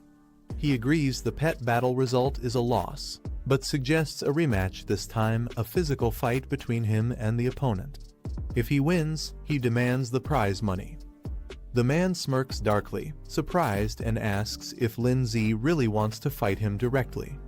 The announcer, shocked, exclaims that Lin Zi is challenging him to a real-life duel. He announces Lin Zi's identity: former professional freestyle fighting champion, Xinggu. The crowd erupts in excitement, cheering for the fight. They demand to see a bloody showdown. The fighter grins at Lin Zi and says this match will be more entertaining than a pet battle. Both prepare to fight in the arena, facing each other. Rock Ghost lowers its head silently. Lin Zi tells Rock Ghost that it has already won. He gently taps its shoulder and says it's his turn now. Rock Ghost, startled by Lin Zi's words, reacts with wide eyes. The announcer speaks into the mic while the man nods with confidence. He praises Lin Zi, saying he's the first in history to dare challenge Xinggu directly, and admires his courage and resilience. With excitement, the announcer shouts that if Lin Zi manages to defeat Xinggu, he can still take the prize money and leave freely. The crowd cheers as Xinggu prepares to fight. Guan watches from behind the ropes. Lin Zi glances back and nods calmly. Xinggu powers up with a fierce grin, lunges toward Lin Zi, and shouts for him to come at him. He says they should enjoy the fight to the fullest. Outside at night, lights glow across the city skyline. Xinyi asking if she might be developing feelings for the boy. As Tanyong and Xinyi walk along the sidewalk, she firmly says she only sees him as a brother. Tanyong responds with frustration, questioning what makes him worse than that brat, and reminds her she barely knows him. Tanyong continues, saying he just doesn't want to see her get hurt. Xinyi folds her arms and replies sharply that she'll decide her own matters. She tells him to go back and rest early. Tanyong stands quietly behind her. Tanyong looks back and quietly says Xinyi's name while watching her from a distance near a building. While walking alone through a back alley, Tanyong clenches his fists and declares that he will surpass Lin Zi someday. He tells him to just wait. Suddenly, Tanyong hears a faint cry for help and turns his head, surprised. A girl, trembling and cornered by a dark, shadowy creature, desperately asks who will save her. Her white beast companion lies unconscious on the ground. A system identifies the monster as Fire Flame System, Stage 1, Rank 2. Tanyong charges in and delivers a powerful kick to the shadow monster, shouting for it to get lost. The shadowy beast is sent flying backward from the impact. Tanyong holds the girl in his arms and asks if she's alright. He scolds the monster, questioning where such a beast even came from. While cradling the girl, he looks up and notices someone standing on a rooftop under the moonlight. He mutters, wondering what kind of monster this world even holds. A hooded man descends rapidly from above, landing hard in front of Tanyong, the girl, and the defeated monster. Tanyong steps forward, demanding to know who the hooded man is and if that beast was his pet. The man questions the meaning of monsters and suggests that if beasts used by humans are considered good, then those that act independently are evil. He asks who made that definition. Tanyong stays cautious and asks what exactly the man is trying to say. The man explains that some beasts are born free and powerful, and only become aggressive after being hunted or manipulated by humans. Their nature is misunderstood due to isolation and fear. Tanyong cuts him off and prepares to attack. He declares that if the hooded man is the one who controlled the beast to harm humans, he won't allow him to continue. He summons a weapon mid-air while charging forward. The man stares calmly and asks if Tanyong is the one named Tanyong. Tanyong is surprised. The man asks if Tanyong knows his name, then mockingly suggests he surrender so he can be taken to the Beast Defense Association for punishment. The shadow monster watches silently with glowing red eyes. The man lowers his arm and calmly orders the beast to retreat. The monster immediately obeys and vanishes. He then steps forward and touches the red-horned wolf's forehead, releasing a glowing energy into its body. The white beast convulses violently as the energy spreads through it, triggering a powerful reaction and causing the creature to cry out in pain. A glowing red orb pulses with energy as the beast's transformation intensifies. The wolf suddenly rises with overwhelming power, surprising everyone present. The man admits he originally intended to seek them out, but since Tanyang showed up on his own, it saves him the effort. He now plans to test Tanyang's usefulness. Tanyang watches the beast cautiously as it radiates with uncontrollable power. The beast finishes its transformation, now towering with overwhelming energy. Its eyes glow fiercely as it snarls at the figures ahead. Tanyang and the summoned shadow stare up in shock, bracing for the clash. The announcer telling another to teach the boy a lesson. Another orders Barebone to show him his strength. Xinyi stands behind them, watching. Xinyi looks ahead with a surprised expression. Linzi turns around abruptly after noticing something. Xinyi cupped her hands and shouted loudly for Linzi, telling him to go for it.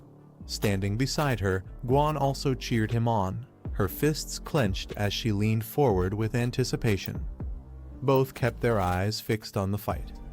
Shenggu stepped into the spotlight, his muscular body exuding power. With pride, he spoke of his past victories, winning the Freestyle Wrestling Championship in Jeonan City in 3241, then defeating Thunder Dragon in the Cherry Blossom Cup in 3243. He continued explaining how he went on to secure the Liaoning Freestyle Wrestling Championship for 3 consecutive years. His title, Steel Muscle Machine, was a testament to his strength and dominance in the ring. Linzi studied him calmly, analyzing his opponent's capability. He knew an average person's physical quality ranged between 2 and 4, but Shenggu's was in the 4 to 8 range, far stronger than the usual challenger. Shenggu smirked, thinking to himself that most people who heard about his achievements would be trembling in fear, yet this boy, Linzi, remained completely unfazed. He grinned and told Linzi that to avoid being accused of bullying, he would let him land a punch first. Taunting him further, he pointed at himself and told him to come and hit him. The announcer on the side advised Linzi to make the first move since Shenggu was giving him the chance, but warned him to be careful not to break the bones in his own hand. Shenggu confidently called for everyone to watch as he prepared himself. Linzi, looking up at him, calmly stated that in that case, he would not hold back. Linzi's fist connected with brutal force, smashing into Shenggu's face and drawing blood instantly.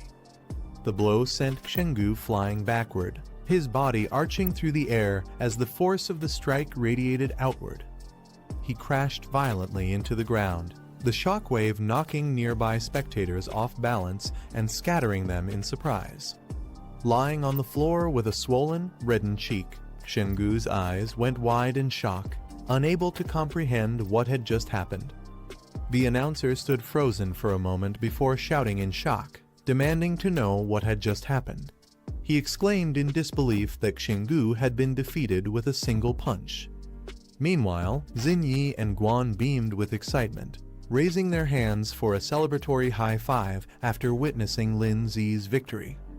They locked eyes for a brief second, but quickly shifted to an awkward silence. Both turned their heads away from each other, crossing their arms with exaggerated expressions. The announcer suddenly raised his hand and stopped everything, saying that since he hadn't officially announced the start of the match, Linzi's attack was technically against the rules. Therefore, the winner of this round should be. Linzi's narrowed his gaze and questioning the announcer's words. Realizing the tension, the announcer quickly broke into a nervous smile, admitting his mistake and clarifying that Linzi had not violated any rules. With a loud and clear declaration, he announced Linzi as the winner, the crowd's attention drawn to Linzi standing confidently. Linzi checked his phone and saw the transfer of 50,000, thinking to himself that now he had enough money to stay at a hotel. From a distance, Guan called out to her brother, and Xinyi cheerfully shouted Linzi's name. Linzi turned toward them and asked what was going on. Xinyi approached him with a smile, praising his performance and saying she hadn't expected him to actually defeat Shenggu. Guan, however, spoke more reservedly, saying that it seemed they weren't very familiar with him yet. Xinyi reminded Guan not to forget that they had already formed a team, and with a playful smile, she pointed out that this meant they were teammates. She added that since they would also be classmates in the future, it was better to reintroduce themselves properly. Xinyi then introduced herself as Guo Xinyi and politely asked for his guidance going forward. Guan puffed her cheeks in annoyance, clearly not pleased with the situation.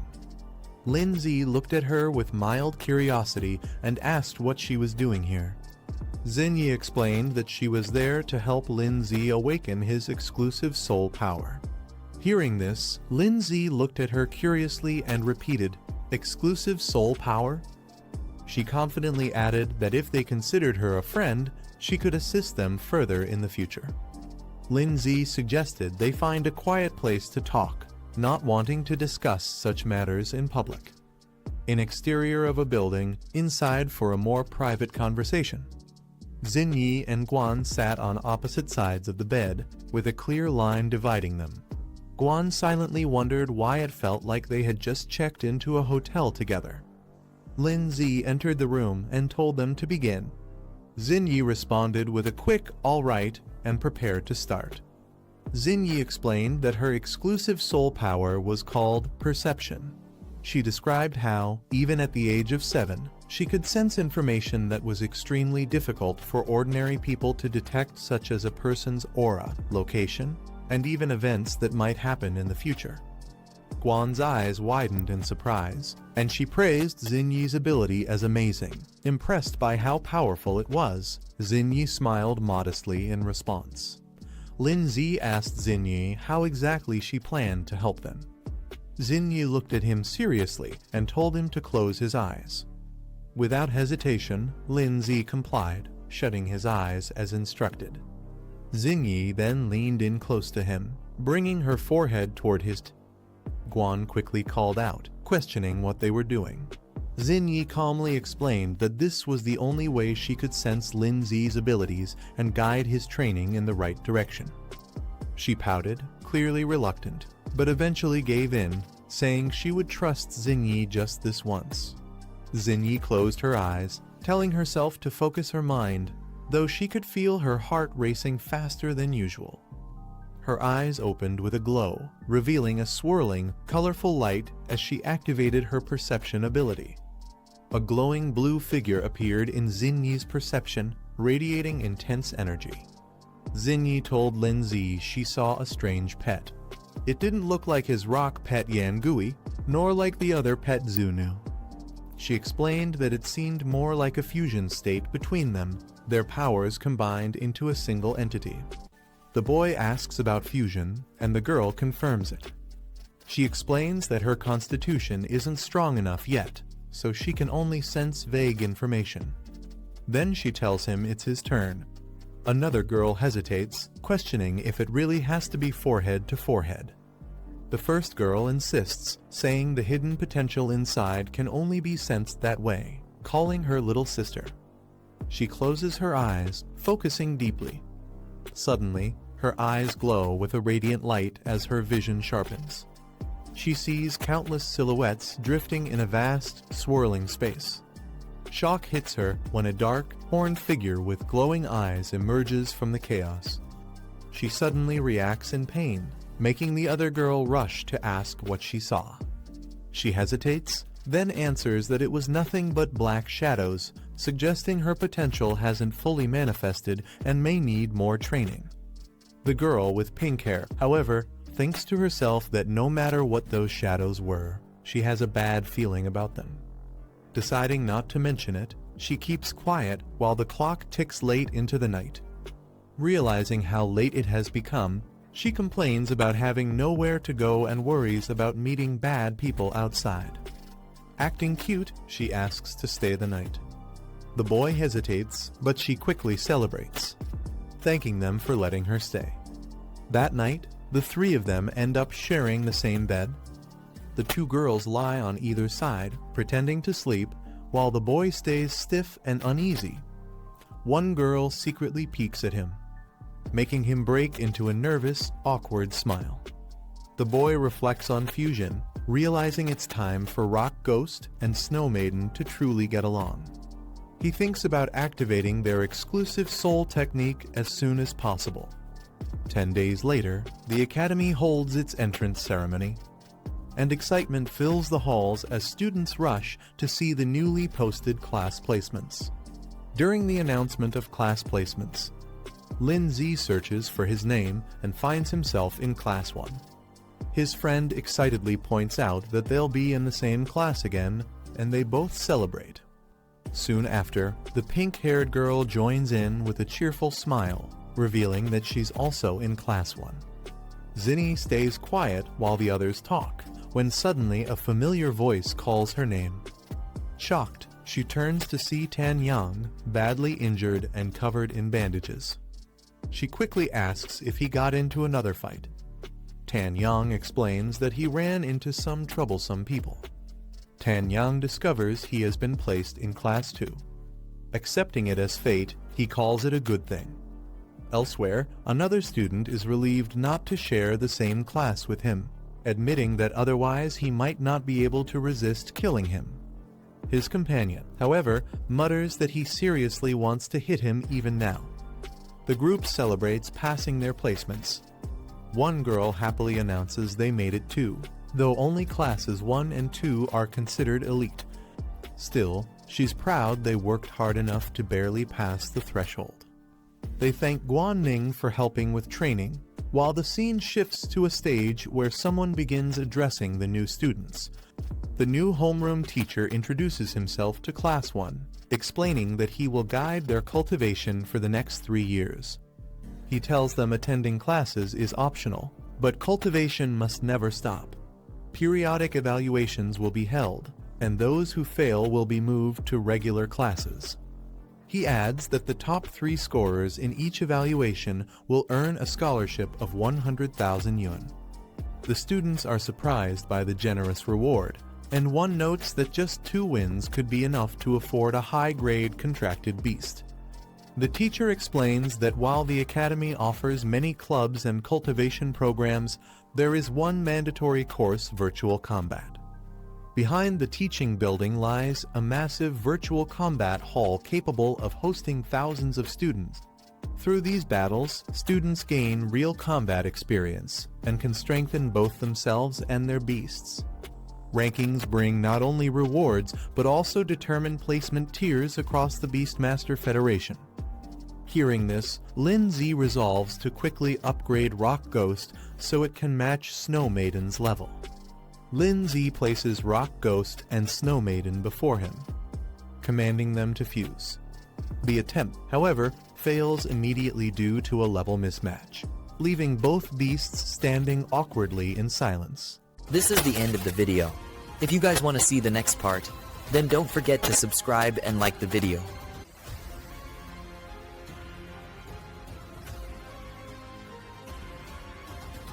The classroom bell rings, signaling the end of the lecture. Students leave together, some chatting casually. One thinks about needing more practice in simulated battles to improve quickly. The classroom doors close behind them. Outside, different school clubs approach students. One group enthusiastically invites Lin Z to join, highlighting their Ice Beast Association as the most influential. Another club tries to recruit him into their Rock-type Beast Society, claiming it's a place for growth and shared training. Another club tries to recruit him, boasting that their Ghost-type Beast Society has many beauties and even offers extra activity funds. He politely declines, saying he isn't planning to join any club for now. Suddenly, the crowd stirs. Members of the prestigious Gaoshan Society arrive, drawing attention from everyone. Curious, he asks who they are. He learns that Gaoshan Society ranks among the top 5 in the academy, filled with elite members. Leading them is a second-year officer, once ranked in the top 3 of entrance scores, making his presence alone overwhelming. The tall leader of the Gaoshan Society, Luo Han, steps forward and directly asks if he is Lin Z. His subordinate quickly confirms, pointing him out without hesitation. Watching from the side, others realize the trouble. One recalls that the thug from before was actually a Gaoshan Society member. Lindsay remains calm and composed, admitting his identity and asking what they want from him. Liu Han offers Lindsay a chance to join the Gaoshan Society, saying it would settle past grudges. He emphasizes that not just anyone gets invited. Lindsay calmly declines, thanking them but making it clear he isn't interested in joining any club, not even theirs. He reasons that joining societies is a distraction and won't help him improve. Shock spreads through the crowd. No one expected him to refuse such a rare opportunity. One furious member shouts at Lindsay, warning him not to be arrogant. He declares that rejecting them means treating the Gaoshan Society as an enemy. Lindsay brushes off the threat, walking away as if it doesn't matter. Rage flashes in one of the Gaoshan members' eyes, unable to accept such disregard. A pink-haired girl watches with interest, impressed by Lindsay's composure and boldness. His companion quietly wonders if rejecting them might cause more problems. Lindsay, however, thinks joining a club would only bring unnecessary trouble, challenging them to prove otherwise through strength. The vast hall fills with students, each preparing for the upcoming trial. Looking around, one notes how many participants have gathered. Lindsay takes his position, calmly sitting as the platform activates, signaling the start. A girl clenches her fists with determination, vowing to keep up with Lindsay's pace no matter what. Lindsay closes his eyes, centering himself before the trial begins. He opens them with sharp focus, determination flashing within. The scene shifts into a vast, glowing virtual space where the simulation is about to start. His personal stats appear, showing a low rank of 570-620. Observing the sheer number of participants, he notes how crowded the virtual battlefield is. Lindsay sets a clear goal for himself, reaching the top 10,000 in the rankings as he starts the matching process. The system activates, transporting him into the virtual battlefield. He suddenly finds himself standing on a grassy plain, noticing an opponent already waiting. Calmly assessing the situation, he realizes the simulation has switched to a grassland arena. On the grassy battlefield, Lindsay surveys his surroundings while his opponent watches him closely. The man smirks, asking if this is Lindsay's first time in a virtual duel and whether he's just a student. Lindsay gives a simple nod in response. The man's grin widens, revealing a sinister smile as if he's already confident in victory. The man smirks, saying each year brings in fresh newcomers, and today's match is his lucky chance. Confidently, he prepares to take the win. With a flash of light, he summons his beast. A massive steel tusked boar appears, its roar shaking the ground. Laughing with excitement, he declares the battle will be thrilling, eager to crush his opponent. Lindsay notes that his opponent's beast is only at the second stage, which explains why the system matched it against a newcomer like him. Calmly, he prepares to respond. The steel-tusked boar charges forward with heavy steps, its strength on full display. A shadowy red-eyed figure watches silently, its presence hinting at something ominous. The man laughs confidently, boasting that Lindsay will soon understand the gap created by years of experience. The battle begins as Lindsay's puppet moves swiftly, striking down the charging steel-tusked boar with ease. The beast collapses instantly, unable to withstand the blow. Its defeat is marked, signaling the end of the fight.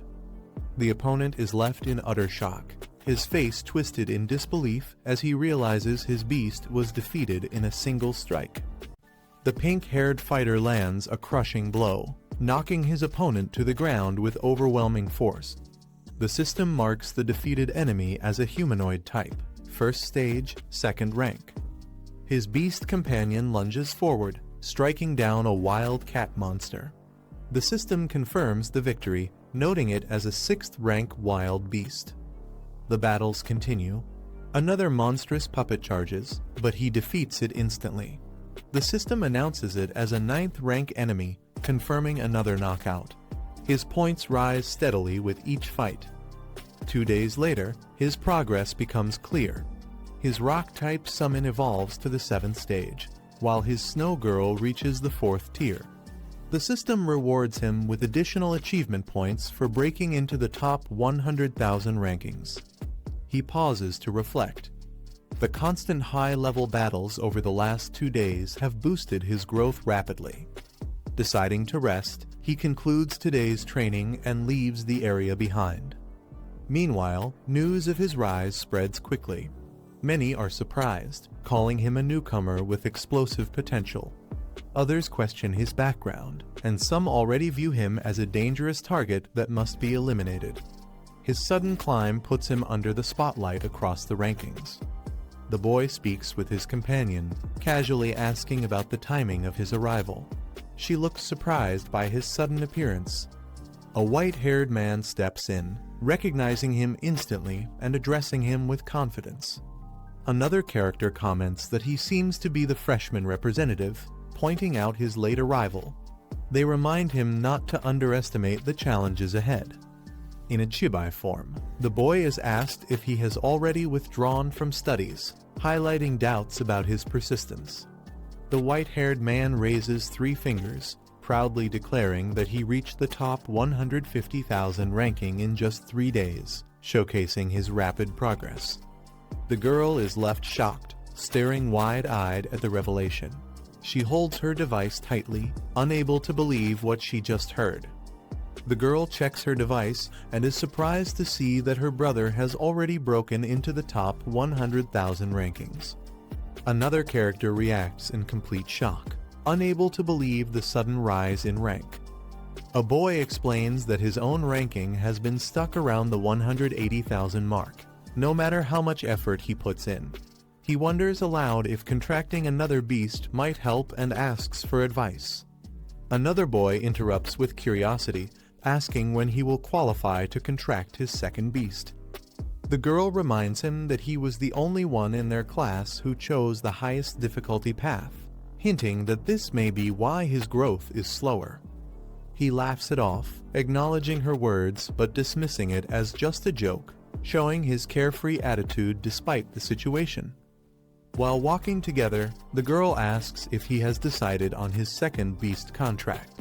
He replies that he hasn't, explaining that growth rate, compatibility, and synergy with his current beast all need to be considered. He reassures her not to worry, smiling as he says he'll help her with beast selection when the time comes. She happily clings to him, suggesting that they should go together to the beast market over the weekend. He looks back calmly, quietly agreeing to her idea. Later that evening, they return to the academy. Other students watch from a distance, noticing how close the two appear. One student comments on their relationship, while he casually brushes it off, mentioning training and focusing on progress instead of appearances. They continue talking about spending more time together studying, eating, and training side by side. Another girl watches them closely, clearly curious, and questions what their relationship truly is. The boy brushes it off, saying he'll head back to rest if there's nothing important. Suddenly, his companion grabs his hand with urgency, warning that they might be in serious trouble. She explains that before the dorm incident, they were attacked by a mysterious figure. From another student's memories, it seems that all freshman examinees might be the targets. He listens carefully and asks what kind of person the attacker is and what their purpose might be. She admits she doesn't know, leaving the situation uncertain. The girl warns him to be cautious, explaining that the mysterious enemy they faced is strong and wields a rare ability that can forcibly turn beasts into corrupted forms. He thanks her for the concern and walks away, leaving her behind. She watches his back, deep in thought, uneasy about the connection between the enemy's strange power and his future. The scene shifts to the Academy Tower the next day, signaling the beginning of a new challenge. He sits in meditation, focusing on his next goal, breaking into the top 10,000 rankings. His ice element summon appears beside him, radiating power as the system updates his score to 1002, just one step away from his target. A hooded figure checks information on his laptop, revealing details about Lin Z, age 18, ranked 10,002 with a perfect 100% win rate. His beast type, rock affinity, and special abilities remain unknown. The hooded man smirks with interest after reading the report, noting that someone will definitely want to test this newcomer's strength soon. Meanwhile, Lin Z receives a system notification confirming his rank update. On a battlefield, two figures confront each other. One of them notices Lin Z's presence and reacts with surprise. The opponent wears a menacing skull mask, staring at Lin Z as tension rises. Another student, watching from the side, casually wonders when mask-wearing duels suddenly became so popular. The masked opponent raises his hand and summons his beasts into the battlefield. A massive spiked turtle appears alongside a powerful dragonfish, both revealed to be 4th rank beasts of their respective elements. He warns Lin Z not to think he's the only one with 2 contracted beasts, showing off his strength. Lin Z smiles confidently and activates his own contracts, ready to face him head-on.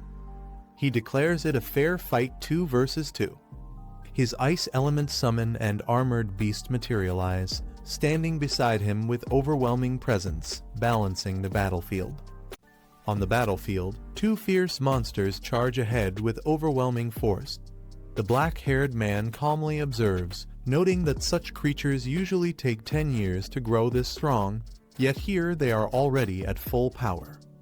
From a distance, a masked man steps forward, addressing him directly as Lin Yuan. He admits he didn't expect someone so young to rise to this level in such a short time, praising his progress but hinting that it changes nothing.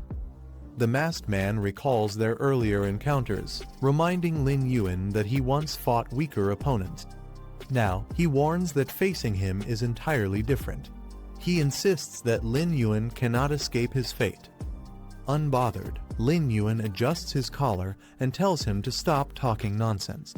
He states plainly that there's no point in dragging this out if they want to fight. It should begin now. The masked man laughs at his confidence, saying he'll give Lin Yuan a lesson he won't forget. With arrogance, he claims that today will prove the gap between their strengths. Before he can act, a surge of power interrupts. A mighty figure appears, radiating energy that shocks everyone present.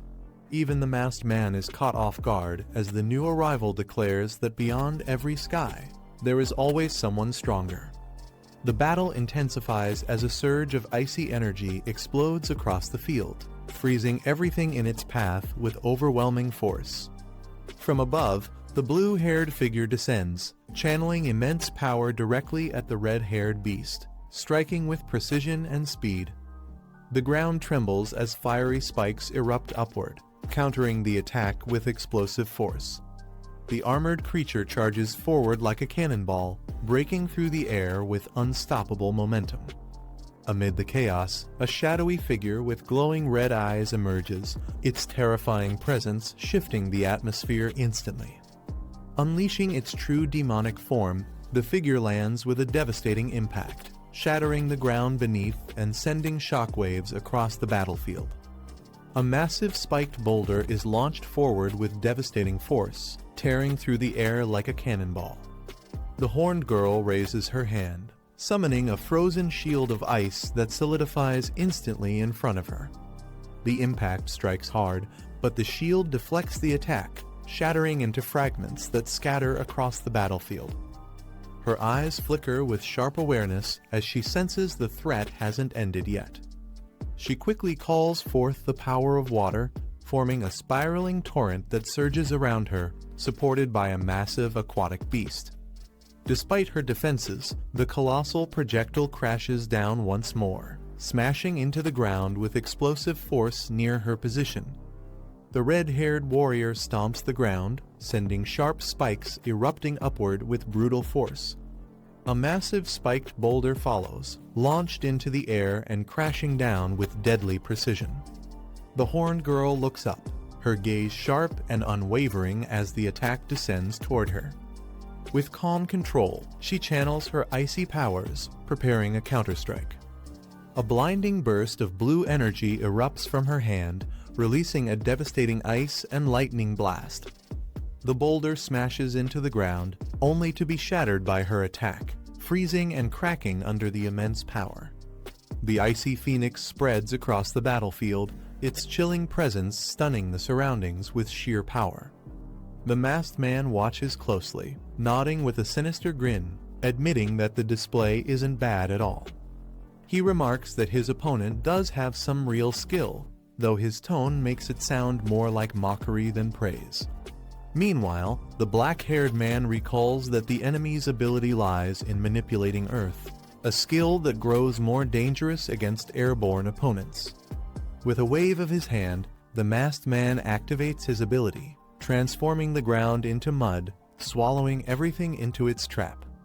The dragon companion spits a stream of water in defiance, but the shifting earth begins to close in, pulling everything deeper underground. The masked man unleashes a new technique, molding the battlefield with a towering wave of mud and rock. Lin Yuan quickly realizes that this ability is far more dangerous than it first appeared, its destructive power capable of reshaping the fight. A massive spiked boulder is launched from the earth, crashing down toward the horned girl with unstoppable force. The red-haired beast lunges forward to add pressure, its monstrous presence filling the field with chaos. The deadly boulder twists through the air, but Lin Yuan's sharp eyes catch the danger, his body tensing for a counterattack. He summons his strength, activating the icy domain of absolute frost, preparing to unleash its freezing power against the overwhelming assault. The horned girl stands tall, releasing a surge of ice that towers upward, freezing the ground in an instant. Lin Yuan braces behind the frozen shield, blocking the incoming force. The ice barrier holds firm, leaving him unharmed. The masked man laughs mockingly, saying that such defenses are only temporary and won't last long against his power. He commands his beast to unleash high-temperature water bombs, boiling streams that crash violently against the ice. The dragon roars as scalding blasts shatter parts of the frozen wall, proving the masked man's attack is still dangerous. Lin Yuan realizes with concern that his ultimate skill cannot be used again in such a short time, just as another massive boulder hurtles toward him and the horned girl. Lin Yuan shields his ally, commanding her to retreat as he blocks the enemy's crushing attack head-on. The impact explodes violently, shards flying everywhere, but he withstands it, standing firm against the force. The masked man folds his arms, amused, and declares that Lin Yuan has finally proven himself worthy. The horned girl's eyes flash with determination, her power resonating as she readies herself for the next exchange. Despite the momentary success, Lin Yuan realizes they are far from safe. The battle has only just begun, and the enemy still holds the advantage. The masked man leans against his beast with arrogance, remarking that Lin Yuan may have skill, but he still isn't on the level of a true powerhouse. Standing beside the horned girl, Lin Yuan hears the masked man suddenly propose an offer. The masked man invites him to join their group, boasting that their shared power could make them unstoppable. Lin Yuan raises an eyebrow, noting that this so-called organization doesn't sound like a simple school society. He questions their true purpose. The masked man dismisses the concern, pressing him for a clear answer yes or no. With a confident smile, Lin Yuan refuses, declaring that he only wishes to fight and defeat the masked man himself. Amused, the masked man accepts his decision, grinning as he tells Lin Yuan that he'll be waiting right here for their battle. Onlookers begin mocking the boy, saying he was too arrogant and it was only a matter of time before he failed. Some laugh, claiming he just got taught a harsh lesson, while another person curiously asks if anyone knows more about him. A white-haired man enters the hall, facing Lin Zi. He directly asks if Lin Zi has also run into the mysterious group. Lin Zi doesn't deny it and instead questions if the man has already joined them, testing his intentions. The man smirks coldly, telling Lin Zi not to underestimate him. He declares that anyone who dares act arrogantly in front of him will be forced to pay a heavy price. His words carry both confidence and hostility, making his stance clear. Lin Zi studies him carefully and responds with a calm but sharp question, asking if he truly understands their background. His tone suggests doubt, as if warning that recklessness without knowledge could lead to disaster. The white-haired man responds firmly, saying he will make everything clear. His confident tone shows he isn't afraid of what lies ahead. Lin Zi observes the situation carefully, noting that the number of people involved is quite large. He recalls that what Guo Zini mentioned earlier must have been referring to them. He notices a masked figure and thinks he might be able to extract some information from him. But deep down, Lin Zi feels uneasy, sensing that if things are left unchecked, something disastrous will surely happen. The scene shifts outside to a grand building, its majestic exterior standing in contrast to the tense atmosphere inside, hinting that the story is moving towards something even bigger. As he walks, he reflects on his progress. The Rock Ghost is currently at Stage 3 Level 7, and the Snow Girl has reached Stage 4 Level 2. With the remaining points, he could push Rock Ghost to Stage 4, but without the required materials, advancement is impossible. He calculates the value of what he has gained. If these items were purchased with money, they would cost at least 400,000.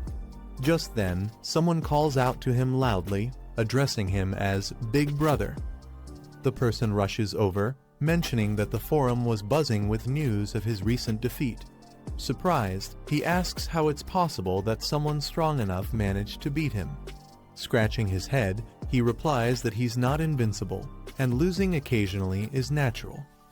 Changing the subject, he acknowledges the man's quick access to information. With a serious look, he asks if there's any way to obtain high-grade elemental essence and spirit stones, hinting at his determination to strengthen his team further. A man explains that these materials are extremely rare. Curious, he asks how much the protagonist is willing to offer for them. The required list is revealed 30 portions of high-grade earth elements and 3 spirit stones. The man complains that even with effort, such items are nearly impossible to obtain. Suddenly, he brightens up and suggests another option. He claims to know of a place where these materials might be found and offers to personally take him there. Hearing this, the protagonist smiles faintly and agrees without hesitation, telling him to lead the way. The two arrive at Spirit Crystal Mountain. The rocky terrain stretches endlessly as the man explains this is their current destination. He elaborates that before the ancient war, countless dimensional rifts appeared around the world. These rifts connect to other realms, and it's said that many contracted beasts actually originated from those worlds. Years ago, the Tamer Association and major academies secured safe entrances to several rifts, allowing steady resource extraction. However, many rifts remain undeveloped. Some explorers who ventured too deep in search of rare resources never returned, falling victim to the dangers hidden within. Looking at the glowing rift ahead, the protagonist calmly asks if entering this secret realm will truly yield the rare materials he needs, testing the man's confidence in his claim. The man proudly explains that only experienced tamers manage to bring back resources from such places. He adds that the information he has now wasn't easy to obtain and came at a great cost. He reveals that this secret realm is known to contain valuable resources, including high-grade earth elements and spirit stones, exactly what the protagonist is searching for.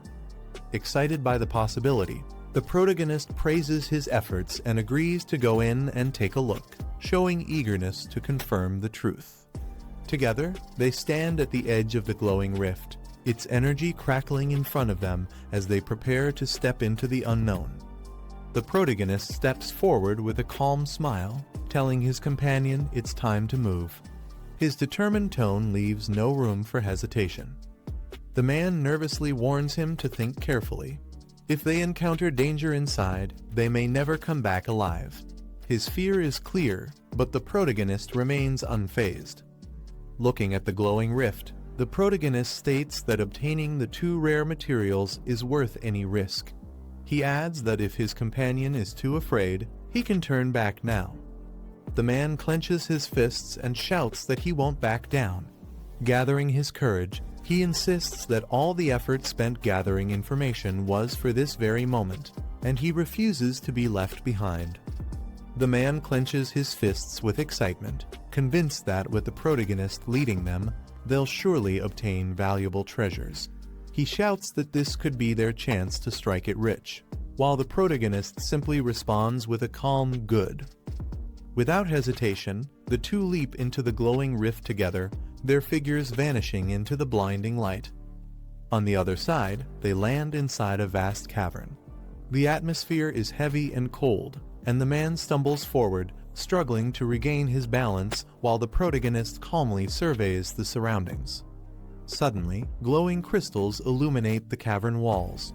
The man freezes in shock, eyes widening as he realizes what lies before them, barely able to form words. A small creature is summoned, appearing with a playful expression as it prepares to assist. It quickly grabs hold of a glowing crystal, showing its usefulness in gathering resources. The man explains that these are low-grade crystals, mainly used to upgrade lower-ranked rock-type beasts. While they aren't very valuable, the fact that such items normally bought with money can be obtained freely inside the secret realm is still surprising. Excited by the discovery, the man cheers loudly, urging the creature to collect even more. His enthusiasm grows as he realizes the realm might hold far greater treasures ahead. The protagonist suddenly senses something is wrong and quickly shouts for his companion to stop. His sharp instincts pick up a danger hidden in the cavern. From the shadows above, a creature covered in glowing crystals leaps down, startling them both. Its sudden appearance halts their excitement instantly. The beast reveals itself. It's a crystal-eyed tiger, a rock-type creature at Stage 2, Level 4. Its intimidating gaze makes it clear this place is far from safe. The protagonist realizes the truth. The crystals they were after are actually part of the beast's body. The so-called evolution materials are fragments taken from other monsters themselves. Calmly, he tells his companion that since it's only Stage 2 Level 4, they should be able to handle it. The man confidently introduces his pet, a large, pink creature, boasting that it shouldn't be underestimated. The beast immediately lunges forward, attacking the enemy with force. He proudly explains his plan once the creature swallows its target. All they need to do is wait until it digests the materials inside, making victory easy. However, the battle proves more difficult than expected. The pink creature slams into the crystal beast, but struggles, unable to overpower it as easily as the man had hoped. Panting, the man realizes the problem. His creature indicates that the enemy's body is too hard to consume, leaving it at a disadvantage against such a solid opponent. The protagonist notices something unusual. His companion seems able to understand the language of beasts, an ability that surprises him. The crystal-eyed tiger lets out a loud roar, its voice echoing through the cavern as its body glows with power. The protagonist remains calm despite the noise, while his companion and the pink creature stay alert, realizing the situation might escalate further. Suddenly, multiple glowing creatures emerge from the darkness, surrounding them on all sides. The ambush makes it clear that this battle has only just begun. The black-haired boy warns that his monster isn't fit for group battles. His companion quickly orders him to fall back. A fierce blizzard is unleashed, filling the icy cave with destructive force. The red-haired beast smashes through the frozen shards, charging ahead with brute strength. Meanwhile, the man with the headband picks up glowing crystals, thrilled that they've finally struck fortune. The headband man excitedly tries to collect crystals, but the pink creature takes them away to store. He complains, saying everything is gone. Shocked, he he argues that these crystals are still valuable, even if they aren't worth much individually, since there are so many of them. The black-haired boy explains that the creature's space is limited, so there's no need to keep low-grade materials. He reassures that deeper inside, there will be better treasures waiting. Realizing it makes sense, the man finally agrees. The group then continues moving deeper into the cave. Glowing beetles crawl along the cave walls as the group advances deeper. The black-haired boy observes that high-grade elements and spirit crystals won't be found on these small creatures. They continue forward and soon reach a vast chamber filled with shining crystals. The group halts in surprise, stunned by the overwhelming sight before them. The man is startled, questioning what just appeared. A massive worm-like monster bursts from the ground, shocking everyone. The black-haired boy leaps forward, aiming to strike the creature's head. The red-haired beast clashes with the monster, its sharp claws meeting the worm's attack head-on. The group identifies the enemy as a rock serpent, a Stage 3, Rank 4 beast. Its hit-and-run tactics make defense difficult.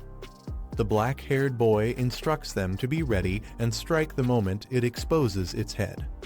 The headband man angrily orders his monster to be released for battle. Determined, he charges forward alongside his monster, ready to fight head-on. The headband man is skewered by the serpent's crystal strike and cries out for help. The black-haired boy watches, recalling a strangely familiar scene. He quickly counters, trapping the serpent inside a glowing barrier, leaving it stunned. The red-haired beast seizes the chance, grappling the serpent tightly to stop its movements. The horned ice girl unleashes a powerful ice explosion at the serpent. The red-haired beast quickly leaps away just as the blast lands. The headband man is confused, wondering why they dodged instead of using the ghostly form ability. The serpent counters, slamming its massive body into the ground with force. The serpent slams its massive body down, shaking the crystal ground. The red-haired beast braces itself and grabs onto the serpent's body with force. The serpent opens its jaws wide, aiming to strike. Locked in a fierce struggle, the beast and the serpent clash head-to-head, neither side backing down. The serpent coils and prepares to lunge forward again. The headband man shouts in panic, warning the others to dodge quickly.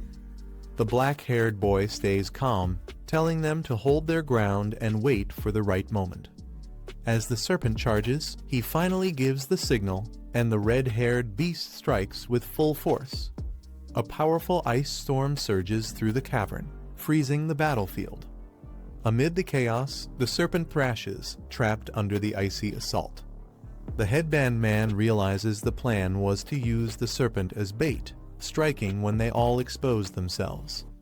The red-haired beast launches forward, using a crushing impact technique to deliver the finishing blow. The system announces the serpent's defeat, rewarding 2 high-grade elemental essences.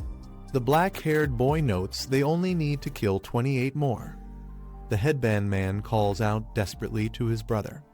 Suddenly, the ground shakes as another serpent bursts out from below. The headband man is swallowed into darkness with his monster, shocked and confused about where he has ended up. The headband man panics as countless glowing red eyes appear around him.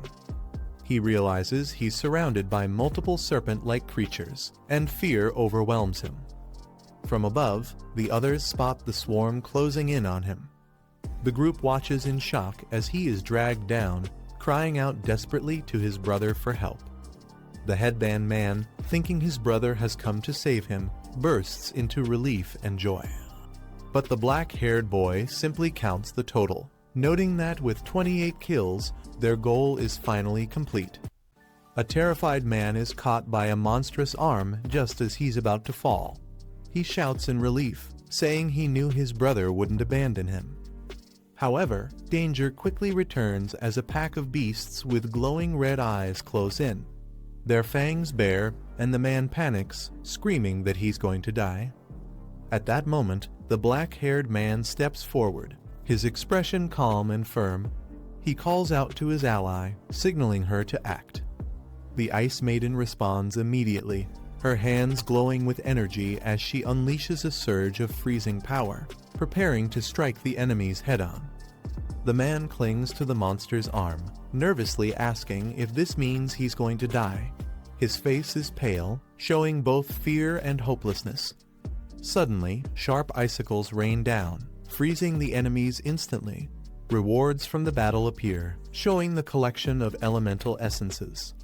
The black-haired man reflects calmly. Though these creatures only dropped a single material, compared to a fully grown giant rock serpent, even the immature ones were still impressive. The survivors breathe in relief, saying they managed to stay alive. Together, they stand around, finally safe after the intense fight. The man looks touched, smiling with teary eyes as he calls Lin Zi his true brother, expressing deep gratitude. But suddenly, a serpent-like creature bursts out from the ground, catching him off guard. He screams in despair, panicking about why he's always the one in danger. Meanwhile, Lin Zi remains composed and commands the rock ghost to rescue him without hesitation.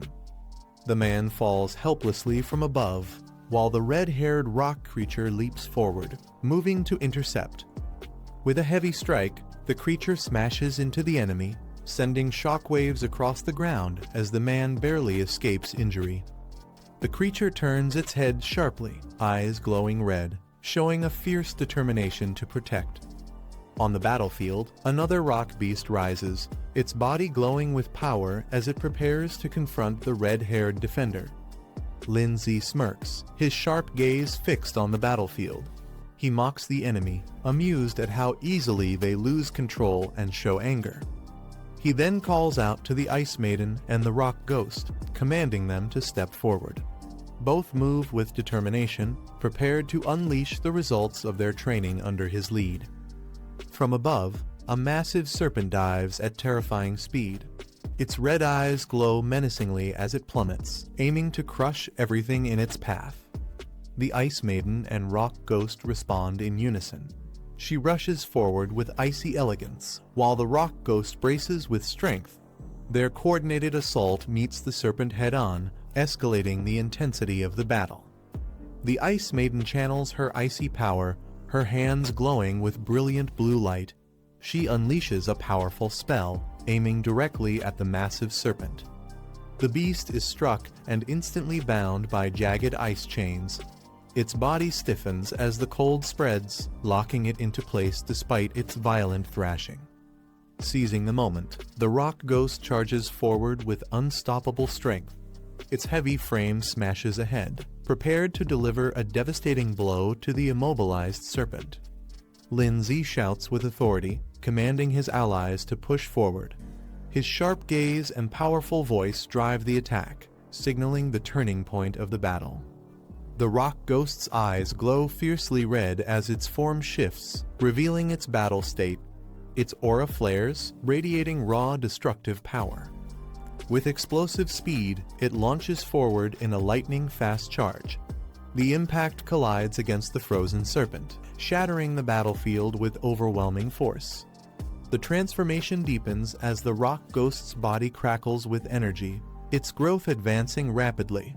Notifications appear, marking its level rising with each strike. The serpent is crushed completely, and system prompts announce the rewards points earned, high-grade elemental essences collected, and even a rare spirit stone secured. Victory has been sealed. Lin Zi checks the system prompts and smiles. They've secured 30 upgrade materials, and the Rock Ghost has advanced another stage in strength. With just a little more experience, it will meet the breakthrough conditions. His companion cheers loudly, praising him as incredible. Excited, he suggests they continue exploring deeper into the cave, convinced there are even more treasures hidden inside. Elsewhere, slow clapping echoes in the shadows. A cloaked figure steps forward, acknowledging the fight and calling it an impressive display. The white-haired stranger fixes his gaze on Lin Zi, stating that he truly is worthy of being targeted. A new threat reveals itself, shifting the atmosphere instantly. Lindsay stiffens, his expression sharp. Shocked, he demands to know how the cloaked stranger could possibly be aware of his true identity. His companions glance around nervously, the tension in the cavern rising. The air grows heavier as all eyes fix on the mysterious figure. The white-haired man smirks under his hood, dismissing the question. He asks rhetorically, "Who am I?" as if the answer should already be known. Spreading his arms wide, the cloaked figure declares that surely Lindsay must have heard of him before. His presence looms larger, signaling that a dangerous reveal is about to unfold. Lindsay narrows his eyes, recognizing the name immediately. The enemy is connected to the parasitic organization, the same group that has crossed his path before. His companion reacts with shock, demanding if the cloaked figure truly belongs to that organization. The tension rises as everyone processes the revelation. Lindsay confirms he knows about them, his voice calm but steady. The enemy's affiliation only makes the situation more serious. A flashback surfaces. Just days ago, their boss had ordered an investigation into this very group. The memory connects everything, proving the danger they're facing is no coincidence. The white-haired man smirks, explaining the group's twisted ideology. They disguise themselves as beast protectors while actually attacking beast tamers and stealing their companions. He continues, saying the organization claims to liberate beasts, declaring that freedom itself is what they call symbiosis. Lindsay listens with narrowed eyes, realizing the group's fanatic ideals are nothing more than a dangerous excuse. Dark energy gathers, and a massive red-black beast materializes behind the cloaked figure. Its presence fills the cavern, marking the parasitic organization's terrifying power. The story recalls the great disaster that struck hundreds of years ago. From that moment, rifts connecting different dimensions began to tear open across the land. Through these rifts, countless ferocious beasts descended upon the continent, bringing chaos and destruction. Among these creatures, some showed the ability to coexist with humans. When they could be trained and controlled, people referred to them as pets, forming bonds that made them valuable allies. However, not all creatures were willing to submit. Those who resisted taming and opposed human control were labeled as ferocious beasts, dangerous beings feared by all. As this truth is revealed, the man's expression shifts to one of shock, unable to hide his disbelief. The narration explains that human society not only divides people by status and rank, but even categorizes other species into different levels. Creatures are judged and sorted, often treated as lower beings, separated into classes without fairness. The hooded figure points out the injustice of this world. Yet, he emphasizes that the existence of the symbiosis group is meant to shatter this unfairness. Turning to Lindsay, he acknowledges his talent. He explains that by joining the symbiosis group, Lindsay can unlock his hidden potential and grow stronger.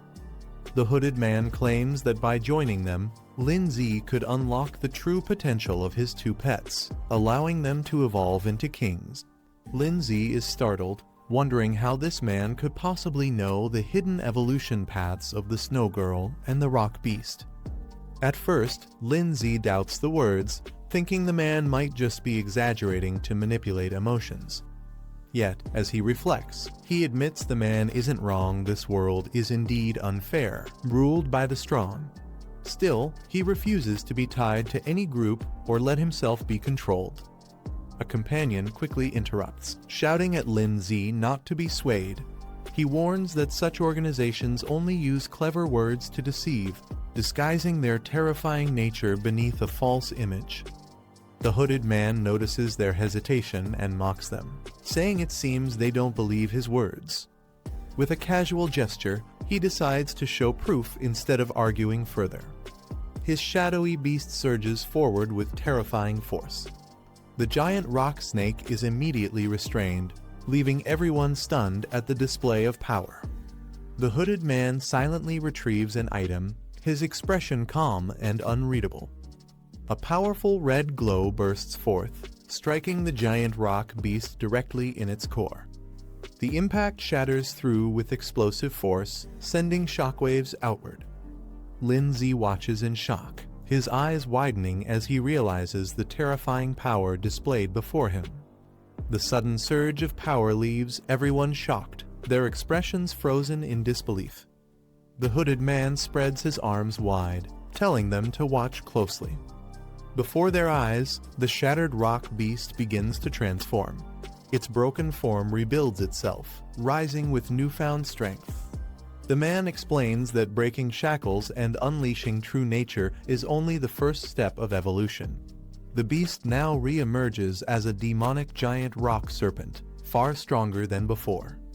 Lin Zi is stunned as he realizes the giant rock serpent's rank has risen by 3 full stages. He recognizes that the ability to demonize both pets and ferocious beasts can only belong to the same mysterious figure responsible for the earlier ambush. The hooded man commands the serpent to attack, telling it to demonstrate its newfound strength. The monstrous serpent surges forward, its body radiating demonic energy as it strikes with overwhelming force. The ground erupts from the impact of its attack, sending shockwaves across the battlefield. A cloud of icy mist spreads across the battlefield as the attack settles. The Snow Girl unleashes her skill, forming a massive ice crystal barrier that towers over the field. One of the companions trembles, joking nervously that they might actually freeze to death this time.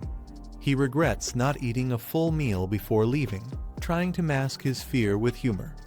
Sweating nervously, he mutters again, struggling to hide his worry as the icy pressure grows heavier around them. The demonic rock serpent groans in agony, its body writhing as it cries out in pain and suffering. One of the companions relays its words, saying the beast is in unbearable pain. Lin Zi is stunned by the revelation. Furious, Lin Zi realizes the truth these people speak of fairness, yet their actions only exploit the weak for their own gain. He questions if this is the justice they claim to uphold. The serpent thrashes violently, its torment manifesting in destructive bursts across the battlefield. Lin Zi quickly issues commands. Snow Girl is told to freeze the serpent with her blizzard, while the rock beast is instructed to search for its weak point. Snow Girl's eyes flash as she unleashes her icy power, summoning a wave of frost. The serpent crashes against the frozen barrier, but Lin Zi notes the difference in strength. Snow Girl is only at 4th rank 2nd stage, while the demonized serpent has already reached 5th rank 1st stage. Despite ice being strong against earth, there's no complete elemental advantage here, making the battle far from simple. Lin Zi analyzes the situation, realizing that under normal circumstances, defeating an opponent a full rank higher would be nearly impossible without extraordinary means. The demonized rock serpent snarls, its power surging violently. But Lin Zi notices something: this beast isn't a true 5th rank creature. Its strength comes from a forced soul technique that amplifies potential, which must also bring severe backlash. Meanwhile, the rock beast undergoes a sudden transformation, its form igniting as it evolves into the powerful Oni General form, radiating overwhelming energy. The Oni General charges with explosive force, clashing fiercely against the demonized rock serpent. The serpent is slammed into an ice barrier, its body colliding with a thunderous impact. Lin Zi explains that while the Oni form boosts the rock beast's speed by 300%, it also drastically lowers its defense, leaving it as fragile as glass. He quickly calls on Snow Girl to support. Snow Girl responds immediately, casting her icy power to synchronize her attack with the rock beast. Explosions erupt across the battlefield as ice and flames collide, shaking the ground violently. The Oni General and Snow Girl glance at each other, their powers resonating in sync. Lin Zi realizes what is happening together. They are unleashing a combined technique, something far stronger than either could manage alone. Shocked, he exclaims in disbelief, recognizing it as a fusion skill. A massive blue crystal floated in mid-air, surrounded by arcs of icy lightning. The system identified it as the Ice Core Bomb, a high-level offensive skill. It infused ice energy into a rock core, filling it with explosive cold power. Once it struck the enemy, it would detonate instantly, freezing and shattering everything nearby. The man stared at the system interface, deep in thought. After a moment, the screen flashed he had successfully unlocked the fusion skill panel. He realized this wasn't an ordinary upgrade. To fully activate the fusion soul technique, both the Ice Queen and the Rock Ghost had to reach the same strength level. But that wasn't enough. The system also required them to build perfect synchronization between each other, a shared understanding that linked their powers completely. Only when their compatibility reached the highest value could the fusion skill truly awaken. As the man analyzed the data, the battlefield erupted once again. The Ice Queen launched shards of frozen light, clashing against the crimson energy of the Rock Ghost. Explosions of frost and flame filled the area. The two creatures fought relentlessly, pushing their power to the limit as the synchronization process began. The crimson-headed serpent twisted its massive body, gathering dark energy around its jaws. Its aura pulsed with violent power, shaking the icy battlefield beneath it. The red-haired fighter leapt high into the air, striking down with a burst of flame. Her attack clashed against the serpent's energy, creating a powerful explosion that shattered the frozen ground. The serpent roared, coiling its body as waves of heat and frost rippled outward. It struck back with furious speed, refusing to be overpowered. Its entire form blurred into motion, lunging forward like a lightning bolt. The red-haired fighter barely held her stance as the monstrous creature charged straight toward her with unstoppable momentum. The serpent's massive body slammed forward, its icy scales glowing under the force of impact. The explosion of energy tore through the frozen ground, sending shards flying in every direction. The red-haired fighter didn't retreat. Instead, she charged head-on through the blast, her fiery aura burning away the frost. With a fierce strike, she shattered the serpent's icy armor, causing a thunderous explosion of light and energy. From a distance, the man watched alongside the Ice Queen. He noticed her movements slowing down under pressure. The serpent's rapid attacks left her no room to assist the Rock Ghost in maintaining defense through her ice mirror barrier. Meanwhile, a cloaked figure with dark energy swirling around him observed from afar, speaking in a cold tone. He mocked them, saying they better hurry up, it would be disappointing if they died so easily. The man clenched his fist and shouted at his team, commanding, "Ice Queen, Rock Ghost, use the combined skill now." He realized the cloaked enemy was deliberately toying with them, and whatever his goal was, they had to end this fight quickly. He turned to his teammate and instructed him to distract the giant serpent. Meanwhile, he needed time to charge his pet's next powerful attack. The teammate froze in disbelief. The thought of drawing the serpent's attention terrified him. His face tensed as he questioned if the order was even serious. But the man's response was sharp. If no one acted, they'd all die here. The panicked teammate shook his head, shouting that he didn't want to die, but it was already too late to hesitate. The hesitant teammate finally gathered courage and shouted an order to his summon. The pink creature at his side responded instantly, puffing up its round body as it prepared to attack. He commanded, "Big Mouth, use acid attack." The creature opened its mouth wide, gathering toxic green energy before launching it forward with incredible force. The stream of corrosive liquid shot across the battlefield, splattering directly onto the serpent's crystalline body. The acid hissed as it burned through the icy armor, releasing steam and cracks along its surface. The serpent roared in pain, its massive frame twisting in rage. Although the attack hadn't dealt heavy damage, it successfully provoked the creature, drawing all of its attention toward the teammate and his summoned beast. As the serpent roared in anger, a blinding blue light began forming above it. The energy twisted into a massive sphere of condensed ice, glowing with immense power. The temperature around the battlefield plummeted instantly. Frost spread across the ground as the Ice Queen raised her hand, channeling every ounce of magic into the attack. The frozen sphere grew larger and denser until it resembled a falling meteor of pure ice. Its overwhelming force caused the serpent to recoil, instinctively preparing to defend itself. The Ice Queen's form glowed brilliantly as she invoked her ultimate move. Ice Core collapsed.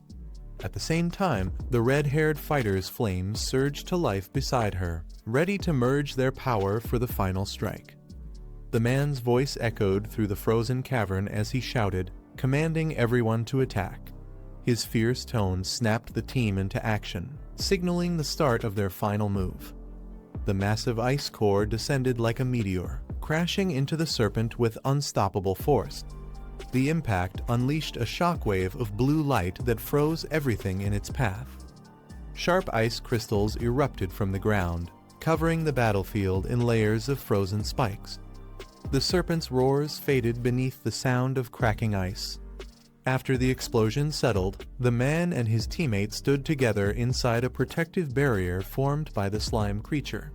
They both breathed heavily, staring at the frozen battlefield that glittered like glass. The chubby teammate gasped for breath, clutching his chest. He could still feel the lingering chill from the explosion. Then his eyes widened. He heard something moving. "It's still alive," he shouted in shock. The black-haired man narrowed his eyes and said they should check it out. The teammate hesitated, his voice trembling as he asked if that was really a good idea, but followed reluctantly behind. As they approached the frozen remains, faint sounds echoed from within the thick ice. The creature's voice was weak and filled with pain. The crimson serpent lay trapped, its body frozen solid, but its mouth barely moving. It spoke in a strained tone, saying it was suffering and begging them to help. The man stared silently, realizing the monster was still conscious inside the ice. The chubby teammate looked at the frozen serpent and spoke softly, suggesting they should end its suffering. Lindsay remained silent, his expression calm but heavy with thought. He stepped forward, summoning a shard of icy energy into his hand. For a brief moment, he hesitated, then his eyes sharpened with resolve. In one swift motion, Lindsay thrust his weapon forward, piercing through the thick ice and striking the serpent's core. The frozen beast let out a faint tremor before falling completely still. The system immediately announced the result: the abyssal giant rock serpent had been defeated. Lindsay earned 1,000 achievement points, 10 high-grade elemental crystals, and a special explosion card as his reward. After the battle, Lindsay reviewed the system rewards. He had obtained 2 additional spirit stones, completing the materials needed for the rock ghost's evolution. The bonus rewards included a soul potion and another explosion card, fulfilling all upgrade requirements. Despite the victory, a strange heaviness lingered in Lindsay's chest. He clenched his fist, questioning why he still felt uneasy even after accomplishing so much. As he stood in silence, the cloaked enemy slowly approached, clapping mockingly. His presence broke the tense atmosphere as the team turned to face him once again. The man with silver hair smirked under his hood and asked with a teasing tone, "What's wrong? Are you angry?" His taunting words hinted that the real fight was far from over. The silver-haired enemy smirked and pointed at the remains of the fallen serpent, mocking Lindsay. He said that beast tamers like him often slaughter monsters to obtain rare materials, so what made this situation any different? Lindsay turned to face him, his expression cold. The Ice Queen stood behind him, her aura freezing the air as shards of ice floated around her. He stayed silent for a moment, his eyes narrowing in thought as the enemy's words echoed in his mind. Finally, Lindsay responded calmly. He admitted that beast tamers do hunt monsters for materials, but when they face one too powerful to defeat, it's only natural for them to become the prey instead. His words carried a quiet but unshakable confidence that silenced the mockery. Lindsay pointed directly at the cloaked man, his tone sharp with disgust.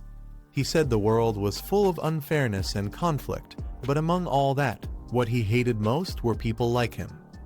The hooded enemy sneered and replied coldly. He said that Lindsay and his team, who called themselves righteous tamers, were no better. They spoke of equality and freedom while controlling beasts to fight and die for them. He accused them of using their beliefs to manipulate others and exploiting creatures weaker than themselves. His voice echoed with contempt as he called them hypocrites hiding behind the illusion of justice. Lin Zi stayed silent, watching his opponent with narrowed eyes. The man gave a mocking smile and said, "Looks like our little talk is over," as the tension between them thickened once more. As tension filled the cave, a small pink-haired girl appeared beside the cloaked man. Her expression was calm but carried an unsettling confidence. The black-haired boy steps forward, fury burning in his eyes as he faces the hooded stranger. He demands to know what the man is planning, his voice echoing through the cave. In that tense moment, he realizes something isn't right. His instincts scream that someone close to him is in danger. The hooded man pauses, then slowly turns around with a faint, mocking tone. His calmness only adds to the tension, as if he already knows the chaos that's about to unfold. The eerie glow of the cave reflects off his cloak, creating an unsettling silence between them. Without wasting another second, the boy raises his hand, summoning a burst of blue energy that swirls around him. He calls upon his spirit ally, commanding her to restrain the enemy before it's too late. The air crackles with frost as his attack charges forward. A blinding flash erupts when their powers collide, shaking the ground and filling the cave with shockwaves of ice and fire.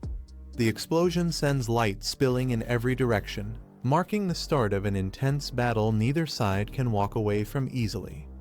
The entire cave freezes over as the icy explosion settles. Mist fills the air, and silence takes over. The aftermath leaves behind only shards of frost and traces of the vanished enemy.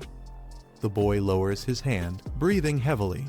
Beside him, the ice spirit materializes, her crystal horns glimmering faintly. She looks at the frozen battlefield and calmly notes that the enemy managed to escape.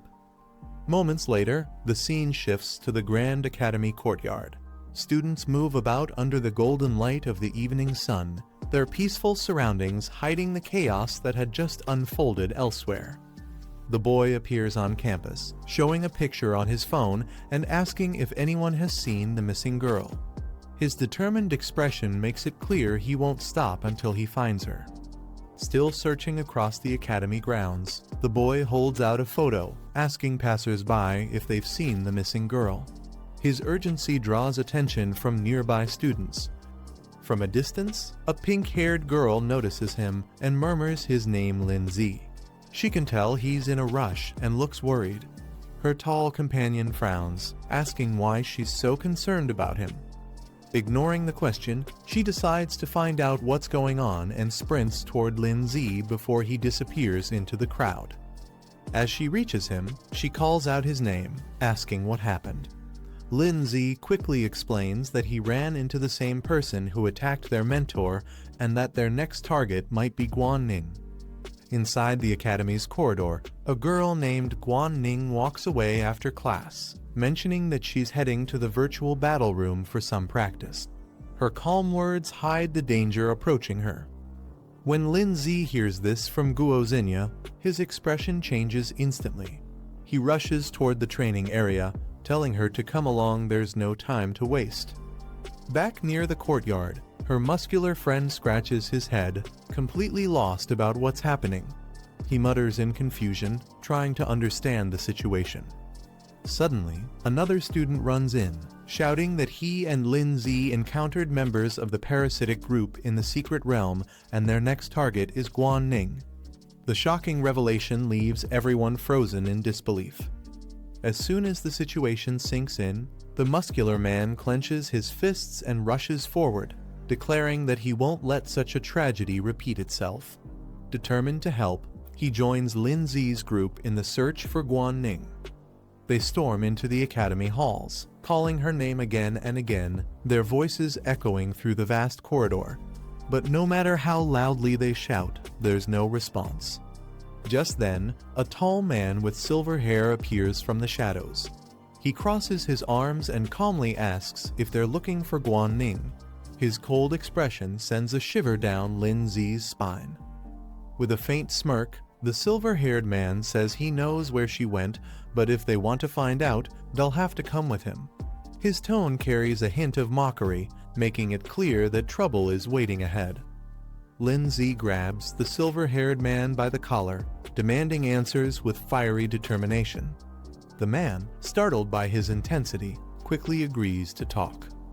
Trying to calm things down, the man explains that he only ran into Guan-ning by coincidence a while ago and didn't realize she was missing. He recalls overhearing her conversation with a friend named Zhang Zioyun, who mentioned going out to buy materials, most likely heading to the pet shop together. Hearing this, Lin Zi immediately calls Zhang Zioyun's phone, but there's no response. His expression darkens, something's clearly wrong, and time is running out. Realizing the urgency, Lin Zi orders his team to alert the academy and begin a coordinated search for Guan-ning. Everyone nods and rushes into action, determined to find her before it's too late. Meanwhile, far from the academy, Guan-ning slowly regains consciousness. Her vision blurs as she finds herself in an unfamiliar building, sunlight leaking through cracked windows. Confused and weak, she spots Zhang Zioyun lying motionless on the floor nearby. Panic sets in as she tries to reach her, but her body refuses to move freely. Before she can react, glowing red tentacles lash out and bind her tightly in midair. Shock and fear fill her eyes as she realizes she's been captured. Guan-ning slowly regains her senses and realizes she's not alone. Standing before her is a tall man in a yellow coat wearing a skull-like mask, his eerie smile hidden behind cold confidence. He tilts his head slightly and asks if she's awake, while another cloaked figure stands silently beside him, observing. Guan-ning's heart races as she demands to know who they are and why they've captured her. The masked man casually introduces himself, saying they're members of the symbiosis group, his tone disturbingly calm for someone who just kidnapped 2 students. Hearing the name shocks her. She yells for them to release her, shouting that no one makes friends by tying people up. Her eyes flare with anger, but the ropes around her only tighten in response. Still trapped by the red tendrils, Guan-ning clenches her teeth as her enemies explain their plan. They reveal that the fiery demon bird's flames can overpower her plant-based spirit, leaving her defenseless. She struggles fiercely against the bindings, releasing a surge of energy, but the moment she tries to summon her spirit, a sharp pain shoots through her body. The cloaked man steps forward, summoning a grotesque red creature. He calmly explains that his poison demon has already injected venom into her body. If she forces her spirit power now, she'll cripple herself permanently. Despite the pain, Guan-ning glares at them coldly, trying to buy time until the poison fades. She steadies her voice and demands to know their true goal, refusing to show fear even in chains. The masked man spreads his arms, his voice echoing through the warehouse as he makes an offer. He invites Guan-ning to join the symbiosis group, claiming they seek to destroy the world's injustice together. With a twisted grin, he points toward her and mentions her rare ability, the power to demonize her summoned beasts. He demands that she use it for their cause.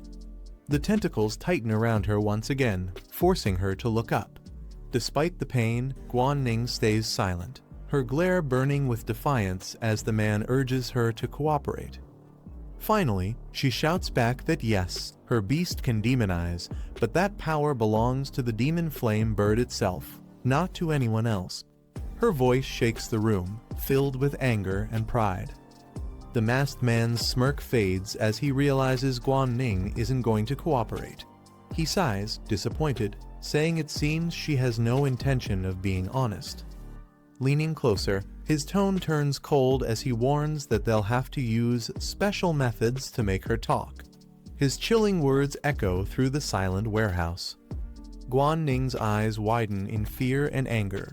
She shouts for them to stop, insisting that she doesn't even understand what special technique they're talking about. But her cries are ignored. The red tendrils around her tighten once again, spreading like living snakes as the enemy prepares to use force to break her will. Just as the enemies prepare to use force, a deep voice echoes through the warehouse commanding them to stop. The air trembles as a surge of dark red energy bursts through the entrance. A dark silhouette appears at the doorway, his presence catching everyone's attention. The girl turns in surprise, recognizing him instantly. Her eyes widen with joy as she rushes toward him, clearly relieved to see him safe. Nearby, the masked man looks puzzled, wondering why their leader is here when he was supposed to be meeting someone else. The dark-haired boy studies the mask closely. He realizes it's the same person he once faced in a virtual battle, and the memory makes him tense. The masked man suddenly understands what's going on and looks ahead with realization. A small spirit beast appears, growling softly. It seems to be the creature that tracked them down. He notes that the beast must belong to the Tamer Association. Its tracking abilities are incredibly sharp, enough to follow their scent even here.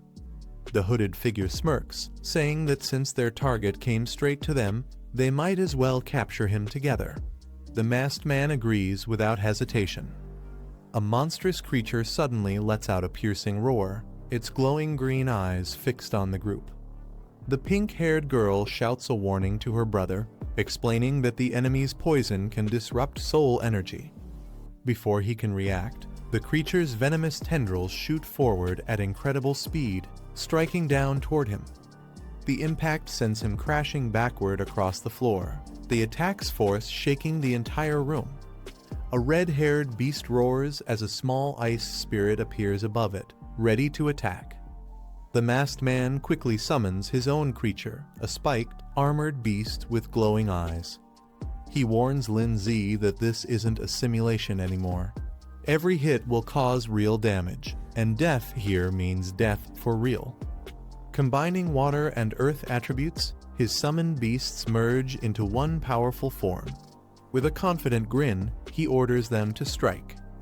The molten creature crawls across the floor, its body bubbling and reshaping as heat fills the room. It lets out a fiery roar, unleashing waves of scorching energy that melt everything in its path. The masked man grins confidently, boasting that both his summoned beasts are 4th tier and far beyond his opponent's level. The white-haired girl stands firm, sweat on her face but determination in her eyes, warning him to surrender before he regrets it. Lin Z observes the battlefield and realizes the intense heat is weakening Xiaoxu's power. He decides to let the rock spirit take the lead instead. He opens his hand, revealing a glowing crystal.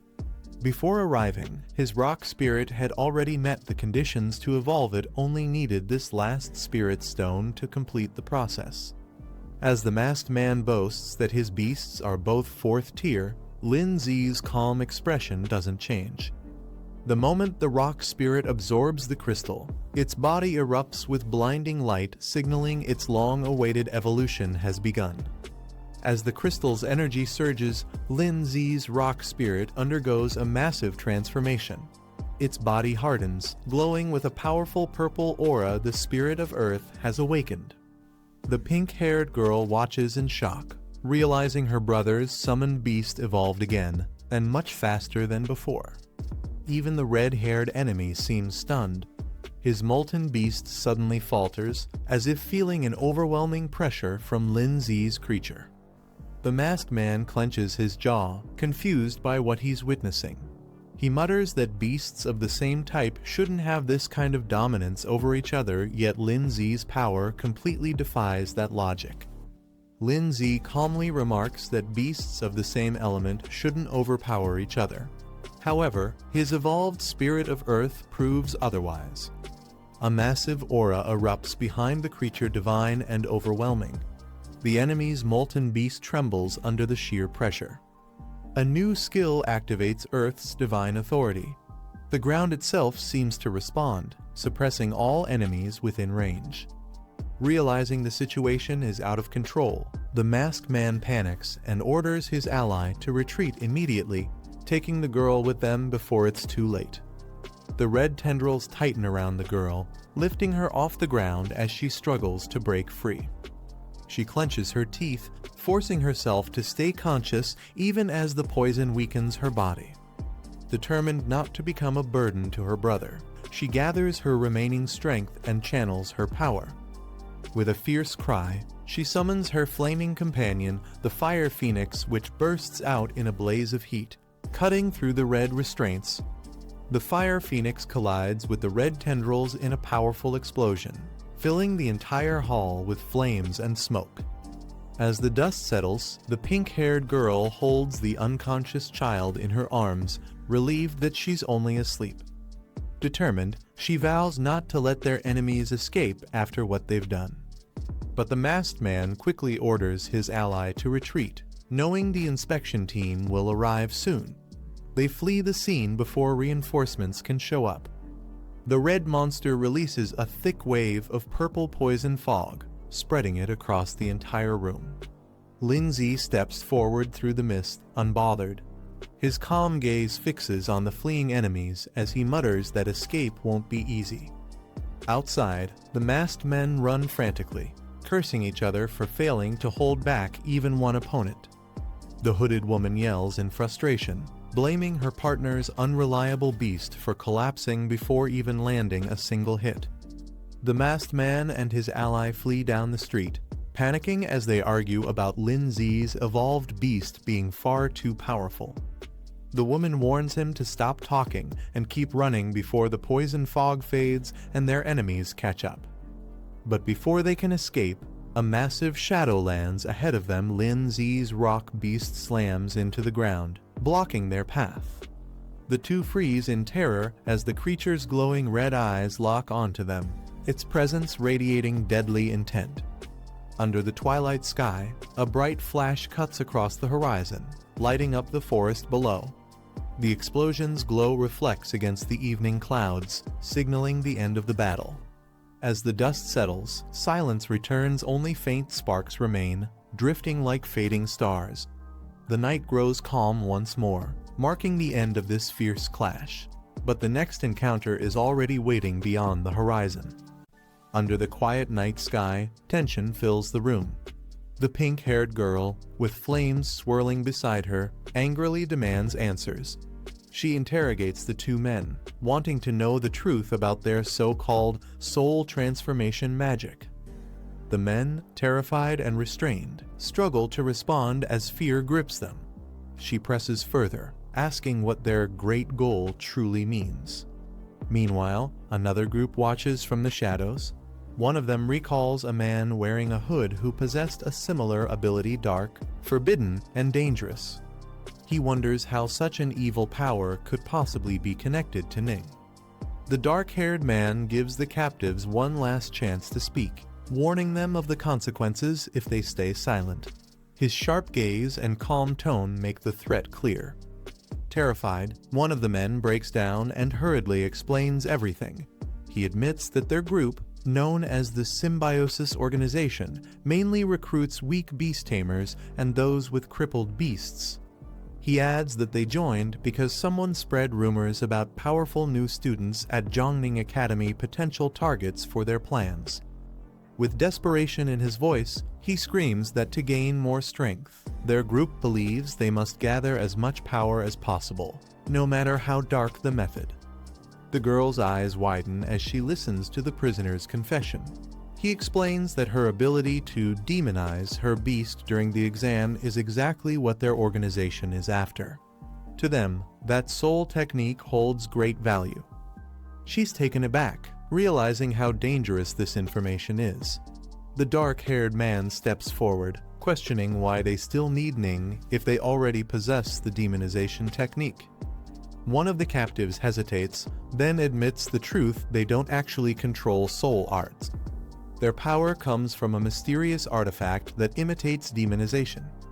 The revelation shocks everyone, leaving the room tense and silent once again.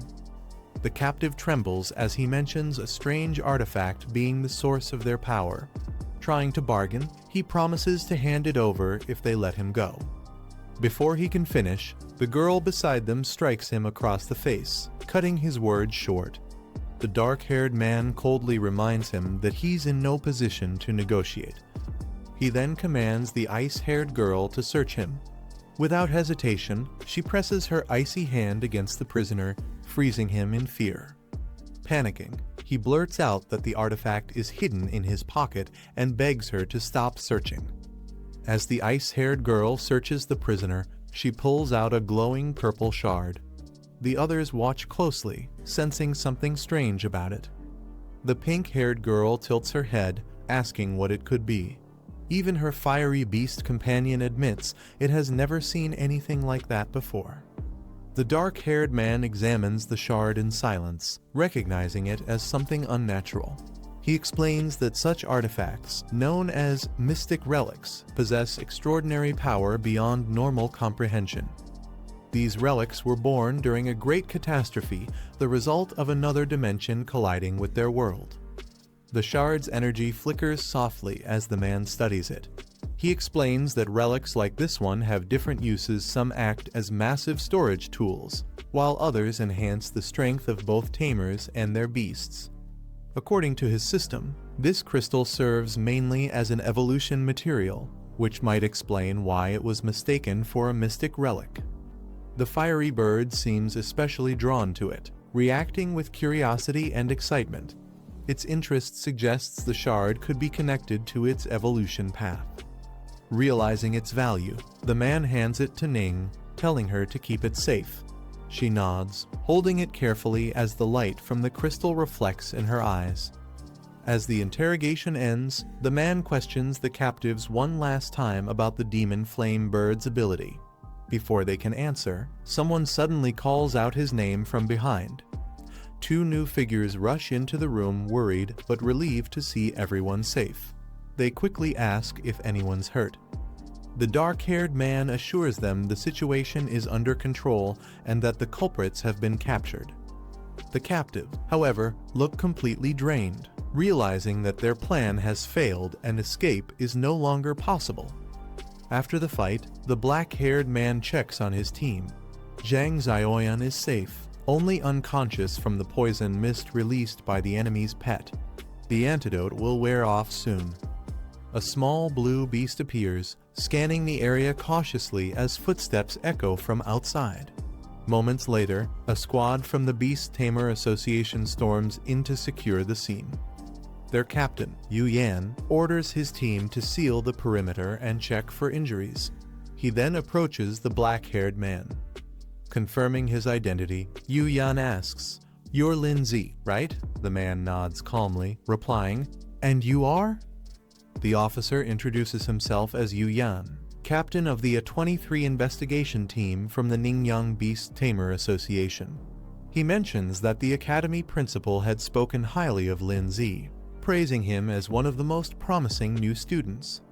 Yu Yan thanks Lin Zi for providing valuable intel on the symbiosis group and promises to recommend him for a reward. Lin Zi nods with a calm smile. The captain takes charge of the scene, saying his team will handle the follow-up investigation but might need their cooperation later. Lin Zi agrees without hesitation. Before leaving, Yu Yan arranges for Lin Zi and his team to be taken to the medical center for a full checkup, ensuring none of them are secretly injured after the battle.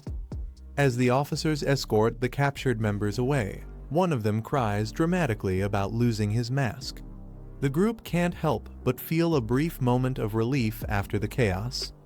Later that night, the scene shifts to the medical center. Inside, the injured are being treated under the soft glow of the hospital lights. The black-haired girl slowly regains consciousness, surprised to hear everything that happened while she was out.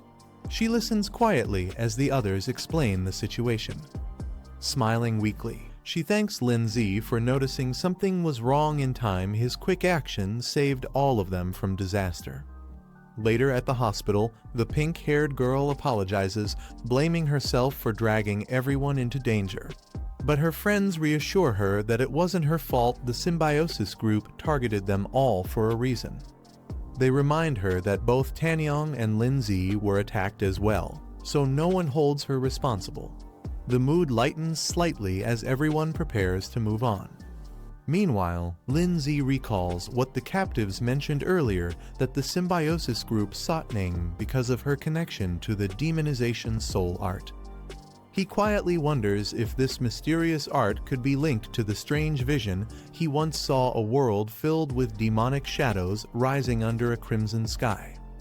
As things settle down, the pink-haired woman asks to speak privately with Lindsay and Ning. The others quietly leave, sensing the seriousness in her tone. They walk down the quiet hospital hallway, the tension growing with each step. Lindsay finally asks what's wrong. She turns to them, her expression firm, and asks if they remember when she helped analyze their soul power potential. Both Lindsay and Ning are caught off guard, realizing she's about to reveal something important connected to their past investigation. The group stops as the pink-haired girl apologizes, saying the scene they just saw was too disturbing. She explains she initially planned to gather more information before explaining it to them properly. The pink-haired girl looks down, saying she had only heard rumors about demonic-type beasts but never truly understood them. She begins explaining that the demon-type class is an extremely rare and special branch, known for its incredibly fast growth rate. However, these beasts are often violent and cruel by nature. Once contracted as familiars, they can gradually corrupt their master's mind. As the narration continues, the scene shifts to a terrifying image of a tamer losing control, his body twisted and veins glowing red. The girl concludes that such tamers eventually become chaotic, uncontrollable beings known as fallen ones. The pink-haired woman continues explaining that, under the Beast Tamer Association's strict control, all demonic-type beasts are now banned from breeding or trading. Even the materials related to their evolution are heavily restricted and prohibited from being sold. The black-haired man then recalls meeting someone who owned a demonic-type beast, but surprisingly managed to remain sane despite its corrupting influence. She explains that the fallen are tamers completely consumed by their beast's power, while others suffer a reverse backlash when their beast loses control. Both outcomes are equally dangerous and unpredictable. Curious, the pink-haired girl turns to him and asks how he managed to demonize his flame bird. Calmly, he explains that after evolving, his fierce flame bird naturally gained this new ability. The man explains that his flame bird is currently at Stage 2, Level 7. After demonization, it can temporarily reach Stage 3, Level 2, but only for about a minute. With his current soul power, he can only use that ability once per day. He recalls seeing others attempt to demonize their beasts through symbiosis, but their results were unstable and often led to severe backlash. He assumes the authorities banned the practice to prevent uncontrollable disasters. The pink-haired woman remarks that the world is full of mysteries and humanity has only begun to scratch the surface of soul arts. There's still so much unknown potential waiting to be uncovered. Teasingly, she tells the girl beside her not to overthink things. What matters now is getting stronger, and if her soul arts can truly enhance demonized beasts, she'll become incredibly powerful in the future.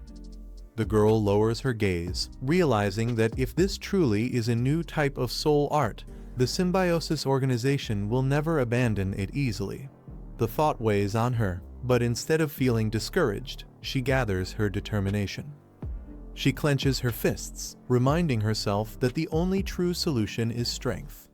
If she wants to control her destiny, she must keep pushing forward and growing stronger, no matter what obstacles appear in her path.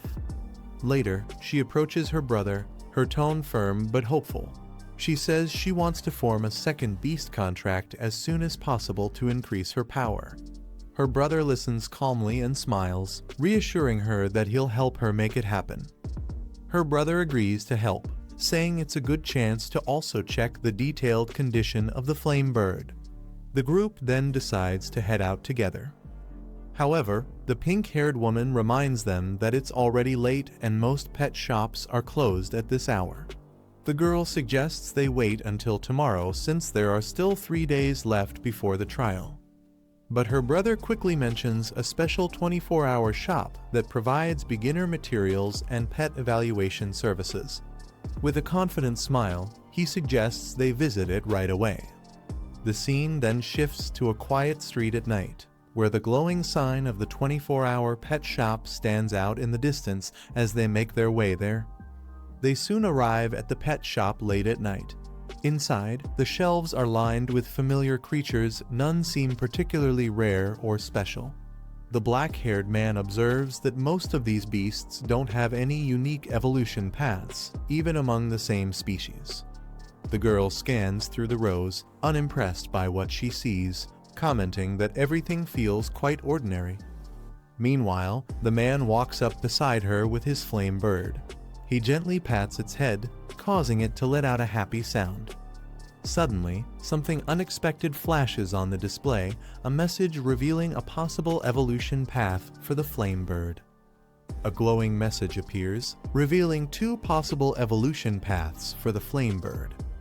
The first path, Flamewing Eagle, strengthens its explosive power and core attributes, but reduces its speed, allowing it to evolve up to the 5th stage. The second path, Infernal Demon Phoenix, enhances the control of its demonic flames through ancient bloodlines, trading elemental balance for destructive might, a path that could evolve up to the 9th stage. The man studies both routes carefully. He realizes that the flame bird's current evolution likely connects to the demonic path Buyiya once saw, meaning it's deeply tied to the demon-type branch. Since the evolution toward the demon phoenix has already begun, there's no turning back now. The only options left are to let the flame bird continue evolving, or halt its progress here and focus on raising a second beast instead. The system reveals the next evolution form, Infernal Crimson Phoenix. To evolve, the flame bird must meet extremely rare conditions, including specific elemental essences and ancient catalysts tied to awakening its bloodline. The man notices how different this is from his previous evolutions. When he evolved the ice orb and the stone beast, he didn't need such materials. Before he can think further, his sister calls out, saying she has something important to tell him. As they talk, he smiles and admits that he actually awakened a unique soul art, one that lets him faintly sense the hidden evolution paths within certain beasts. Hearing this, the girl is stunned and amazed that such an ability even exists. He laughs lightly, explaining that it's not as impressive as it sounds. It only provides a vague intuition and drains a lot of soul energy to use, but it's been incredibly helpful nonetheless. The man jokes to himself that he can't just tell others he has a system, or he'd be captured by the Beast Tamer Association for having such an overpowered ability. He then explains that when he touched the flame bird earlier, he could sense an immense energy within its body, a power far beyond the normal Flamewing evolution line. The girl listens carefully but warns him that this hidden evolution path seems extremely dangerous. She can feel that the energy is wild and unstable, possibly connected to the demonic type they discussed before. Crouching beside the flame bird, she wonders if it might evolve into a dual-type beast combining fire and demon attributes. Although rare, she admits it isn't entirely impossible. The man explains that the information he sensed is still unclear, but it seems the flame bird needs a very ancient catalyst to awaken its dormant power. Hearing this, the girl realizes why it hasn't evolved, yet something crucial has been missing all along. Clenching her fists, she declares that no matter what, she and the flame bird must confront and master this uncontrollable strength together.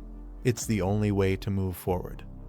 Just as she speaks, something strange happens. The flame bird's body emits a faint glow, and her eyes widen in shock as a shard of glowing purple crystal suddenly appears in her hand.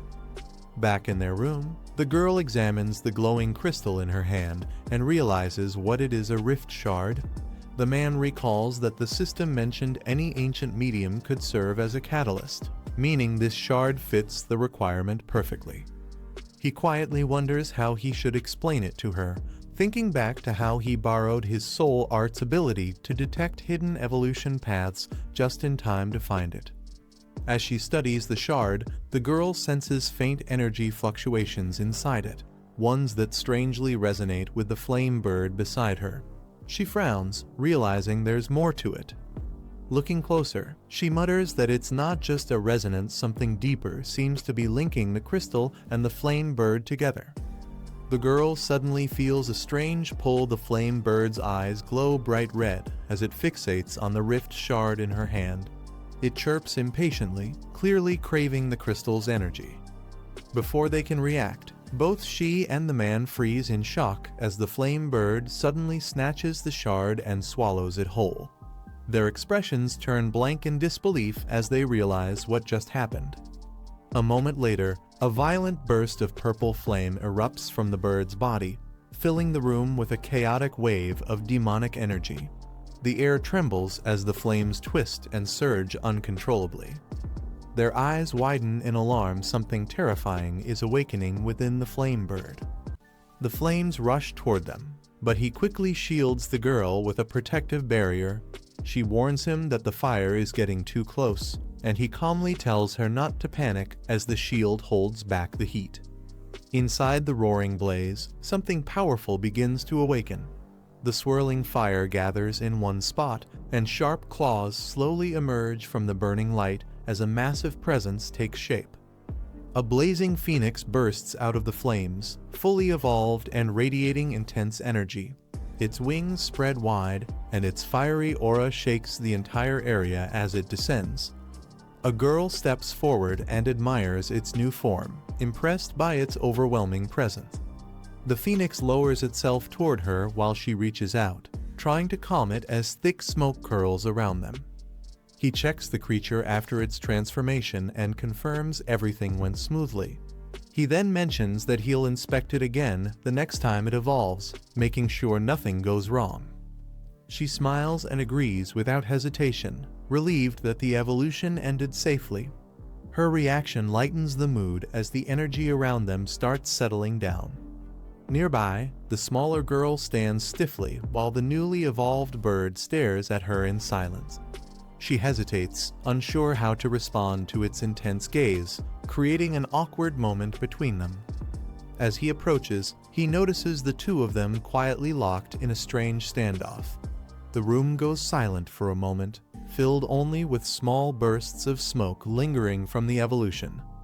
After leaving the building, the staff reminds them that evolving a pet should ideally be done at a professional training facility. Both of them freeze in shock as they check the bill on their phones. Realizing how much the evolution cost, they panic together. She laments losing her savings, while he also struggles to process the sudden expense. He soon pulls himself together, thinking about how quickly the reward money they earned has already disappeared. Determined, he tells himself that he needs to start earning again immediately. With that resolve, they head out, leaving the city behind as they move toward their next goal, ready to recover the money they just spent. A hidden garage door opens quietly, revealing a dim interior. Someone inside has already activated something powerful. A hooded man stands before a towering purple crystal, inspecting its glow. The energy around it pulses steadily as he examines its condition. One of his subordinates rushes in and reports that the two people they were monitoring have been captured by the investigation team. He waits anxiously for the man's reaction. The hooded man responds calmly, saying he already knows. His tone remains steady, as if this development was expected from the beginning. His subordinate asks what their next move should be. The hooded man stays silent for a moment, still focusing on the glowing crystal beside him. He then orders the group to stay inactive for now. No one should make any moves until further notice. He adds that once the right moment arrives, their targets will approach them on their own. The crystal pulses as he speaks, hinting that he already has a plan in motion. Meanwhile, the scene shifts to the protagonist meditating in a quiet chamber, preparing himself for whatever comes next. He prepares for the upcoming school exam, knowing that performing well will earn him a large scholarship. At the same time, he reminds himself that raising his virtual battle ranking can also bring valuable rewards. His current stats appear, showing a high win rate but a ranking that recently dropped because he didn't battle for a few days. Seeing how much he has fallen, he realizes he needs to push harder. He decides to jump straight into ranked matches, confident that a strong streak will carry him to the next tier. With determination, he initiates the matchmaking process. The battle begins immediately, pitting him against a strong beast-type opponent. After a decisive victory, his ranking rises again, putting him one step closer to his goal of reaching the top 100 before the exam. He continues battling through ranked matches, defeating a powerful water-type beast and pushing his rank up rapidly. Each win moves him closer to the top. Another match begins immediately, this time against a dark-type 3-headed monster. He wins again, and his ranking jumps even higher.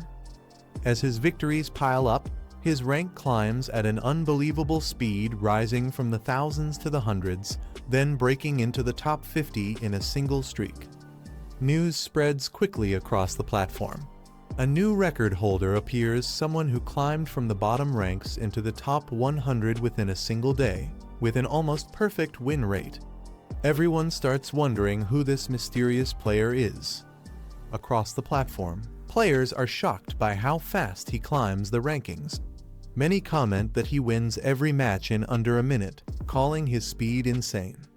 Soon, a top-ranked veteran appears, an expert known for using high-tier beasts. He mentions that he has heard about the newcomer who rose from the 10,000 range all the way to the top. The veteran approaches him directly, admitting that the newcomer has real skill. His tone shows a mix of respect and curiosity. He then warns that the climb ends here. Ranked 9th, he declares that he will personally stop the newcomer's winning streak. He calmly signals the start of the match, showing no pressure despite facing a top-ranked opponent. The red-haired veteran becomes furious, yelling that sending out a single beast to fight him is an insult. He demands the protagonist summon another one, unable to believe the disrespect. Before he can finish complaining, he is instantly frozen solid. The attack ends the match in a single move, leaving him immobilized in a block of ice. He praises his ice beast for finishing the fight beautifully. At the same rank level, she completely overwhelms opponents with ease, proving she can dominate any equal tier match. After the match, he gently pats the ice girl's head, proud of her. Her growth bar is now completely full, showing she has reached the maximum level for her current stage. He notes that the intense battles have finally maxed out her growth. Now, all she needs is the right evolution materials, and she will be ready to advance to her next form. Suddenly, multiple system notifications appear, listing special achievement rewards for reaching high ranks. Each tier offers points, crystals, and rare items. He is surprised the system triggered both an achievement reward and a series quest at the same time. His expression brightens, realizing this breakthrough will benefit them greatly. He plans his next steps, buying the evolution materials for the Ice Girl tomorrow and using the spirit crystals to improve his own base attributes. He then arrives at a building marked with the club's name, preparing to visit someone inside. A cheerful pink-haired senior greets him warmly as soon as he enters. She seems excited to see him. She invites him to join her team for next week's training session. Her sudden enthusiasm surprises the girl standing nearby. She happily agrees, admitting she couldn't find suitable teammates and was considering skipping the trial. Curious, she asks who is already in the team. The senior lists the current members one by one and mentions they still need 2 more people to complete the lineup. She casually suggests bringing Lin Z in as well. The girl realizes the senior specifically wants Lin Z, noticing how eager she sounds. Her reaction makes her suspect there's another motive behind the invitation. The senior proudly explains that Lin Z recently caused a huge stir in the virtual arena, instantly becoming one of the most talked about rising contenders. He activates his power, releasing a bright purple energy as his status window updates. His soul power, attributes, and skills all rise to a new level. Stepping outside, he walks through the city and reflects on the upgrade. With his soul limit increased, the combined attacks of his ice spirit and earth spirit will become far stronger, and his soul techniques will also gain more power. He then enters a building and approaches the front desk. The receptionist greets him politely. He tells her he wants to purchase a blue ice tier.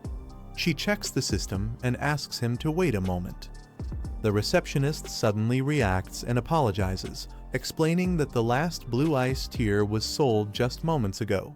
She adds that the material is rare and the next restock might take a full month.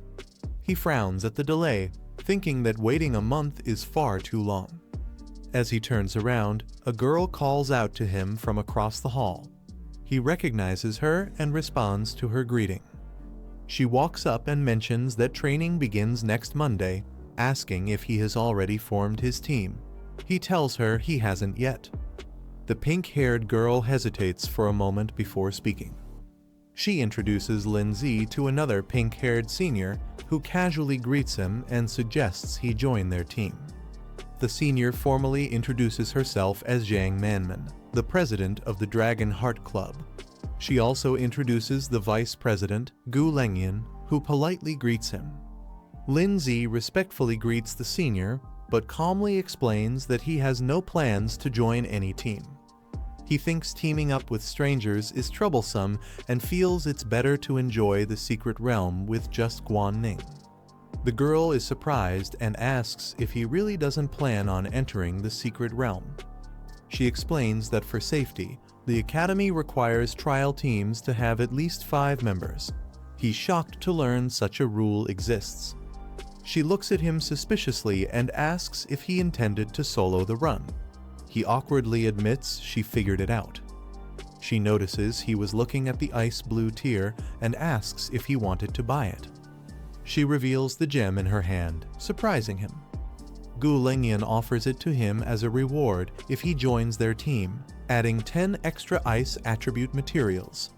He freezes for a moment. The ice blue tier is too tempting to refuse.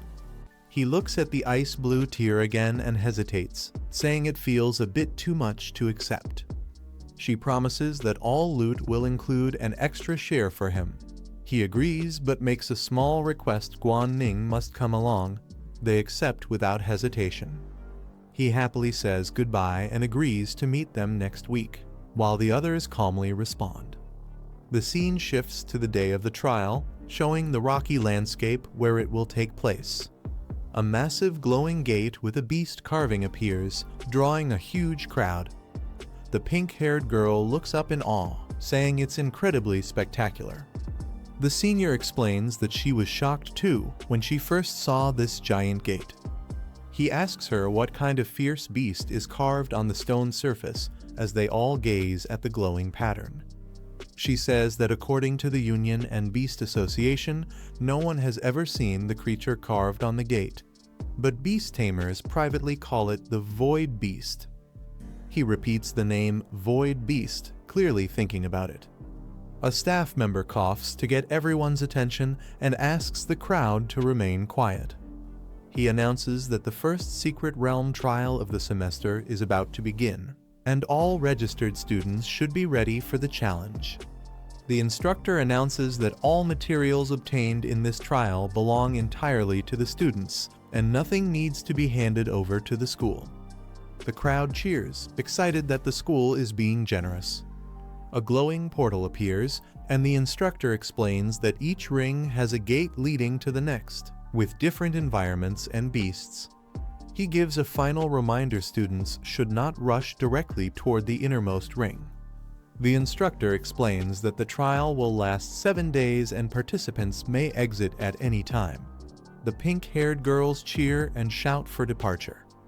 The group arrives at the 5th ring of the Red Earth Secret Realm, stepping into a vast golden desert. Gu Lengyan summons her beasts, an ice thorn dragon and a lightning dragon beast, telling them to get ready. Another member sends out her rock lion, saying it will guard the outer perimeter. She summons another beast, a fire-type crimson giant spirit at 4th rank. She calls out a second one, a silver light type centaur also at 4th rank. He's shocked, realizing she actually has 3 4th rank beasts. She proudly says she's the 2nd-year vice leader and tells everyone not to worry, she'll protect them. She excitedly praises the 2 summoned pets. One is a beautiful humanoid type. The other is a strong rock-type defender. Both pets react, one with elegance and the other with a menacing grin. The pink-haired girl asks Guzini why she isn't summoning her own pet. Guzini smiles and says she has a secret item. A bright pink cross-shaped energy bursts into the air, drawing everyone's attention as the strange power begins to gather. One girl stares at it in shock, asking what kind of strange item this hair clip actually is as the pink mist swirls around her. The pink-haired girl calmly explains that the clip is a spatial tool, and the mist she released is a special artifact called Fog Spirit, a combat-type wonder. She adds that this mist can attach to its user, protect them from harm, and even attack on command. With its support, she can unleash power equal to a Tier 4 beast. The girl gets excited after hearing the item can both defend and attack, calling it an incredibly powerful artifact. The pink-haired girl casually mentions that she's from a prestigious family and naturally has many valuable items, brushing it off as nothing special.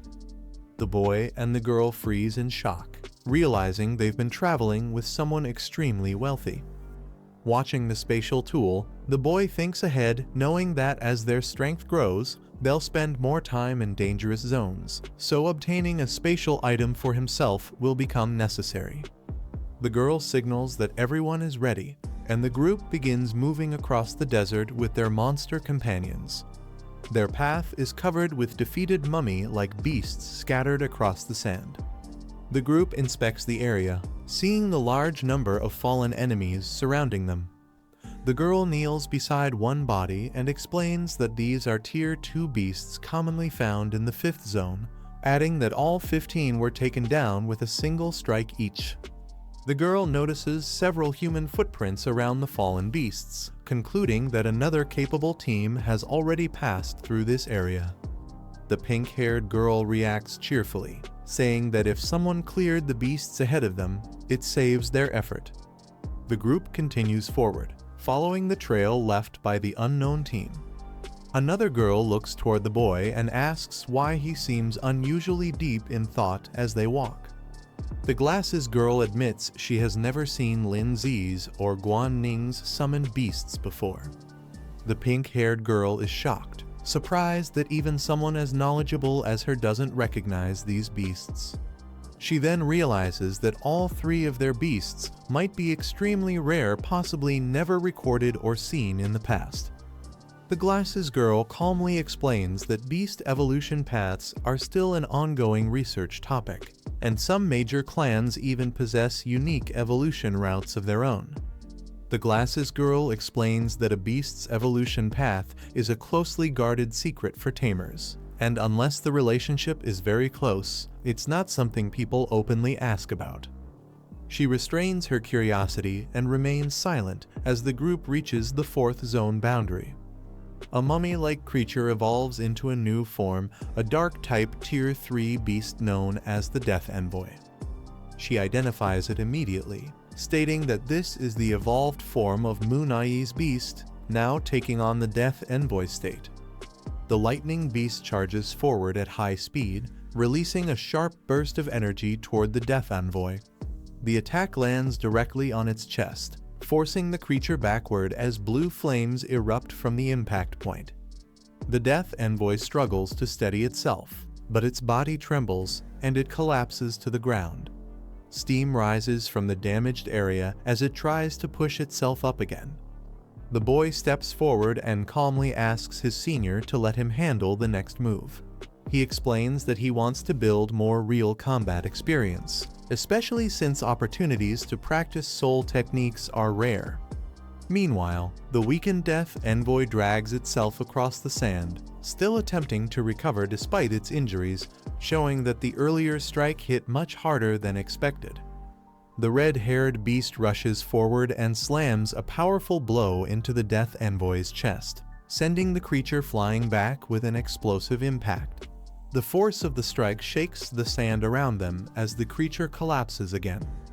The boy watches the result of the attack with a confident expression, saying the performance isn't bad perfect for gaining more practical combat experience and increasing his growth progress.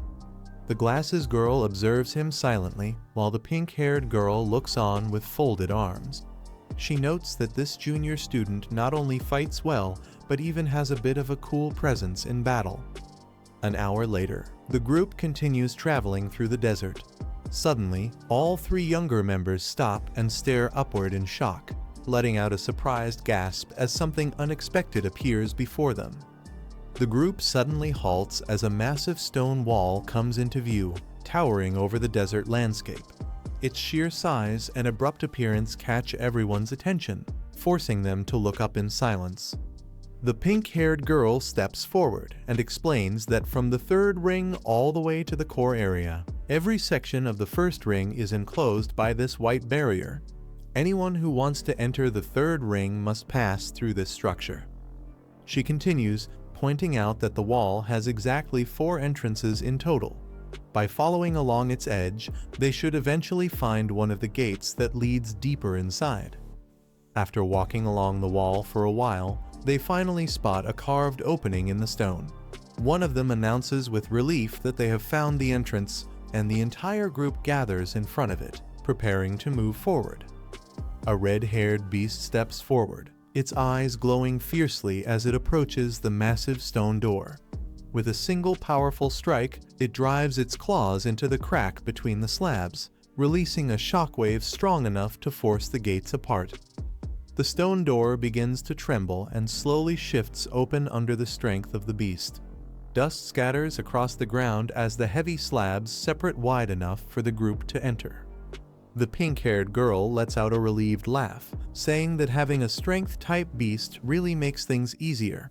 She recalls how, in the past, their whole group had to struggle for half a day just to open this stubborn entrance.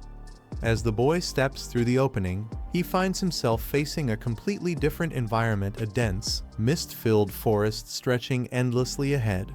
He pauses, taking in the sudden change of scenery as the fog swirls between the tall trees. The group walks deeper into the fog-covered forest as the glasses girl warns them to stay alert.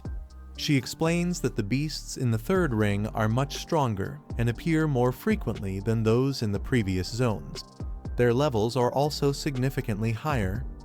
She continues, noting that this area contains a particularly dangerous dark-type beast known as the Bone White Lord. Unlike regular beasts, this one possesses leadership abilities, which makes it far more threatening than fighting it alone.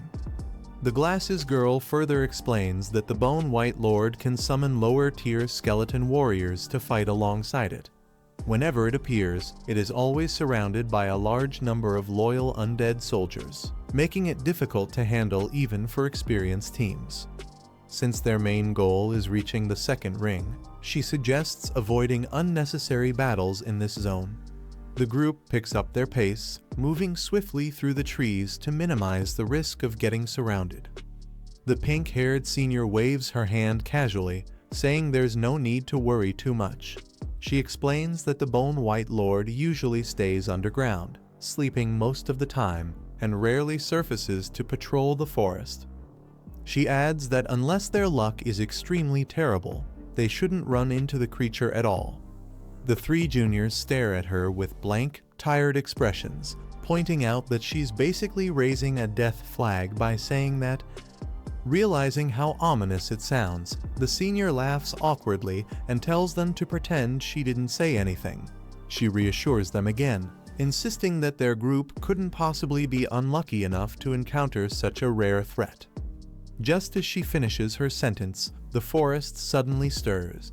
The sound of rustling echoes through the trees, catching everyone off guard. The group turns toward the noise with shock as something begins to emerge. As the sudden rustling grows louder through the fog-covered forest, the pink-haired senior turns her head sharply toward the sound. A drop of sweat slides down her cheek as she reacts to the disturbance. A sudden violent shockwave erupts in the forest, sending debris and pressure waves in all directions.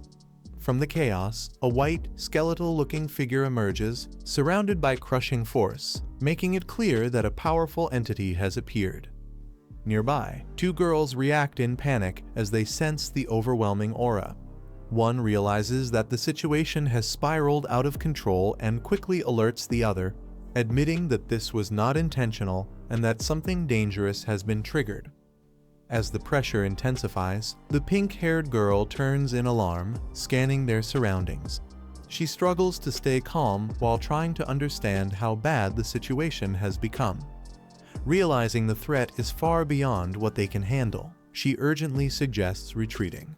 The moment ends with clear fear and urgency as they prepare to escape before the entity closes in. The skeletal enemies advance without slowing down, showing no signs of fatigue as they close the distance. With escape no longer an option, the group realizes that avoiding the fight on open ground will only make things worse. The skeleton warriors raise their weapons and move in together, clearly preparing for a direct confrontation. Their coordinated movement signals that the battle is about to begin. At that moment, a powerful golden attack is unleashed, streaking forward with intense force and crashing straight into the advancing enemies, shaking the area on impact.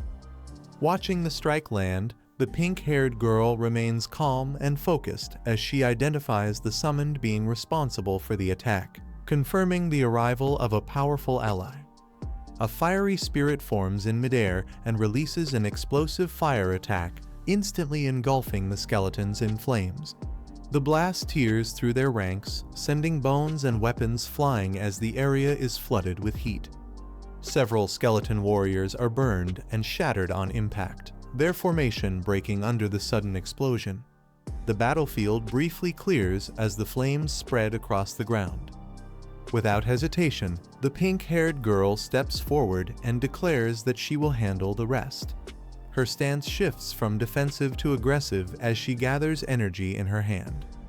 She releases a sharp pink energy strike that cuts through the remaining skeletons, knocking them down one after another. The scene ends with the enemies collapsing, showing that the threat is finally being suppressed. A sudden freezing domain spreads across the area as massive ice forms surge forward, instantly sealing the battlefield. The temperature drops sharply, and the remaining enemies are caught within the expanding ice. The frozen impact sends one enemy crashing down, shattered and overwhelmed by the sheer force of the ice attack. The scale of the skill shows that this is not a normal ability, but a wide-range control technique.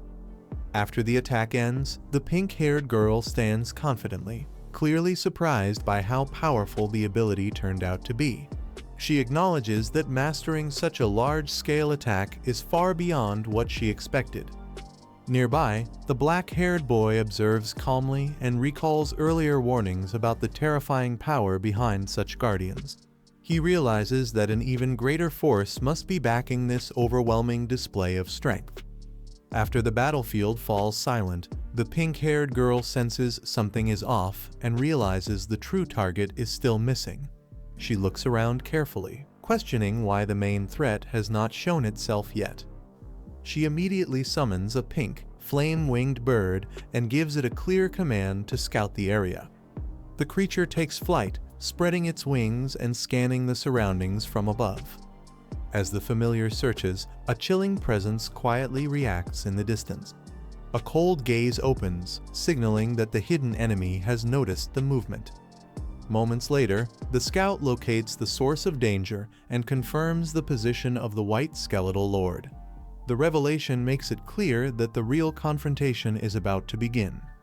A sharp surge of blue energy flashes as the white skeletal lord finally moves, revealing its position. Its massive form advances with overwhelming pressure, making its hostile intent unmistakable. The skeletal lord raises its arm and prepares a direct strike, its power visibly condensing as it closes the distance. Each step it takes shakes the ground, showing that this is a far greater threat than the earlier enemies. Seeing this, the pink-haired girl quickly turns back and warns her allies that the enemy is heading straight for them. Her expression shifts to urgency as the danger rapidly approaches. Before the attack can land, the black-haired boy steps forward and invokes the power of the earth. The ground erupts beneath him, forming a solid barrier as he commands it to block the incoming assault, halting the skeletal lord's advance head-on. The earth barrier cracks under pressure as the white skeletal lord forces its way forward, showing that even the defensive skill cannot fully stop its advance. The impact shakes the ground, proving the enemy is still far from defeated. Seeing the situation worsen, the black-haired boy reacts in alarm and signals to wait, realizing something important about the enemy's condition mid-fight. The skeletal lord is revealed to be injured, its body showing clear damage from the earlier attacks. This explains why its movements briefly slowed, confirming that their previous strikes were effective. At the same time, a system notification appears, showing a massive gain in soul points and a skill upgrade. A new effect activates, allowing accumulated rage to enhance attacks, making it clear that the battle has pushed the protagonist into a stronger state for the next phase of the fight. The ice and earth forces continue to restrain the white skeletal lord, limiting its movement and buying valuable time. The combined pressure keeps the enemy from fully breaking free. Noticing a fluctuation in energy, the bespectacled girl reacts in surprise as she senses a shift in power on the battlefield. This change confirms that the situation is entering a critical phase. The black-haired boy quickly analyzes the fight and explains that direct damage alone may not be enough. Instead, he decides to rely on sustained attacks to exhaust the enemy, taking advantage of its current injuries. Realizing the skeletal lord is wounded and reinforcements could arrive at any moment, he gathers blue energy in his hands and urges an immediate decision. The moment ends with clear urgency as he prepares to finish the battle before the tide turns. The black-haired boy steadies himself and evaluates his remaining power, realizing that using soul attacks carelessly would only waste energy. He concludes that a precise, compressed strike is the only way to end this efficiently. He condenses his soul power into a single point, forming an intensely compressed blue spear of energy. The pressure around it spikes sharply, showing that all his strength is being focused into one decisive attack. With no hesitation, he releases the attack straight ahead. The compressed soul strike erupts forward, tearing through the air with overwhelming force. The blue energy pierces directly into the white skeletal lord's body, slamming it back as cracks spread across its form. The impact confirms that this final move is powerful enough to seriously damage and potentially finish the wounded enemy. The white skeletal lord is struck and collapses heavily, its body crashing into the ground. For a brief moment, everything goes silent, leaving the outcome unclear. The group reacts in shock, staring at the scene as they realize the impossible may have happened. They struggle to believe that the skeletal lord could have been defeated so quickly. The bespectacled girl immediately analyzes the situation and realizes something is wrong. She explains that the previous attack should not have been strong enough to kill such a high-level enemy, especially given the gap in power. Before anyone can react further, movement appears in the distance. Multiple skeletons begin rising and regrouping, making it clear that the battle is not over and a new threat is closing in. The black-haired boy steps forward and firmly blocks the enemy's escape, making it clear that the skeletons will not be allowed to retreat. His calm stance shows full control of the situation. He immediately launches a large-scale attack, raining down ice shards and rock fragments from above. The sudden barrage overwhelms the skeletons before they can react. The impact triggers a massive explosion of dust and debris, completely covering the battlefield. Bones scatter across the ground as the attack wipes out everything in its path. As the dust settles, the pink-haired girl looks on in disbelief, while the others openly admire the result. Their reactions make it clear that the fight has finally been decided, confirming a decisive victory. After the battle ends, the black-haired boy urges everyone to quickly collect the loot and leave the area before more trouble arrives. His calm tone shows he is already thinking ahead. Before they can move, a familiar voice calls out his name. A group suddenly appears, and one of them steps forward in shock, realizing it is him and questioning why he is here. Both sides stop in surprise as they face each other, clearly not expecting this encounter. The tense silence shows that this meeting was completely unplanned. The newcomer then shouts angrily, accusing him of stealing prey that belonged to their group. The scene ends with rising tension, hinting that a new conflict may be about to begin.